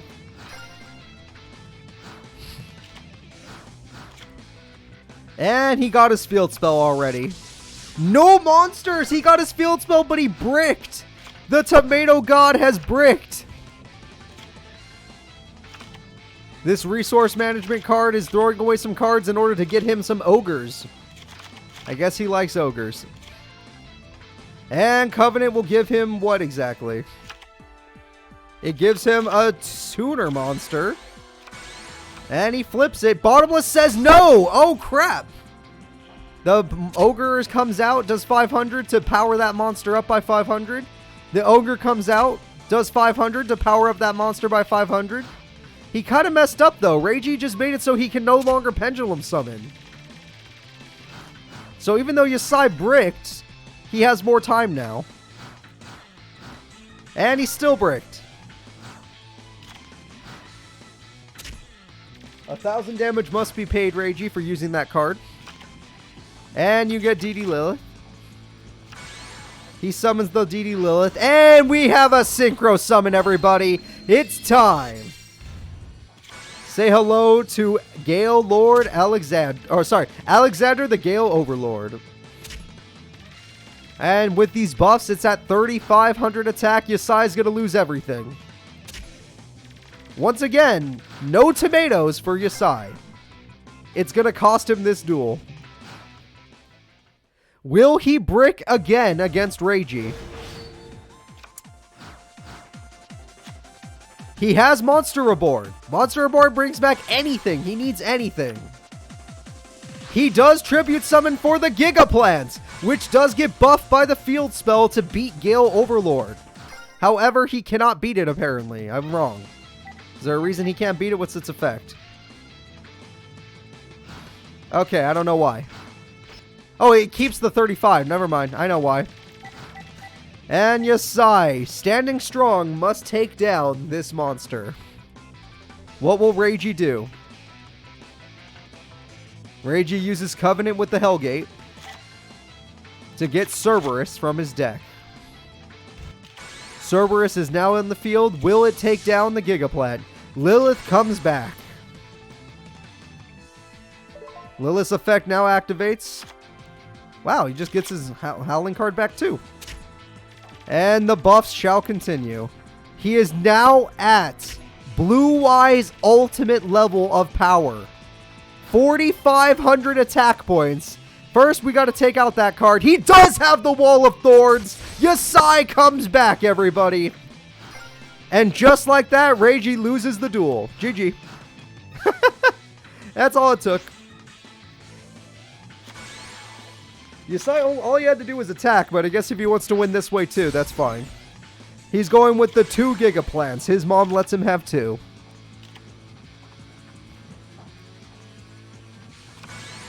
And why not? Inmato as well. And a token, why not? That's game. So, the tomato guy made you sweat. He made you think that he wasn't going to win, but the reality was that he's the best. Reiji, you just had to fill up your pendulum zone.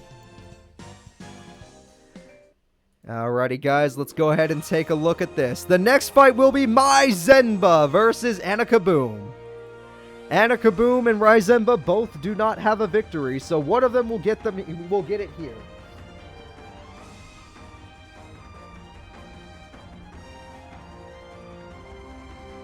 Personally, my money is on Anakaboom. Her deck's just too powerful.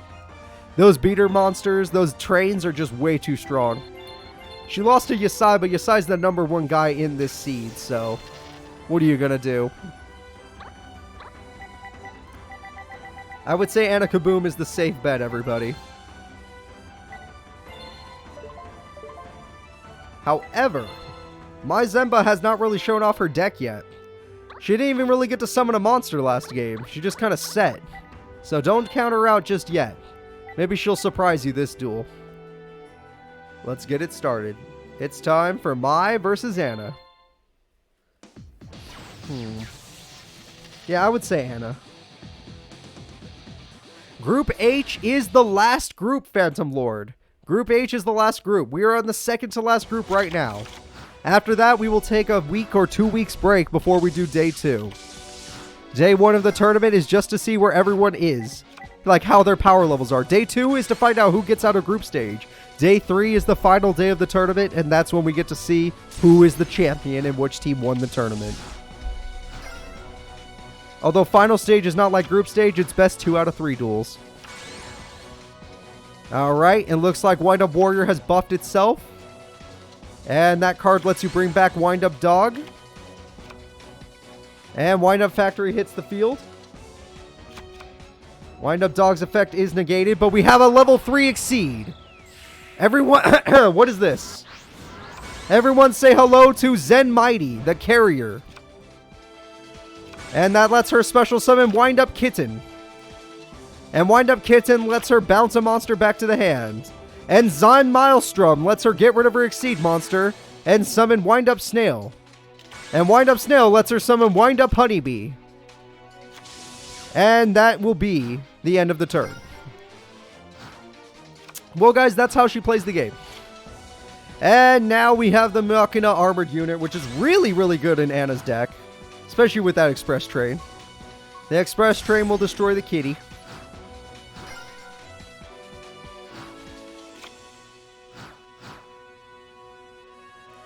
Alright. Looks like that card just got bounced back. And Wind Up Knight hits the field. And is willing to crash, apparently. I would not have done this because she has that card. Like, even if this didn't happen, she has Machina Armored Unit. What are you doing? Why are you attacking with Honeybee? You're crazy. You lost all your life points. Sure, you get to summon Shark, but you lost all your life points. Crazy lady. But she does get to Exceed Summon. And Mind Up, her deck now has Zen Meister at 2,500 attack. And a trap card, which I don't know what it's going to do for her.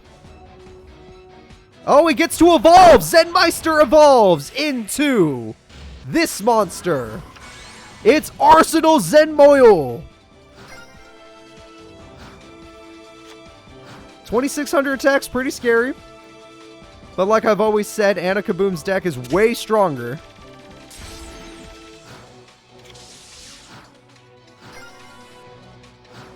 Alright, Mai, what are you gonna do?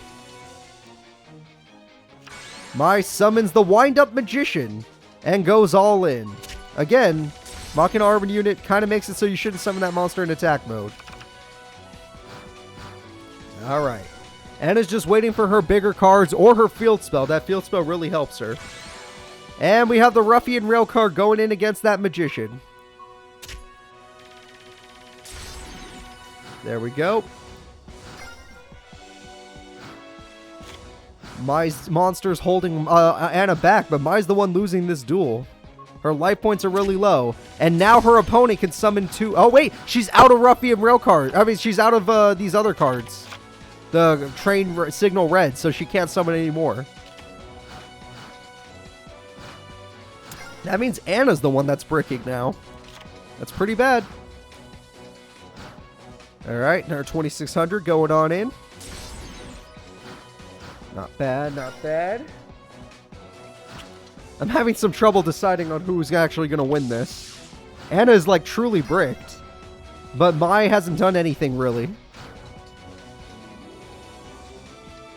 Alright, Mai activates an effect to bounce those two face downs.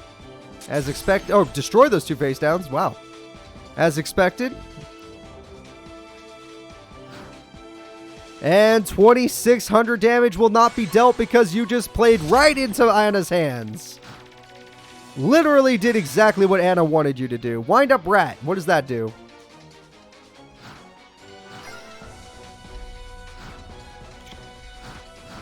Why would you leave it in attack mode? Oh shit, we're gonna see it! Anna has finally pulled off her combo, everybody! It's time for the Super Dreadnought! Or sorry, Super Dreadnought Railgun Gustav Max. The bird is good and the damage is good. The winner shall be Anna Kaboom. GG, everybody. Mai put up a good fight, but she just couldn't do any real damage. I have no clue with Attack Force 2 Alexis streams. I only played through the game once, and I had Jesse, and Jesse kind of sucked. I would assume... I have no clue. I have no clue. Just go with the people you like, in my opinion. Alright. So, the final fight for Anna Kaboom is up next, and she will be taking on Reiji. Let's do it.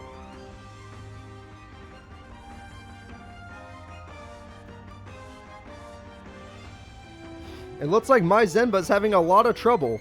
Which is weird, because she's a page 3 character, which page 3 has been doing really good this tournament. I wonder what's happened to them. Alright, let's see here. I need Anna Kaboom. And I need Reiji. So in this in this duel, I would say Anna Kaboom is gonna win. I don't know how Reiji doesn't just burn himself to death with Anna Kaboom's cards. I say Reiji loses. 100% loses. You're gonna want to bet on Anna Kaboom. That's gonna be your best chance of winning.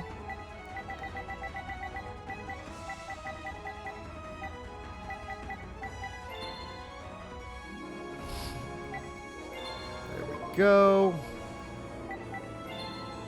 And let's get this duel started. Anna Kaboom versus Reiji.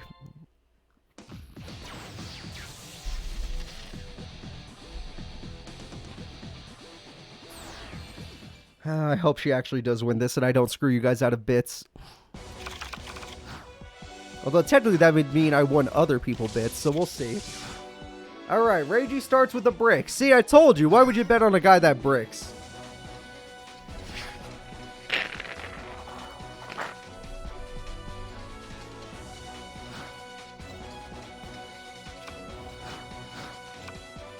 MST, good start, especially when your opponent has nothing.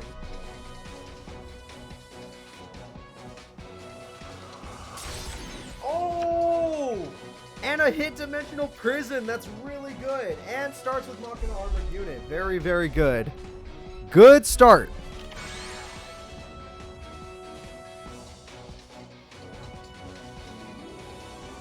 All right. And oh my god, what is this start? Holy crap. Oh, she summoned the stronger one. This one has 3,200 attack. 3,200 damage. Go. Jesus Christ, Reiji. What are you gonna do?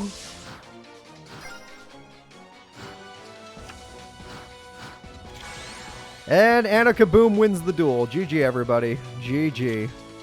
However, a trap is activated. However, Anna's card is activated. And as I said... And wait, a trap is activated. And as I said... Anna has won the duel. Thank you all for watching. We'll see you all next. I'm joking. Oh my god, Reiji. That is... She tied the record. Turn 4 victory. She's tied the record for this world tournament, everybody. Alright, where is Anna? There she is. Alright. Now, let me see over here. And a Kaboom. Alright, final fight of Group G Day 1, everybody.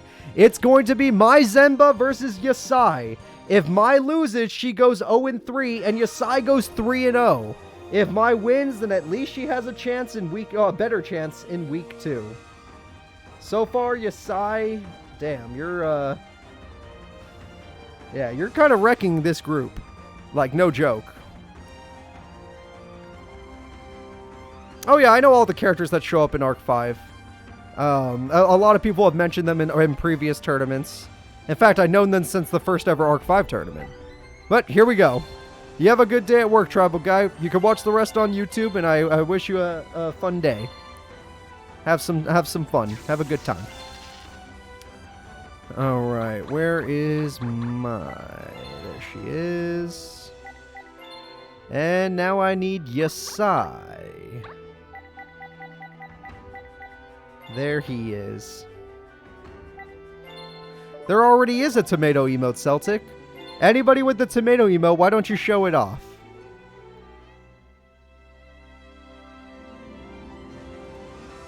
Alright, let's do it.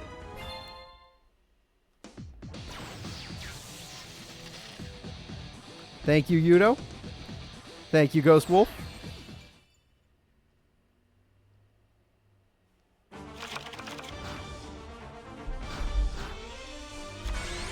Alright, starting with Mystic Tomato, probably the best starter tomato. It doesn't need to be in attack mode, but best starter tomato right there.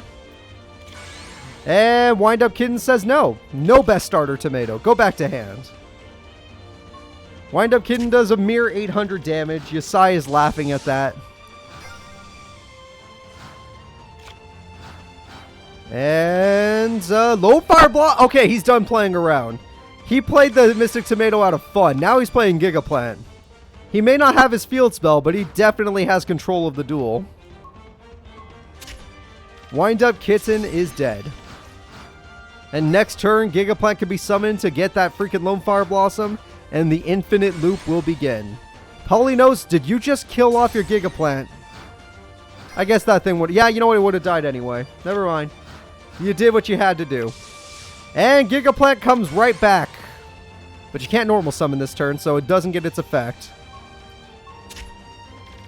Oh, Celtic, it's not one of my emotes. I believe it's just a general emote that everybody owns. Tomato emote is something that Twitch just gives you. I think... I don't know if it's the same thing with the cats, but we'll see.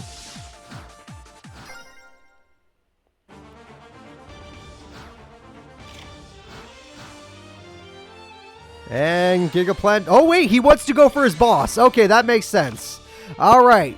He has gotten his boss monster. He can't win the duel with his boss monster, but he at least has it.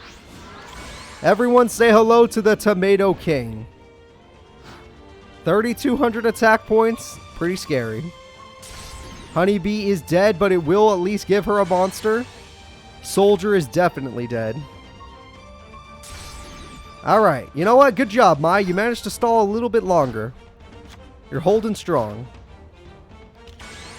And look at that. Wind Up Knight with a double... She's going for Exceed. She's going all the way. Alright, everyone. Say hello to Zen Meister. 2,500 attack. It does not beat the king, but it beats the Gigaplant. Wallthorn says no. Oh, they're so weak. Yasai is on a different level. To think he had to make it through Redemption. The Tomato King, the Gigaplants. Does he even need more? Lone Fire Blossom, why not? Summon 2 Gigaplants if he wanted to. That's a GG, everybody. The winner is Yasai. Mai starts off with an 0-3 record. Yasai goes 3-0 in week 1. Someone knocked him out of Zexal. Someone, you have to go rewatch the Zexal tournament. The Season 3 Representative Zexal tournament. Alright, everybody, it's time. Let's check out the Group G bracket, see how they're doing. Yasai, 3-0. Anna, 2-1. Reiji, 1-2. Mai, 0-3. But guess what? Oh, that's not your bad. I don't remember. It's Tough Aqua. I'm not saying spoilers. I literally just don't remember.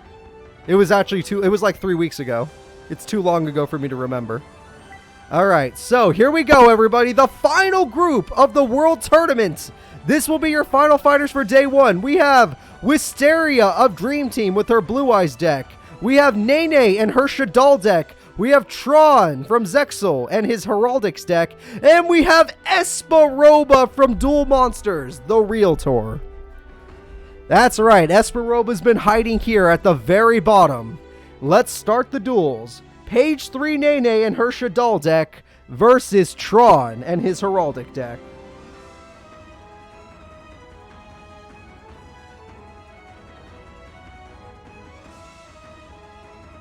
My bet for this one would be easy. You gotta bet on Shadal's, everybody. Nene's deck is busted.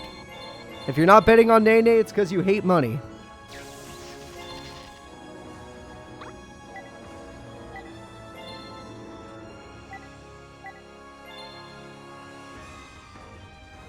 Alright, Tron. I'm honestly surprised Tron made it. This was one of his miracle runs. Tron usually does not perform that well in our tournaments. He's okay in Zexal tournaments, but bad in big tournaments. But he made it, so I gotta respect him. He made it here. 3rd place seed and all. Let's get this duel started. Everybody, it's the first duel of the final group. Tron versus Nene. Let's go.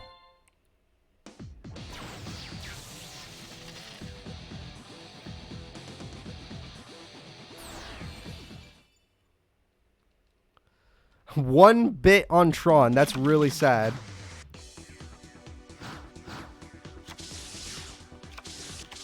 All right.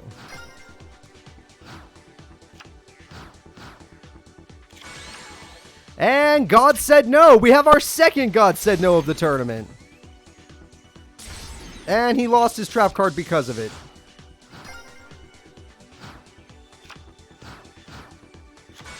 He now summons Heraldic Beasts, and now, oh my god, he's got a triple Heraldic Beast. And we have a triple XYZ summon. Everyone say hello to Heraldry Crest.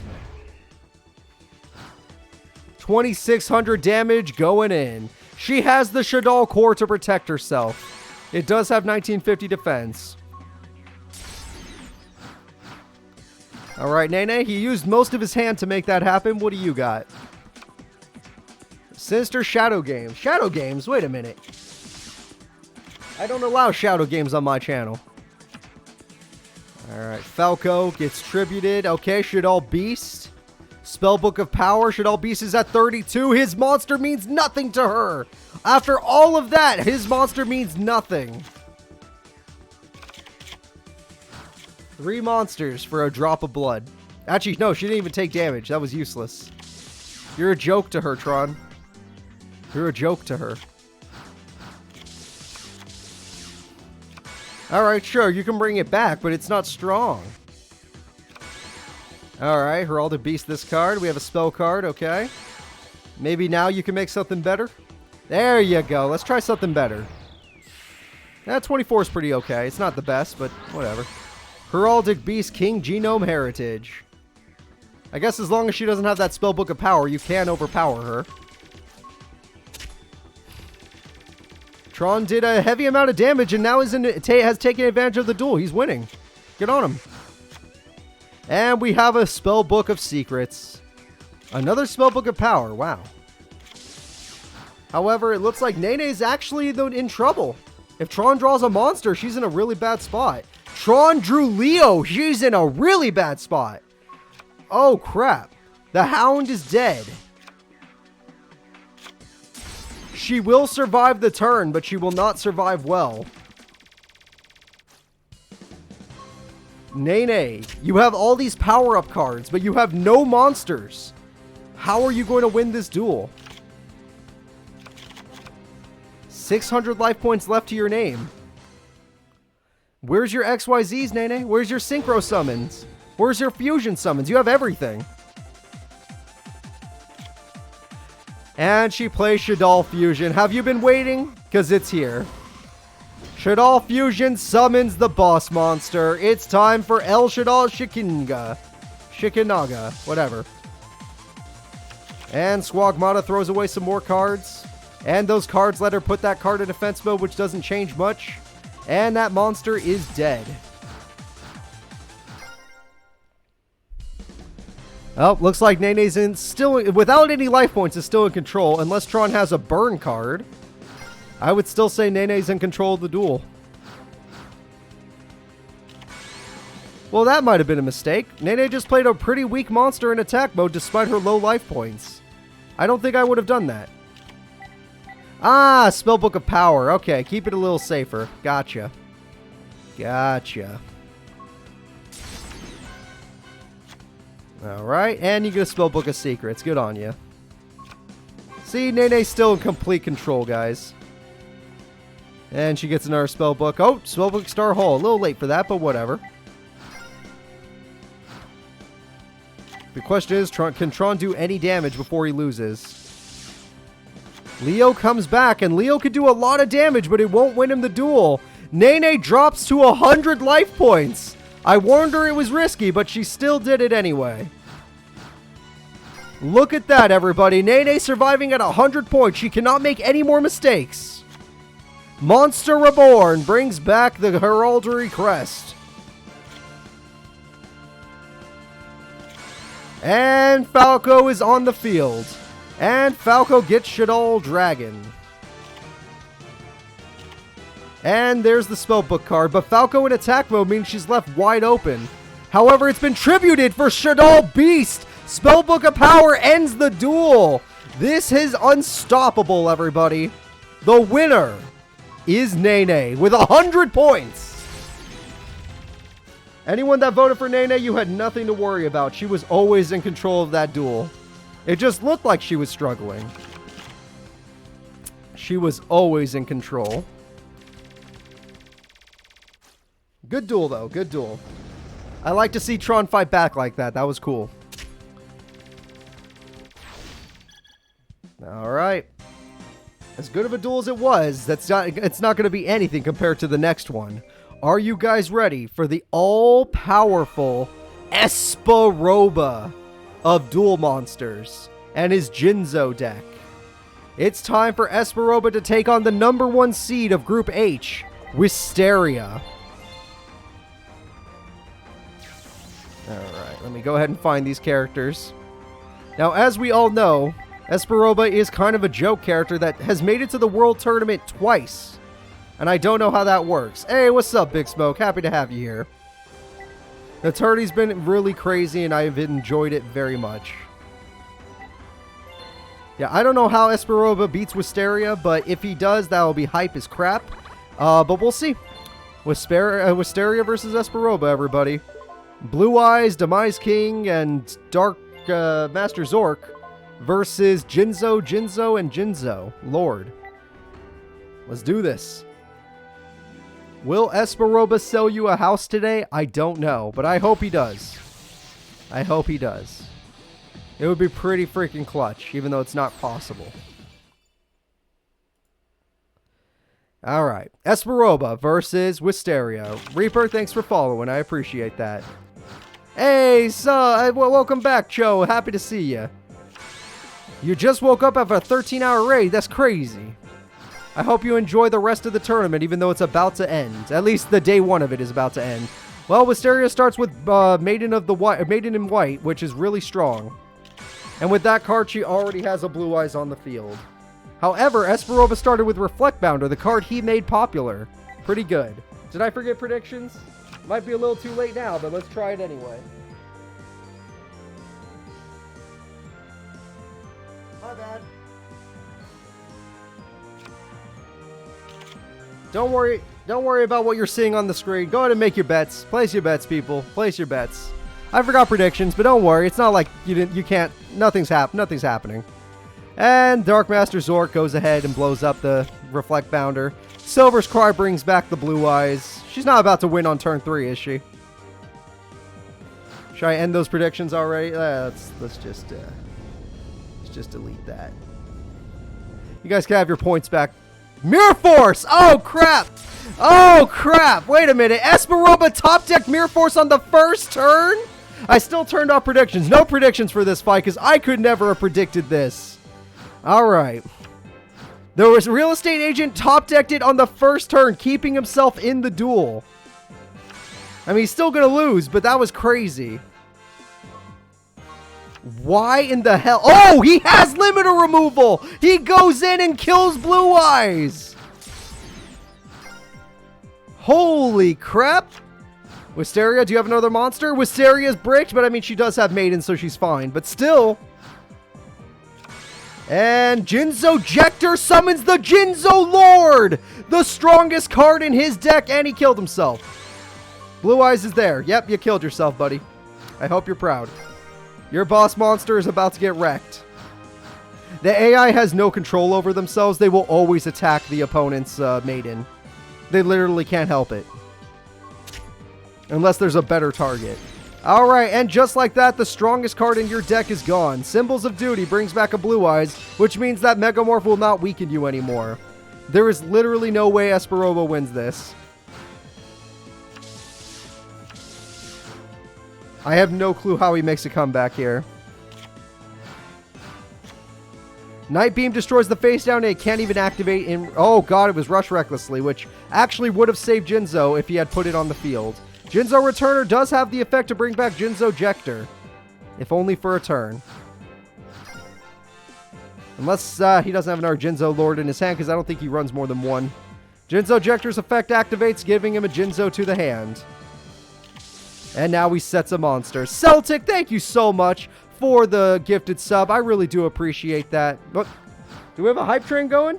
Holy crap, we actually have a hype train going right when Wisteria goes after Jinzo Returner number 2, bringing back the Jinzo Jector, which can now be used to summon Jinzo, even though Jinzo cannot be used to destroy the freaking Blue Eyes White Dragon. I want to thank everybody for your help today. I really appreciate it.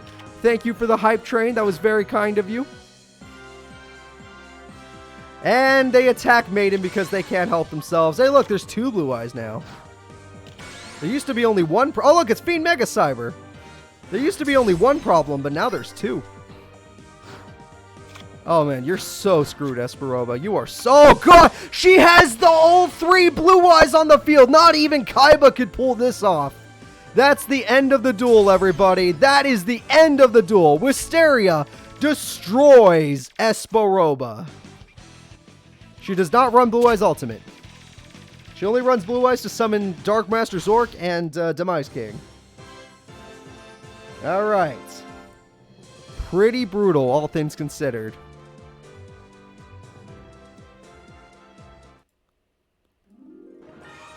Well, that was a good one, but let's see who's up next. Wisteria gets to fight Nene! The 2 strongest characters are going at it, everybody. It's time, and don't worry, there'll be predictions this time. Who will win? Will it be Nene or will it be Wisteria? Personally speaking, I think Nene's more consistent. I think Nene can do it. They're technically both page 3 characters, but we'll see.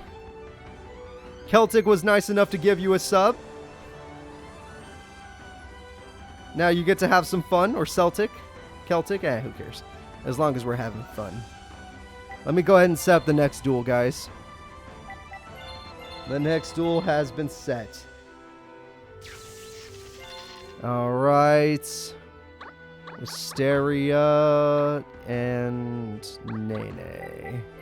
They're actually pretty easy characters to find. Wisteria up next. And we're ready to go, guys. Hopefully Wisteria can pull off a crazy hand like she did in that one duel. One of her weaknesses is bricking, so... Nene, she doesn't usually brick. Those Shaddolls are pretty consistent. But I know for a fact Wisteria can overpower Nene, no problem. But that's not to say Nene doesn't have her own power. This duel's going to be good. Basically what I'm saying is this duel's going to be good. Alright, GX music and brick. Wisteria's deck is has bricked her. Nene, on the other hand, already has the Spellbook Star Hall. Already starts with the Spellbook of Secrets to get another Star Hall. And there's 2 Star Halls now. And she summons Shaddol Squagmata and Spellbook of Power. And that's 3,200 damage. Good job, Wisteria. Enjoy that. Yep. Almost half your life points in one turn with one Pokemon. Jesus Christ. With one Yu-Gi-Oh monster. And you at least drew a monster. It's Bonju. Thank God. Demise King is cool, but you need the ritual spell for it to matter. Trade-in can get rid of Demise King for 2 new cards. MST can get rid of 1 spellbook, which is a smart idea. Mathematician was chosen. And it looks like Wisteria is still kind of screwed. MST gets rid of Silver's Cry. That's a sad sight. The Spellbook of Secrets comes on in. Spellbook Star Hall is there. And look at that. Both Star Halls are back. And she even has Falco. Yeah, Wisteria, this ain't going so well. Maybe you should do something else. Like, give up. And we have a Synchro Summon, everybody. Say hello to... HTS Syamuth. Syamuth, whatever. Alright, what does she got? Wisteria, what you got? She summons Sonic Bird to get Advanced Ritual Art, but without a Ritual Monster, it won't matter. She has no Ritual Monster. It did not matter. Her deck runs 6 Ritual Monsters, but one of them's in the grave. Therefore, the duel is over. The winner will be... Just wait for it. Nene. Yeah, betting against Shaddol is not exactly a great thing. Not exactly a great thing, everybody. And there goes your monster. I guess she has one more turn, but she has to top deck Dark Master Zork because Demise King will not work anymore. If she does not top deck Dark Master Zork, the duel's over. Alright. That's GG, everybody. Spellbook of Power just to make Mathematician look tough. I like it. Sonic Bird is dead. And the winner is Nene. Wisteria suffers a loss. Yeah, a lot of you guys bet against Shadalls. That's kind of crazy. You bet against the Shadal girl? Are you nuts? Is it because Wisteria popped off in the previous duel? Well, she popped off against Esperoba. They're not the same person. They have very different power levels. Alright, the winner is Nene. The next duel will be Tron versus Esperoba. Now, this one, I feel like Esperoba has a small chance, but has a chance. This is probably Esperoba's only chance of winning, is this person. What do you guys think? Do you think Esperoba can win this?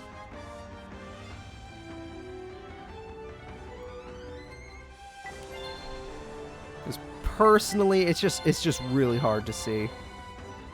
No. Yeah, that's the correct thing to say, no. Esperoba, I love him, but he's just not the best duelist. He's good enough to make it to the World Tournament. I don't think he's good enough to make it to the final stage. He's good enough for group stage, and then he gets wrecked. It's a sad thing to say, but that's the truth. Alright. And now I just need good old Tron Boy. Where are you, Tron Boy? There you are. Trying to hide from us. Alright guys, let's go ahead and get the next duel started. It's time for Tron versus Esperoba. Duel Monsters versus Zexal. Let's do it. This is the final group, Shadow. There's always 8 groups because there are 32 characters that qualify for the World Tournament.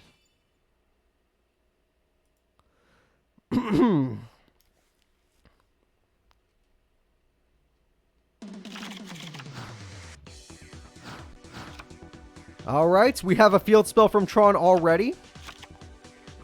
And Advanced Heraldry Art is really good. There are 8 groups in the tournament. 32 characters. This is group 8 since we're on H. And God said no to Giant Germ? You paid 2,000 life points to not take 15. You know what? You stopped your opponent from burning you and thinning out his deck. It was worth. Come on, Esperoba. Sell that house. You could do it. Holy crap, Tron just summoned a bunch of monsters in one turn. XYZ summon. Oh my god, Esperoba, no. What heraldry is this? Heraldic Progenitor Plaincoat. And we're not done yet, everybody. You thought he was done? Tron doesn't want a house. Tron wants to win.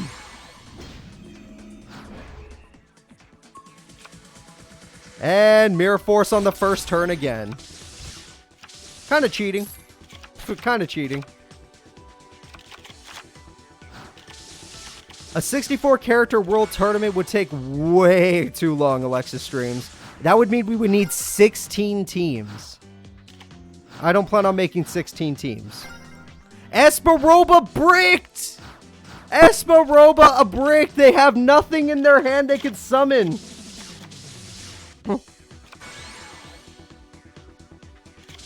Holy crap. Is Tron trying to end this right now? Yeah, I think he is. That's it. Tron's going for 8,000 damage. Mirror Force is gone. There's nothing to stop him. Esperoba never drew a single monster except Giant Germ, but he was godded. That's game. He really doesn't want that house. Oh my gosh. From 8,000 life points to 0. One Giant Germ died from a god, and then he never drew another monster. He really needed that Giant Germ in the end. GG, everybody. Tron is the winner. Esperoba, are you the weakest character in this tournament? It could be possible. It could be. Alright, let's go back to our bracket. And it looks like Esperoba's final duel is up. Can Esperoba beat Nene of all people?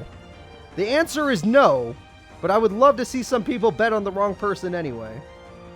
This is Esperoba's last chance to get a win in week 1. Will he be able to do it?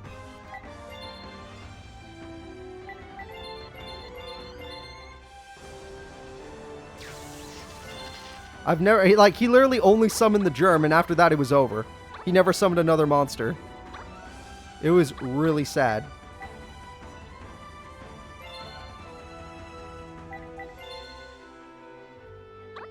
Alright, Esperoba. This is the last person you could try to sell a house to. For today, anyway. Do you think you can do it? Do you think you could sell Nene that house? Do you think she wants that house? Did you pick a good one this time? We'll find out. Here we go, guys. Esperoba versus Nene. We have somebody going for the upset vote, but I'm going to tell you right now, there will not be an upset. Nene is the strongest character in this bracket, I think. And I don't know how she loses to Esperoba. His strongest card has 2600 attack, for crying out loud. And set, pass. Yep, very basic start from Esperoba. And she already starts with the spell book and gets the field spell. MST pops Esperoba's. He got first turn Mirror Force in all 3 duels. In all 3 duels, he got a first turn Mirror Force, but this is the first time it failed. Wait, reasoning. Let's see. Level 5. I don't even know if he has level 5. He got level 4. Reflect Bounder. I can't believe he got Mirror Force in all 3 duels. Jinzo, no traps. I don't think Nene cares about traps, though. Falco is going to do something. Nope, no, it's not. Him losing Mirror Force means he basically lost the duel, guys. There's no chance for Esperoba now. And there's the Spellbook of Secrets. The Spellbook of Power means that any of her cards can overpower Jinzo now. They just need 1500. She apparently does not have a monster with 1500 attack currently, but she'll get there. Alright, Jinzo. Yep, no new monsters, which is really bad from Esperoba. He needs more monsters. The Hound will get back the monster to the hand. And Reflect Bounder goes in for another 17. Nene will always keep her hand healthy. Remember, the first duel she won with 100 life points. Life points don't matter to her. Life points do not matter to her. I highly doubt that's a trap, and even if it was, Jinzo stops it. Jinzo, you got any more cards? Monster Reborn, what's worth it? A Shadal Hound? You know what? 1600 attack, I guess that's worth. Summon something, I guess. He just really wants to do some damage. He knew it was Falco, and he's going for limiter removal! He's going for game! She can't activate traps! She loses the duel! Esperoba wins with limiter removal! And that's how you do it. That's how you freaking do it. Nene, you lose. Good day, ma'am. Anyone that put money on Esperoba, you're going home rich.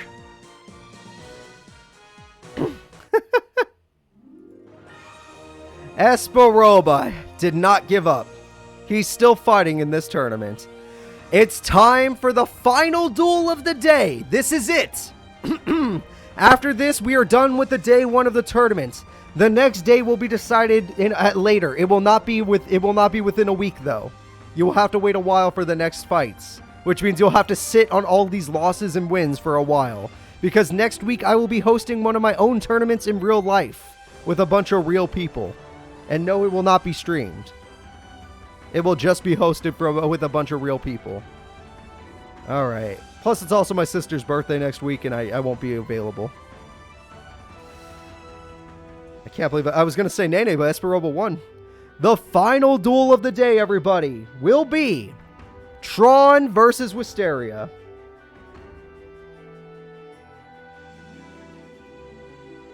I can't believe Esperoba won that. That made no sense. That made absolutely no sense. Like, it's just stupid what happened right there. I will let her know. Thank you.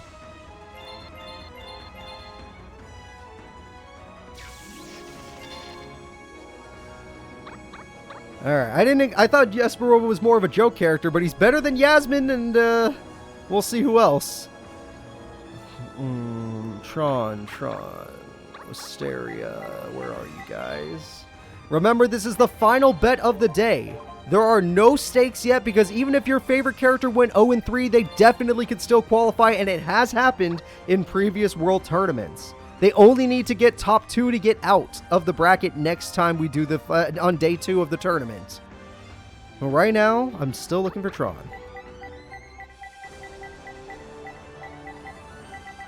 The hell is this kid? He has like a giant freaking Midna helmet. I should be able to find him. Alright, here we go, everybody. It's time for the final duel of the tournament. The bets are in.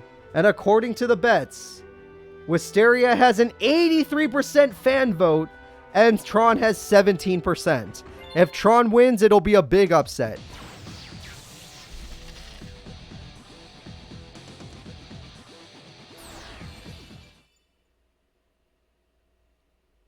He may have beat Nene, but he got wrecked by Wisteria, and he got wrecked by Tron.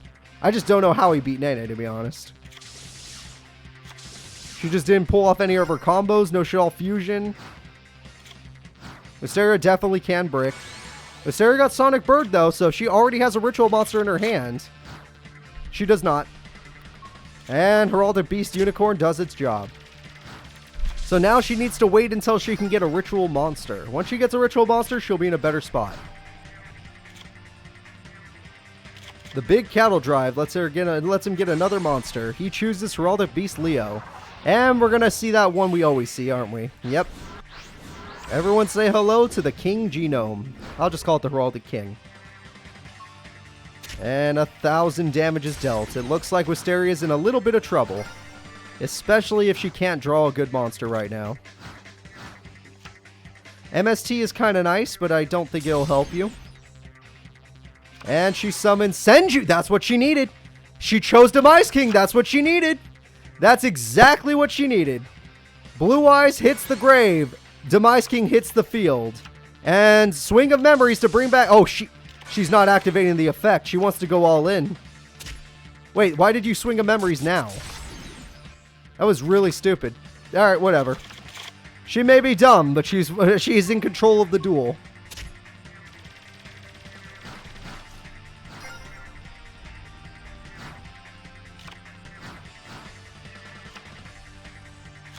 Advanced Art Heraldry. Alright, well, what about El Shadal Fusion? And there we go.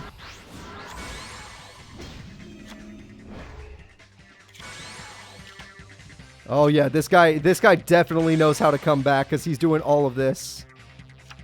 He knows what he's doing. Welcome back. And it looks like Tron's starting off with a great week. Everybody, Wisteria, the #1 seed of this bracket, has had a terrible day.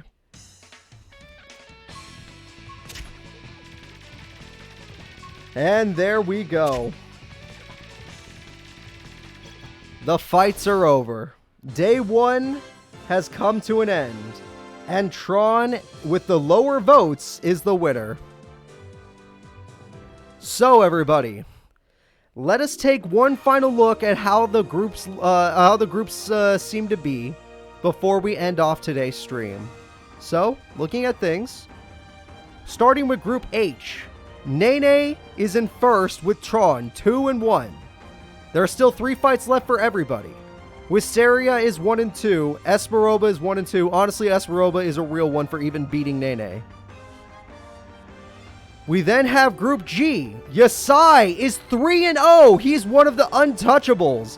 Anna Kaboom is 2-1. She did great. Reiji is 1-2. He won.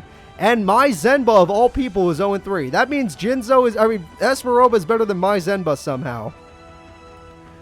Next, we have Group F. We have Alexis Rhodes in first with Makiko. Somehow, Alexis beat Makiko. This was a big upset with her Cyberblader deck. Makiko, Merlin did good, but not as good as we expected. Yusei Fudo did way worse than we all expected. And Gen did better than we all expected by getting a win on Alexis. That's right. Alexis's only loss was on Gen, of all people. Group E, we have Kami from 4th seed goes 3-0. She had the worst seed of this bracket and still went 3-0. Noboru and his Super Heavy Samurais still went 2-1. They did great. And, oh, Reaper, thank you so much for gifting. I appreciate that. And Seto Kaiba managed to get a win, but he's in a lot of trouble. Yasmin, I don't know how she gets out of here. She's going to have so much trouble the next day of the tournament. Coming into Group D, we have Gilog to no surprise at 2-1. Mako Tsunami with a huge surprise at 2-1. He took down Leo, and he took down Brio. And not only that, we have Leo and Brio at 1-2. Brio managed to take down Gilog, which was a huge upset. But mostly, Mako Tsunami making it here and being tied for first, that's a huge upset. Next, we have Group C. Yami Yugi, to no one's surprise, from 4th seed somehow, goes 3-0. Misty, the 1st seed, is 1-2. Dextra, the 2nd seed, is 1-2. And Taya Gardner, the 3rd seed, is 1-2. Honestly, I'm surprised Teo won a duel. Alright. Group B, we have Bonaparte at 2-1. He's still a good duelist. Jack Atlas in 2-1, a good duelist. Yuzu at 1-2. You know what? She did alright. And Zayn Truesdale at 1-2, even though he should have done better. His AI is ass. We have Group A, the final group. Maximilian Pegasus with the biggest upset, being 3-0, stopping Misumi. Aporia makes sense. And Jaden Yuki. Jaden Yuki 1-2. Aporia 1-2 somehow. And Misumi 1-2. Aporia winning a duel at all is insane. Misumi not being the character that's 3-0 is insane. That is insane, everybody. If you missed some of these duels, I highly recommend you watch them tomorrow on the channel. On my YouTube channel, because they were insane. I'm not even joking, they were absolutely insane. So, that is going to be it, everybody. I want to thank you all for watching. I will see you all in the next stream. I hope you all had fun. Sadly, I will need to take next weekend off, so expect a long time before day 2 of the World Tournament. But I just want you guys to marinate in these wins and losses, and we'll see who wins the whole thing, which 2 characters get out of group stage, and what could possibly happen in this World Tournament. You're all awesome. See you all next time. Please remember to like and subscribe on YouTube, and follow me on Twitch. Bye-bye!